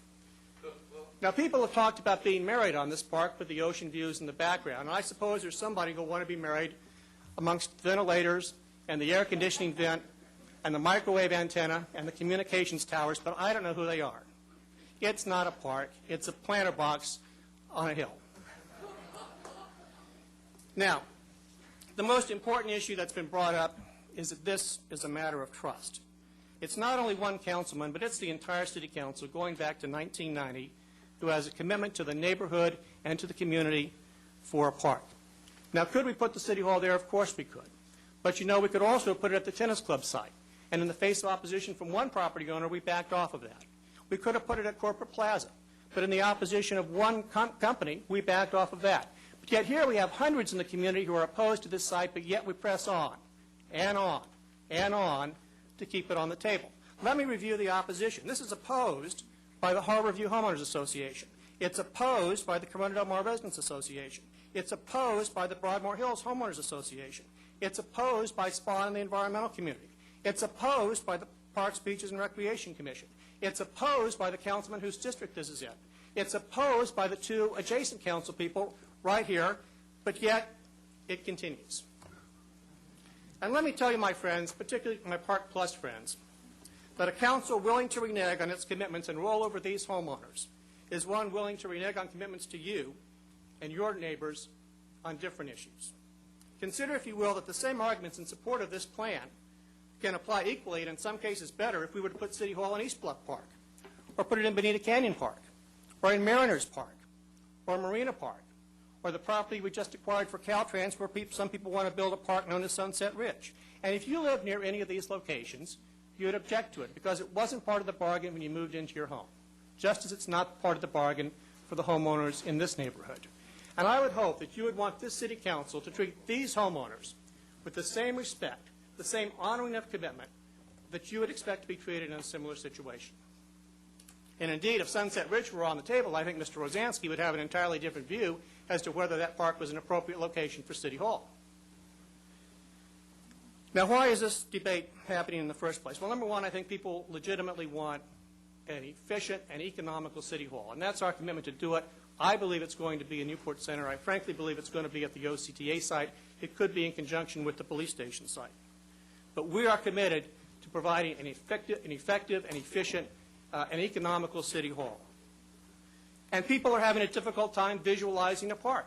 And I think that's the legacy of Back Bay Park. And I think our friends at the Coastal Commission and the environmental community need to take the lessons to heart that building parks like that erode civic commitment to open space. And we saw evidence of that tonight. Well, I'm committed that this is not going to be another weed park. Some of it's going to stay open because it's the drainage for the homes north of that. But we're going to have a park that people are going to like, that they're going to respect, and they're going to use. Both the Selledge plan and the police station site give us viable Newport Center locations. It's time for us to get along to the job at hand and build the park and build the city hall at an appropriate site.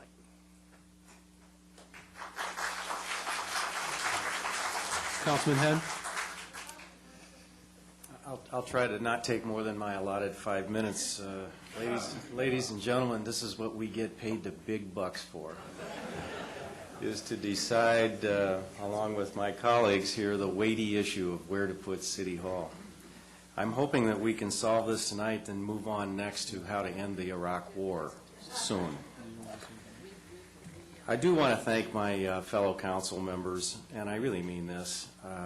I think every one of them are sincere in the pursuit of their belief on this issue, and they've all actually helped educate me about it. I'd also like to extend special thanks to all the citizens that showed up tonight. I agree with Ed. It's, or is it Keith? Someone said it's a shining example of democracy. I do want to make one more note of thanks here, and this is to the Daily Pilot, who painted me as the swing vote on this issue, and therefore resulted in me receiving, I'm sure, at least hundreds more emails than everyone else here. I do want you to know that I read every single one of those emails, and I did consider them. I think it's my duty on your behalf to look objectively and thoroughly at all of these issues. I did that this time. I will do that in the future.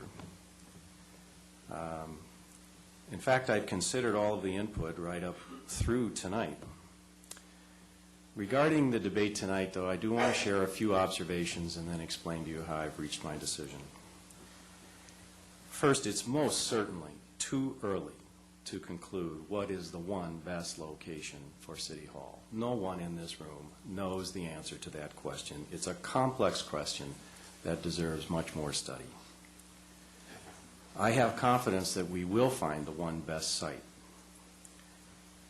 No matter where City Hall goes, though, the final cost is likely to be $15 or more. The argument that we can save a lot of money by putting it on the Avocado site, I believe, is specious.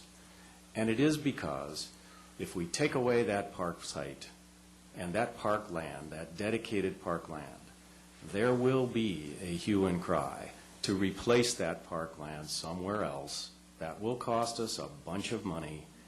There are no free lunches in terms of building City Hall. It's been suggested to me along the way in a number of emails that I've seen and received, and indirectly in a few comments tonight, that the people that live near Newport Center Park are somehow acting in a selfish way and in a narrow interest, and therefore their views are to be discounted about this issue. I do reject that line of thought. I think that the people that live in or near any project that involves significant land use intensification are entitled to express their view on it, and arguably more entitled to express their view than others who do not live nearby. I recognize that we have an obligation to represent all of the citizens of Newport Beach. I've looked at the counts, the vote counts on the Daily Pilot website. I've counted up the emails that I've gotten. I've looked at the signatures here. It seems like it's about evenly divided. So the evidence that we have to date here is that there is no mandate either way on this issue. And in fact, when you think about it, we've heard from a grand total of less than 2% of the voters of Newport Beach. So while it certainly has excited passion, it has not excited a clear understanding of which way the voters in this city would like this issue to go.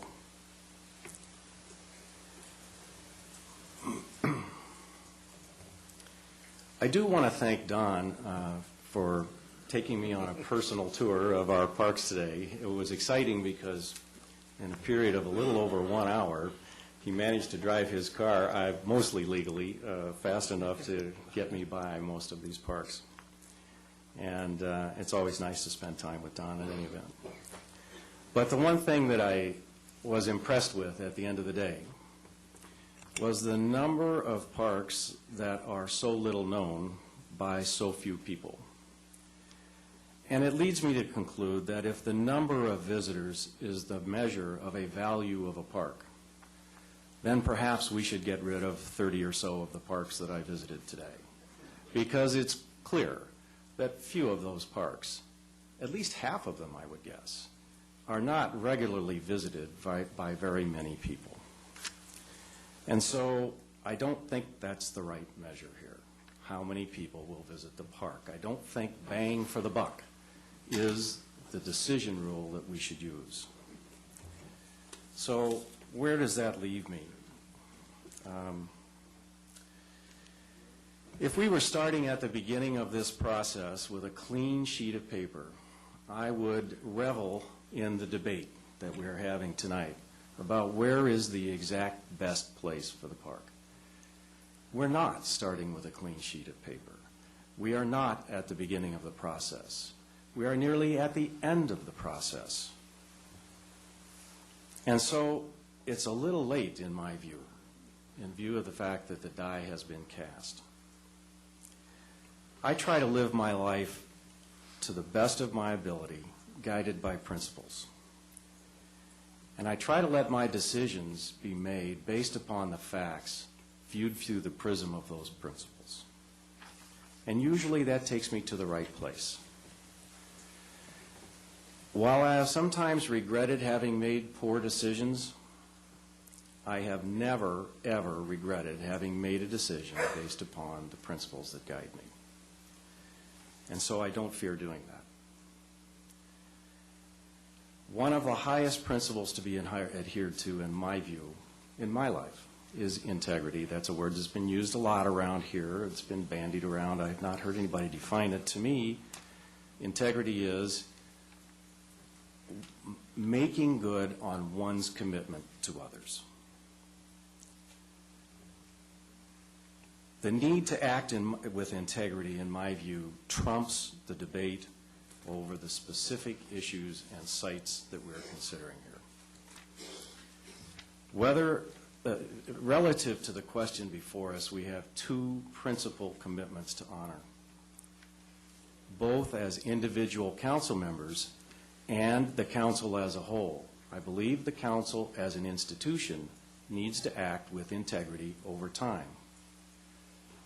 And therefore, it's not just a matter of what we individually think. The first point of integrity here is that this site has been envisioned and approved as a park, a passive park, for arguably 15 years or more. And this has occurred after valid public outreach, scrutiny by the Parks, Beach, and Recreations Committee, and through several votes of the City Council, whether they were in study session or in regular session up here. I don't believe it's a distinction without a difference in my view. We should honor these commitments and we should act with integrity. Ed already stole my line here. To those who would say, why rush, I think the more appropriate phrase would be, why wait? The second commitment that we have is that we just completed and endured, for many of us, a hard-fought election. And the voters approved a new general plan for the first time in 25 years. I regard that as a watershed event, one that is to be respected. They also approved, when they approved that plan, more intensification of use in this city. And that was very tough for the people that voted against the new general plan to swallow the fact that we were allowing some more intensification of use. But to go along with that, and I think a strong reason why the plan was passed ultimately, is that it also included a vision for open space and parks, for arts, for the water quality, for lots of things. And so it was a balanced plan, a plan that should be honored, a plan that should only be changed for the most critical, highest standard of reason. I don't believe that we've seen or heard that tonight, a standard that high to change a general plan that was just voted in, on which the ink is barely dry. I don't believe we have heard the justification. I've heard chimes change, but I will tell you abiding principles do not. I therefore will be voting against the amended motion and for the original motion. Thank you, Councilman Henn. Anybody else would like to make a comment? Nancy? No. All right, well, I guess that leaves it to me to make the final comment here tonight. I, too, would like to thank you all. You were a very courteous audience for the most part, and I appreciate that. It certainly made the time go a lot quicker, and we were able to hear everybody's views and opinions on it in an orderly and businesslike and democratic manner, and I do applaud you for that. You know, we had some testimony here from staff, or not testimony, well, Mr. Henn would term it as testimony because he thought I was interrogating them as witnesses. But what I was trying to do is elicit information that has not been out there, that has not been talked about. And, you know, maybe it's my attorney background, although I don't practice law, I haven't in 20 years, and I wasn't a litigator at the time. But, you know, I wanted to elicit information and make the public understand, what are we looking at? What is the choice here? I mean, it's a difficult choice. It's not an easy choice. Certainly I was voting, or I participated in some of the votes that Mr. Heffernan earlier talked about, where I voted, to look only at City Hall here, not to move City Hall to the park, to move forward with, various different actions on the park. It's difficult to change your mind, to look at something in a different way, and to come out publicly and tell people, hey, I think I made a mistake, or I think I made the wrong decision, but I'm willing to correct it now, to review my actions and make sure that they were appropriate at the time, and if they weren't, certainly to correct those. So, first of all, I want to go through a few of the things that staff told us tonight. Let me just get my notes here.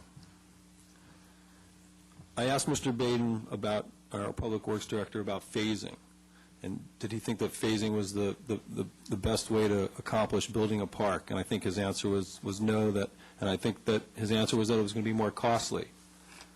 So already now, by doing what at least it looks like 4 of us want to do, we're going to be spending more money to build a park that, in my mind, shouldn't be built the way we're building it. But regardless, we're certainly not going about it the right way.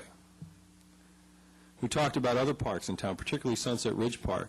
And I asked them about, what's the need? What's the need for parks? Do we need active parks? Where are we deficient in parks?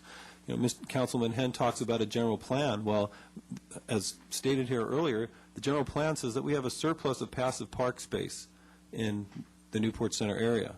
That's not to say that it's that we shouldn't just build it. That's a ridiculous argument. I agree. You can never have too many parks. There's never, and I would strongly vote against closing the 30 passive parks that you, I know, in jest referred to closing, because that would be ridiculous. Why would we want to give up those assets to the community? But what I do say is, if we are going to be looking at our limited resources, and we did talk about that, and we're going to be talking about it a lot in the next few months when we start putting together our budget. We talk about our limited resources. If we had $20, $30 million laying around that we can just build parks where we want, yeah, well, maybe this park would be ripe at this time if that's, the general consensus is that's what we should do, is build a park here the way it's been portrayed tonight. But we don't have those kind of resources. As wealthy of a community as we are, we just do not have those kind of resources. And it's not just parks. We have lots of demands here. Other people have been here tonight, or not tonight, but if other people come here, they ask us to rebuild Oasis. That's a huge expense. Eventually we may need to rebuild a police station. That's a huge expense. We need money for $50 million for a city hall. That's a huge expense. We have fire stations that need to be built in Newport Coast. That's a huge expense. I can go on and on. There's a list. I mean, we had a committee that came up with $150 million in huge expense. And so I say, okay, well, we have a limited pot of money. I'm not only a councilman here, I'm a fiduciary. You give us your money through your property taxes, through your sales taxes, through whatever means we get it. And we have to spend it in a wise and legitimate way. And in a way that is going to, I think, get value for your money, or get the most value. Get the most bang for your buck, whatever you want to call it. We have to prioritize. We can't just build whatever we want in town. Certainly that doesn't happen. We need to prioritize. And so I try to elicit information tonight from our Parks Director and from our Public Works Director. How can we, where is the priorities, at least with regard to parks? I mean, I could have started asking a bunch of questions about other priorities, but I just listed them off to you. These are all other priorities. So I say, okay, if we're going to allocate money to parks, which is great. I mean, the second speaker here, I think Mr. Beek, chided me a little bit, or we had a little back and forth, but even he said, I was a proponent of parks, that the El Morro Park may very well not have been built, except for a stand that I took when I was, almost less than a freshman councilman here, and I had to go up against 6 people that were going to vote the other way, and we turned it around. So I'm a proponent of parks, don't get me wrong. And I'm a proponent of a park in this location. And nothing has been said tonight to say that we won't build a park in this location and live up to the promises that these council members are talking about. I'm not saying to avoid our promise. We need to keep our promises. But what was the promise? I mean, I guess, and I'll get to that in a minute. We're going to talk about what is the promise here, because everybody characterizes the promise as a 12.8-acre park with nothing else and not enough amenities that it's going to make it a destination that people are going to want to go to and spend any amount of time at. All right, it's just kind of a bauble, I guess, is what we're talking about, that we're going to dangle there in front of Harborview Homes or people driving down MacArthur to look at, but really not to utilize. And is that really how we want to spend our precious park dollars? I'd much rather see a park where kids are playing, where adults can go and play in softball or pickup games or whatever you want to call it, because thousands of people will use that every week and every month. And as we sit here today, I'll eat my words if that park is ever built, but there is going to be handfuls of people on that site, not thousands. And so I say, okay, we have a limited pot of money. Do we want to spend it on thousands, or do we want to spend it on handfuls?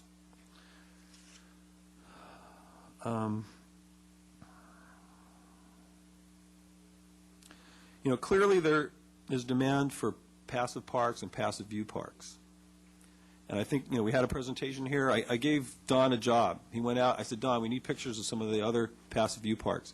Some people, I think it was Mr. Vandersloot, came up and said that this is a spectacular view, unparalleled, I think, or maybe he didn't say it tonight, but certainly in the emails that I've received from him, and that, it's basically one of a kind. Well, I think we saw at least 25 parks here that certainly had at least as significant views, if not better views. So I think, it's overstating it a little bit when you're saying, well, we're really building something that's so unique and so different that it's going to create a different experience, that we need to have it today as opposed to maybe sometime in the future. So again, it gets to the need of the park. And is this timely and ripe? Okay? I had the library director come up, and I asked her, Linda, what is the demand at the library? What do you need to make that library function better? For thousands of residents that go to that library every week, it's packed. Whenever you go there, it's hard to get a parking spot. What is the demand? And her answer to us, and you were all here to hear it, we need parking. Programmatically, we're stunted because we can't offer the types of programs that we want to because we don't have the parking to accommodate the people who want to come and use the facility. And not to mention the private use of the facility that might generate some funds for the library that might create more programs for all you folks that are out there, for your kids, for your grandkids, whoever. So there's clearly been a demonstrated need at the library for additional parking. Yet we're talking about building a park in phases, and the first phase we're going to build is the part that's probably going to be the least used. What's the sense of that? It's ridiculous. It's so absurd. I mean, I'm almost beside myself when I think about it. Really. I've tried to look at this park, and I've talked a little bit about use. And I've talked to, the proponents of the park, and I've sat with Jan Vandersloot for 2 hours at Cappy's Cafe, graciously listened to me try and bring him over to the dark side, as he would probably term it. But, we talked about it. We talked about the users of the park. And what I've been told is there's 3 users of this park, 3 general users. That there's resident users, there's library users, and then there's Newport Center employees users. These are I'm sure there's a few other users out there, but these are generally the users that they're talking about that are going to use this park that's not a destination. Let's talk about the residents first. This park sits next to a major boulevard, probably one of the most major thoroughfares we have in our city. I just don't see residents from Harborview Homes walking over, even in ones and twos, certainly not in droves, to come and use this park when they can walk in the other direction and try and find a park and not have to negotiate a major street like MacArthur. That's number one. I don't see them getting in their cars and driving over to this park either, because if you're looking for a spectacular view, you saw at least 25 spectacular views all over town, some of them way superior to whatever view you're going to find here. So let's talk about the library. As we discussed, there's no direct connection between this park and the library. You got to walk out the front. Or let's even assume you put in a door in the back, okay, because they're going to maybe use that parking, if it's ever built, in the back to use the library. So they're going to go out of the library, they're going to check out a book, they're going to go out of the library, they're going to climb 40 feet of stairs. I find just getting up to the second floor of my house starts to win me these days. But we got, senior citizens and young kids and stuff. They're all going to climb up these stairs. Or, maybe they're just going to amble up that 200-foot walkway to get to the top of the park. I mean, it's ridiculous. Richard Luehrs was here earlier in a wheelchair. I don't see Richard wheeling himself up there to read a book. Certainly. I mean, it's absurd. Again, I'm beside myself when people try and paint that picture. And I just don't see too many people checking out a book, getting in their car, driving around, and using the upper level parking lot. That just doesn't happen. People are going to go home and read their book or do whatever. It's just not going to happen. Certainly not in the numbers that would justify moving forward when we have other pressing needs all over town. Let's talk about the Newport Center employees. That's the third identified group, the users, that we should create a nice place for these folks to come during the workday to de-stress, eat their lunch, go back to work. This one's the most absurd. You know, folks, I don't know how many of you know, but my wife and I, we own a Togo's sandwich shop, a restaurant. 80% of the business we do in our shop, and we're one of the busiest shops in the chain, so I speak with some knowledge. 80% come during lunchtime. So I know what lunchtime is like for employees. I serve lunch to employees every day, to people every day. This is not Italy, and this is not France. People in the United States don't spend 2 hours eating a leisurely lunch, drinking wine, or doing whatever they do in the park. These are people that have a half hour. They come in. If I don't serve them within 5 minutes, they're upset because they need to get back to work. They're eating lunch at their desk. They're, they're in a rush. They want me to deliver lunch to their office so they don't have to leave. Okay? So I just don't, try and picture this. You're at your desk over in Fashion Island. And let's say you're even within walking distance. You're working at the medical building. You're at your desk. Okay, go grab your lunch, get in the elevator, go down the elevator, take the 5-minute or 10-minute walk, whatever, over to this park, climb the stairs if that's the way you're going to come, or walk at the parking lot, I don't know.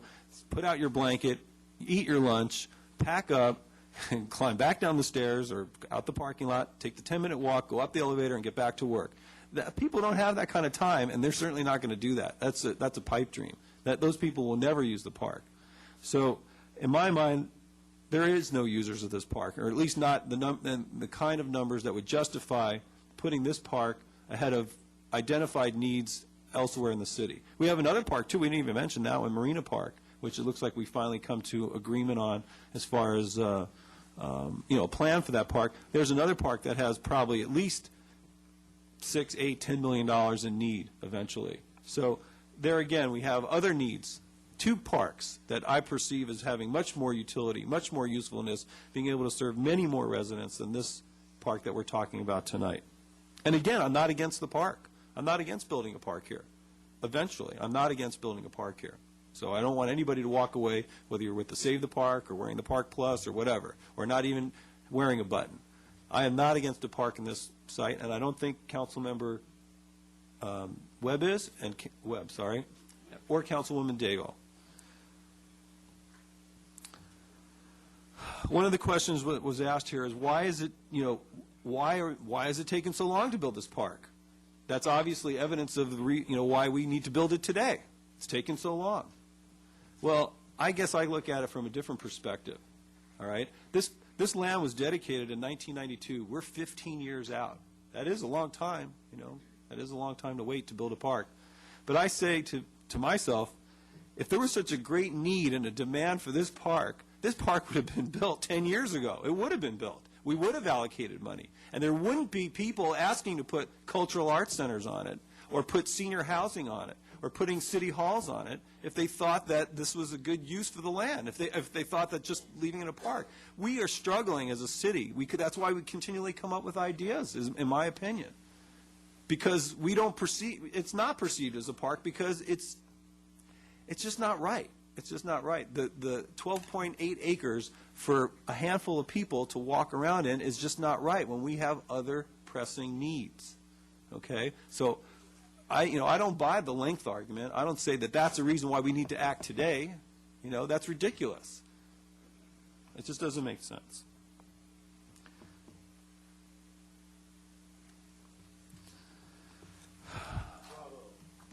Please,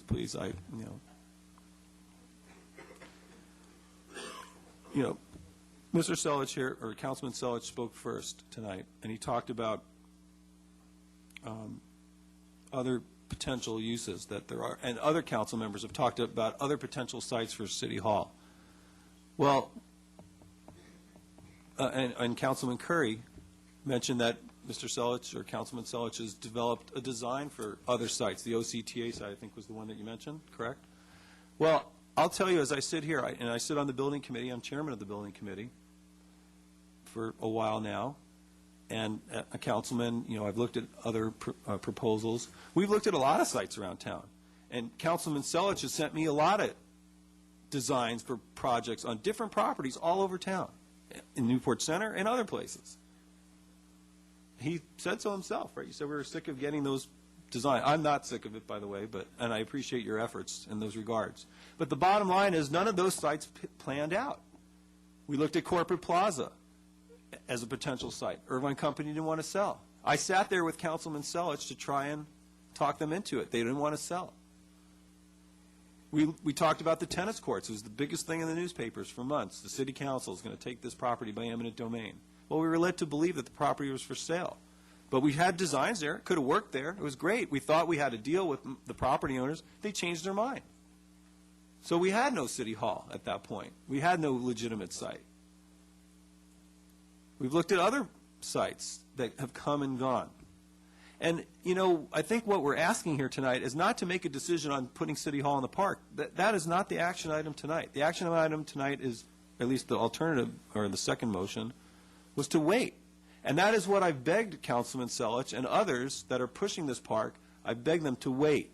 I asked them to wait. I said, please don't make me have to talk in front of an audience like you folks. Don't make me divide the community, the things that you folks are so concerned about.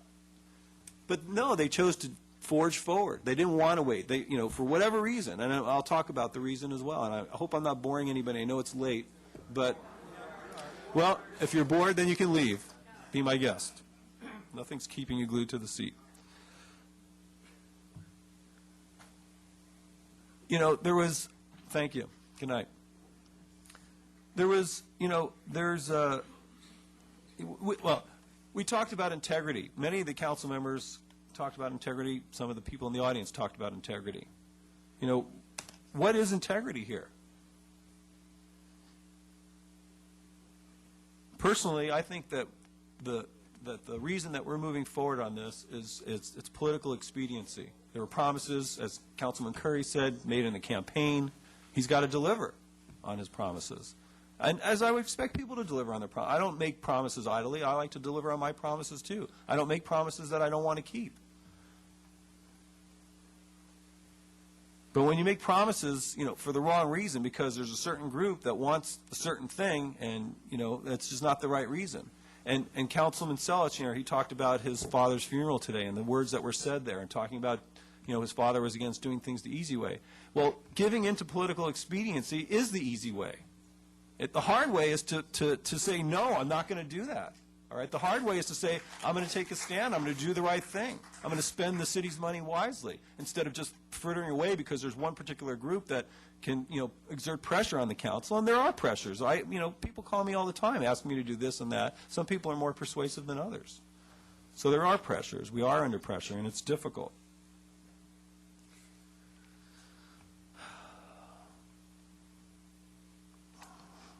So I want to get to what the promise was. I want to talk a little bit about that. Sorry, but, you know, it looks like it's going to go against me tonight anyway, so this is the last chance I'm going to have to talk about it. But I want it to be said so that everybody understands that, you know, it doesn't leave here with a misconception. I want to talk about the promise. What was the promise that was made? Norm Witt came up here and he talked about the CIOSA agreement. And he said originally that this piece of property had dual designation. It could have been senior housing, I think is what he said, or it could have been open space. So what was the promise? What about the promise to the seniors that maybe we would build senior housing there? You know, what happened to that promise? You know, and there's talk about promises like we voted in the past to do certain things with this piece of property. Well, you know, I asked the city clerk to check for me because I just wanted to make sure I had it right. And I asked her to pull up some old minutes of a couple past meetings. Okay, on what was it here? May 27th, 2003, we had a meeting where the city council took a vote. All right, the vote was 6-1 in favor of keeping City Hall on this location. Okay, 6-1 vote, keeping City Hall on this location. We spent boatloads of money on this place. I think I asked the Public Works Director, it was well over $800,000 on design drawings, plans, studies, da-da-da-da-da. The list goes on. So we kept spending money. We had design. We hired an architect. We had designs drawn. We had 90% drawings or whatever they called it. We were well into the process on this particular location. Again, we looked at this item on February 8th, 2005. again, by, I believe, a 6-1 vote, we voted to keep City Hall here, to not look at any other site. I think we made a promise to the residents of West Newport that we're going to keep City Hall here. Why are we violating that promise? I don't understand it. Why are we violating the promise? Isn't that a promise, gentlemen? I mean, it's a promise just like any other promise. I know a lot of people in West Newport who would like to see City Hall stay right here. Why are we violating that promise? We're doing it because we have new information, because we've seen that there is other sentiments in the community that would like to see other things done with City Hall. And that's why we're moving it to Newport Center, to the geographical center of the town. So we don't have tsunami issues. We don't have liquefaction issues. We don't have traffic issues. We don't have a constrained site where we have to cram a City Hall onto it because the site's just not big enough. So we looked at it. We looked at our prior decision where we promised twice to keep the property, City Hall here, but we decided not to. We changed our mind. God forbid we should change our mind and do something different.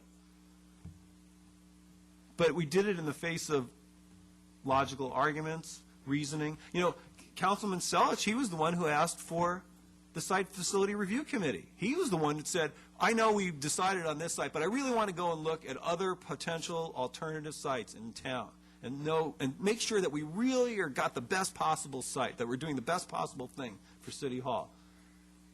I was against it, I'll be honest with you, because I thought we should keep it here. But the council voted that way, and obviously there's been a change in mood in the town, and we're not even debating should we build a City Hall anymore. Now the debate has gone to where should the City Hall be. But we made a promise to keep it here to residents of West Newport. Why are we violating the promise? Well, I don't think we are violating a promise, quite honestly, because we have new information, and we've looked more. We don't have a new site yet. We're looking. We're still looking. We're looking at an OCTA site. I sat there with Councilman Selich and met with OCTA. I was willing to explore that site. Could work. I don't say it won't work. But there's issues with that site. It's a tight site. We have to abandon Avocado, incorporate it into the site. We have to build a huge retaining wall from San Joaquin Hills down to San Miguel. There's circulation issues. We may have to close off Avocado and funnel the traffic through San Nicolas right into Newport Center before they can get out. There's a lot of what ifs. What if the OCTA says, well, it sounded like a good idea at first, but now it's not a good idea. Maybe that site's not going to pan out. So, there's no guarantees. There are no other sites. And so what I'm saying is, why are we forging ahead on this when we haven't identified something else? That, again, it's a ridiculous argument. And it's been 15 years, another 4, 5, 6, even another year is not going to make much difference in the life of this park if it ultimately becomes a park. And again, I want to, and so I say, well, what is the promise here? What was the promise made? Was it a promise for senior housing? Was it a promise for a park? It was mentioned by Novelle Hendrickson here. She kind of talked about this, but she didn't really dwell on it. I'd like to bring it up a little bit more. And just to give you a little background, 3 years ago, we had a meeting in this chamber. It was during a study session, and we had the Parks, Beaches, and Recreation Commission and the City Council sit down at that table over there jointly to discuss park priority issues in town. And, I was there. I was a new councilman at the time. I was actually looking to put Sunset Ridge Park as in first priority before Newport Center Park because I felt that there was a stronger need on this side of the bay for park space, which was, obviously we heard earlier, we're sorely deficient in park space on this side of the bay. Certainly active ball fields. From this site here, I don't even know where the closest active ball field is. I think it's up in Newport Heights somewhere. There's almost nothing on the peninsula is there any active parks on the peninsula that you're aware of? Mariners is the closest. So we've got literally tens of thousands of residents that don't even have a ball field to go to. And then on the other side of town, we have tens of thousands of ball fields almost for residents to go to. It's almost a flip-flop. But in any event, we sat here, we talked about the priorities. That was the subject of discussion. And so Councilman Bromberg at the time, this is what he said. And now, I'm sure all of you know who Councilman Bromberg was. He's Judge Bromberg now. He was a very wise man, and he knew the people in his district pretty well. I think just as well as any of us know any of our constituents in our district. And this is what he said. He said, his sense is that 2 years ago, when the council dealt with the Newport Village site, It wasn't so much that people were excited about a park, it was that they didn't want to have something else there. Now, I ask you folks, and I ask my fellow council members especially, is that the promise? Is the promise that we promise not to put anything else there that people are going to want to go to? Is that the promise that we want to endorse tonight? That's what I asked you tonight. Is that the promise? That's not a promise that I want to keep. If that's the promise that was made, then I will break that promise, because that is not a good reason to build a park. All right? I mean, that's the only promise that I could see that's been made. And that's what the proponents behind this park really want. They want a park in name only. They just don't want anything else there. They don't want buildings there. They don't want people there, obviously, by the way the park's being built, with the lack of amenities. They don't want a soccer field there. You know, they want a lot of nice-looking grass, but that's about it. So I think the promise is to do nothing there. And this is the vehicle by which we're going to get there, to do nothing there. That is the that's the real promise. No, excuse me, I did not interrupt you, and I would appreciate it if you did not interrupt me. I had a substitute, too. I'm sorry? I had a substitute, too. But anyway, so we don't need, before you call the questions. Regardless, I'm speaking now, and if you would please respect my right to speak. So we've talked about sites. You know, another thing that was said here is there's plenty of other sites. Well, I tell you now, our site review committee looked at over 20 sites. Steve Braz was here. You know, he was a member of our committee. Larry Tucker was here. He was a member of our. He was the chairman of the committee. Both of those people feel that this site is the best site possible for City Hall, or at least that it should be looked at. Which they were. That site was specifically withheld from them by this council, and I, as I said, I admit that that was a mistake. That was not the right thing to do. Getting close to the end here, folks. Don't worry. Oh, last thing one of the things I want to talk about as well. Mr. Curry here, in his, or Councilman Curry, excuse me, in his soliloquy to you, painted a fairly ugly picture of what a city hall could look like there. You know, I mean, it's easy to poo-poo somebody's idea. You know, it's very easy to shoot down ideas because, you know, you don't want to use your imagination or don't want to take the time to seriously look at it. You know, we're not talking, you know, Mr. Curry, or Councilman Curry, actually, I think almost all the council members were here when I made a presentation at Speak Up Newport, which I didn't bring tonight because we're really not here to talk about City Hall, but since they brought it up, then I think I have license to at least discuss what they discussed. You know, I showed pictures of beautiful buildings with beautiful park-like structures on the top of them, not grass on a roof. I showed pictures of Chicago City Hall that was 11 stories up and had a beautiful park on the top of the City Hall. And I didn't see any radio towers. I didn't see any air conditioning equipment. I didn't see anything that would have detracted from the beauty of that park on top of the building. And so, yeah, it's easy to paint an ugly picture, but I can easily paint a beautiful picture. And I've shown beautiful pictures to people, anybody who's interested in looking at them. And so all I'm asking is for our council to have a little bit of imagination, have a little bit of patience, think about what the possibilities it could be. Don't discount, you know, somebody's idea. It may prove out to be a bad idea. Maybe we can't build City Hall at the park site. Maybe we can't build it at the OCTA site. Maybe we can't build it anywhere in Newport Center. It may come down to that. I don't know. I wish I knew, but I don't. If I had the answer tonight, I would give it to you. Maybe we will be. Maybe we'll fulfill the promise to the people in West Newport and rebuild it here someday. I don't know. But what I do know is we are acting precipitously by moving forward with funding of this park tonight. When we have a clear and demonstrated need elsewhere in town for these funds.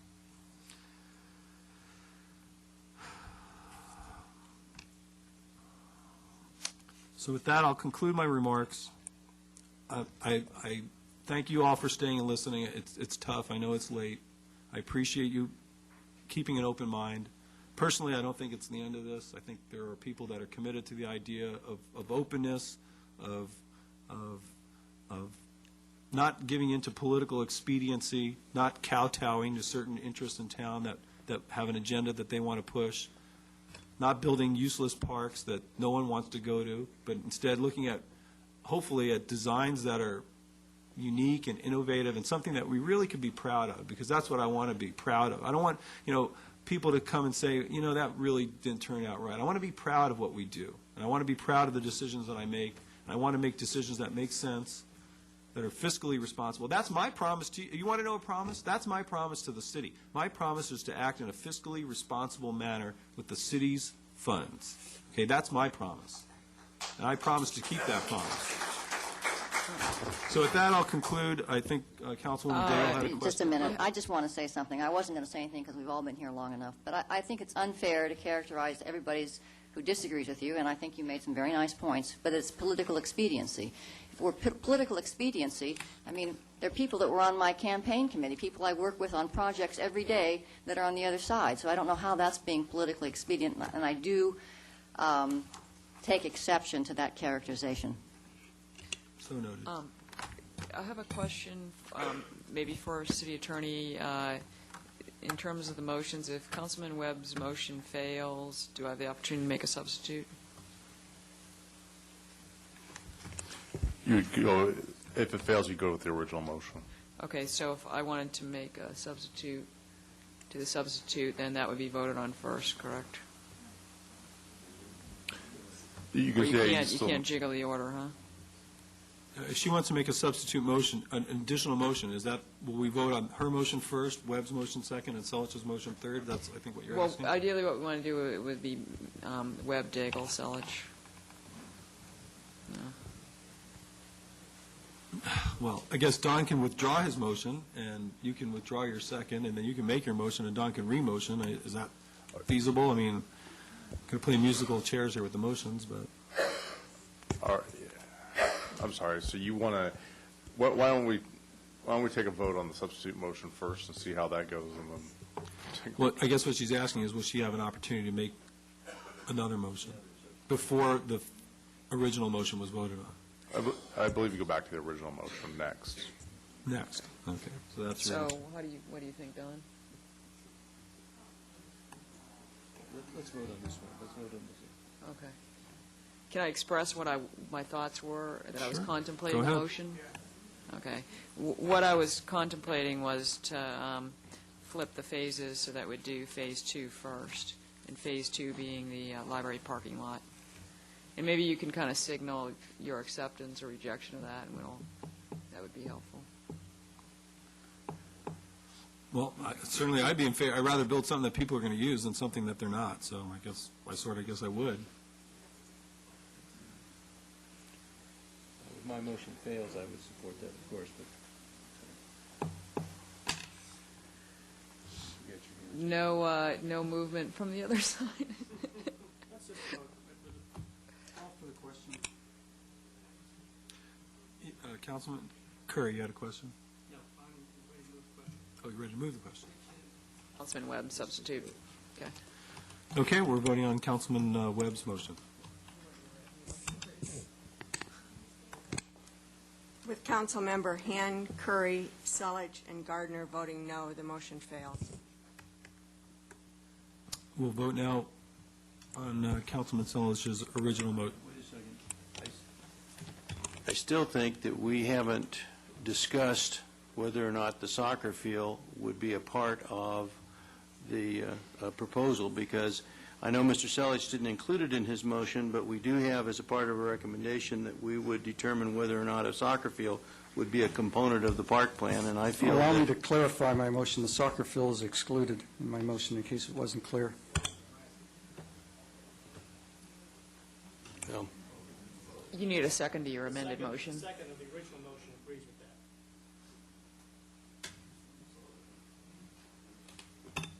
that. Please vote.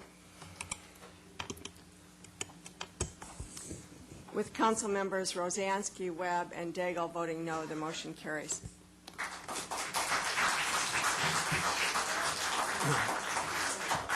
Okay, moving on to our next business.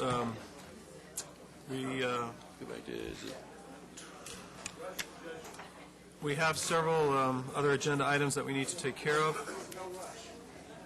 But I think what we'll do is... Let's take a 5-minute break. To go to I think what we'll do is we'll take a 5-minute break and reconvene. Unfortunately, there are several things that do need action tonight, so I beg your indulgence. Thank you. 5-minute break.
What are they, dropping the bombs in 5 minutes? Is that the famous tomorrow?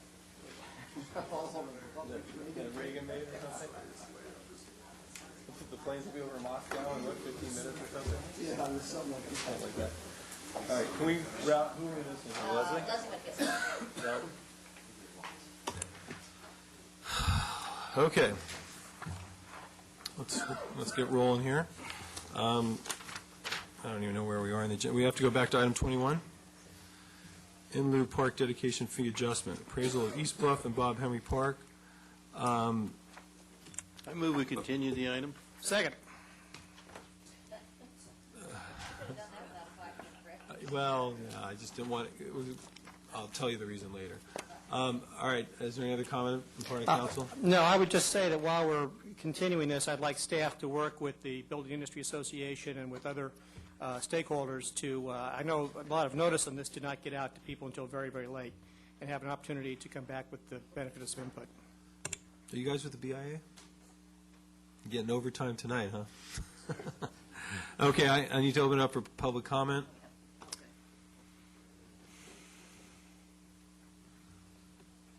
Jan Vennersuit, Newport Heights. I can understand why the BIA might be upset, but you just made a long speech about the needs for parks in Newport Beach and how much these parks cost. So you're talking about $10 million at Sunset Ridge Park, you're talking about $10 million at Marina Park, and $3 million at the park, Newport Center Park.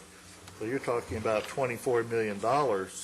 And so I think that you need to get that money, from, part of that money from the in lieu park fees that these people pay, the developers pay. So I think it's perfectly reasonable for you to increase the fees paid by the home builders. I don't buy their argument at all that they won't build houses in Newport Beach if they have to pay these fees. They're talking about 300, something like 300% increase in fees, but I don't believe for 1 minute with the house appreciation that's occurred in Newport Beach that the building industry will abandon Newport Beach because of park development fees. So that's a comment I'd like to make, because I don't know, what's going to happen. Now you're going to talk to the BIA and try to, work some kind of a compromise where they don't pay so much money. And but I think that you need to look at the home builders, because they're the ones who are building the houses that house the people that need the parks. So we need to that's one source of income for our parks, and I think we should go for it. Thank you. Couldn't agree with you more, Jan, and I'm sure we'll be discussing it again. Mr. Mayor, I think that on a continuation item, the discussion should not be about the item. It should be on whether or not we should continue it, and if it is a difficulty or a hardship on somebody to come back and hear it later on. Thank you for explaining that. Is there anybody else who feels they must speak on us continuing this item? Thank you, sir. Seeing no one else, I will bring it back for motion to continue. Please vote. Motion carries. Thank you. Okay, moving on to oral reports from City Council on committee activities. Is there anybody who has a desperate need to talk about a committee activity? Seeing none, we will move on. Thank you, gentlemen and ladies. Planning Commission agenda and oral status report. Is there anything that isn't in the report? No, sir. Good night, Mr. Lipo. Thank you, sir. Wherever you are. Thank you very much. Okay, moving along to, where are we, 20-something? 25? Come on, Levon, now it's time to earn your pay. It's after 12 and my brain is fried. 26, item 26, everyone.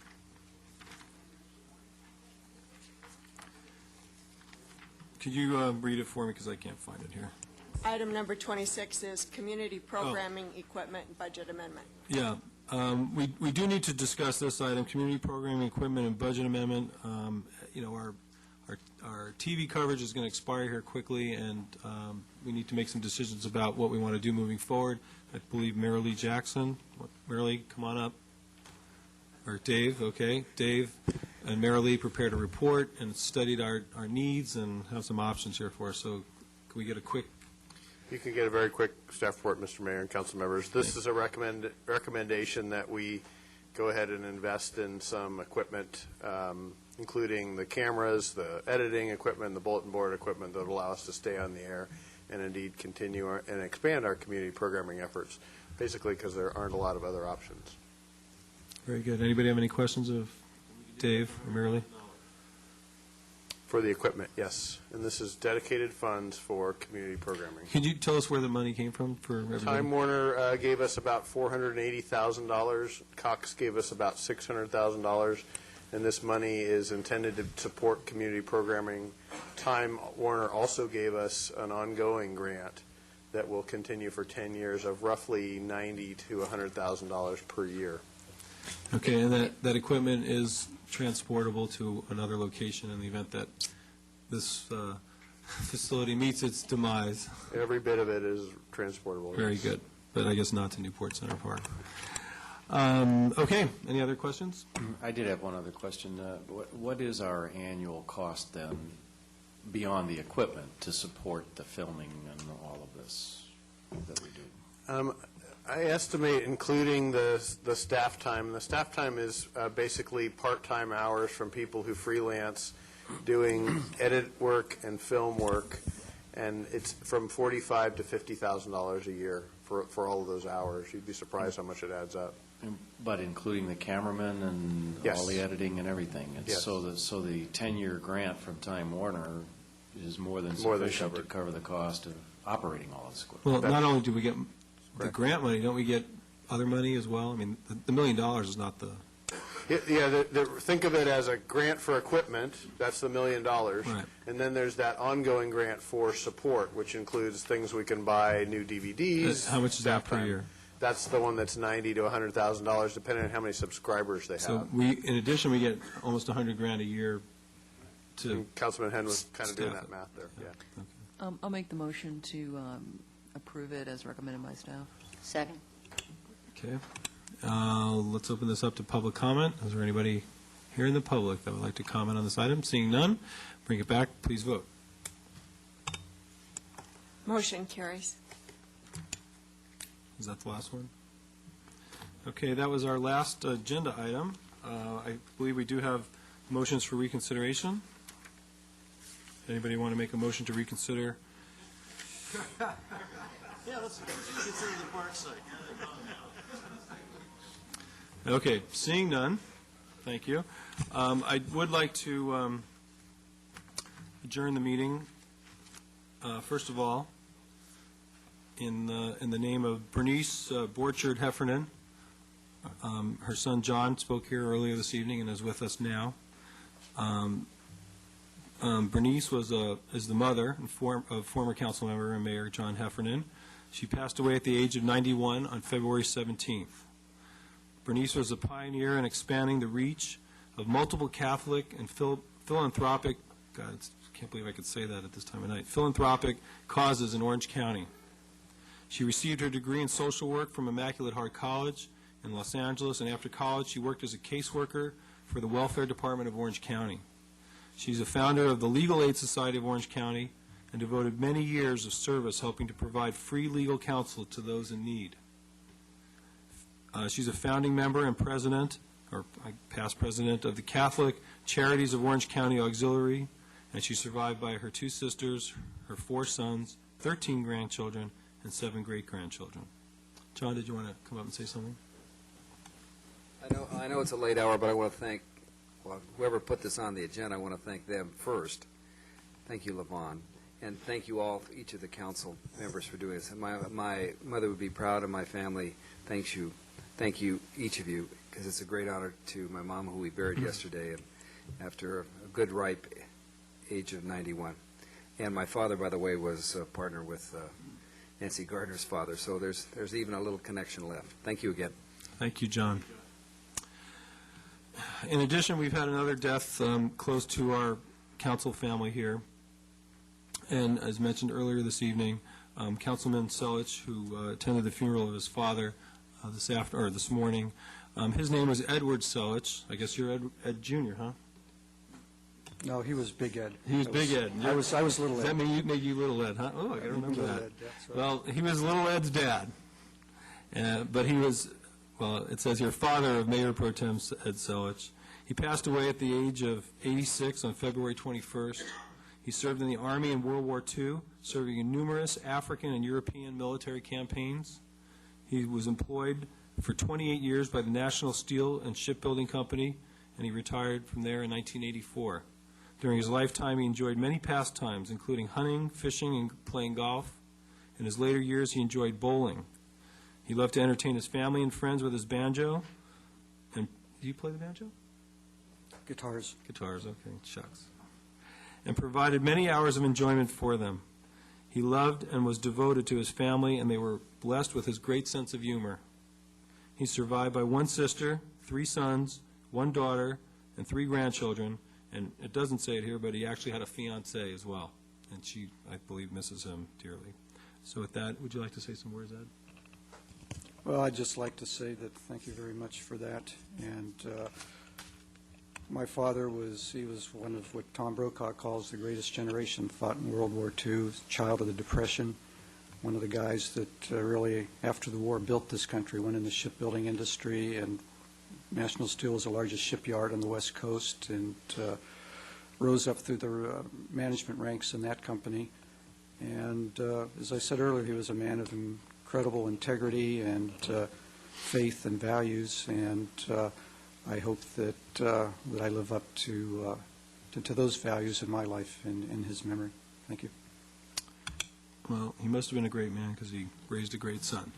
And with that, we are adjourned. Thank you.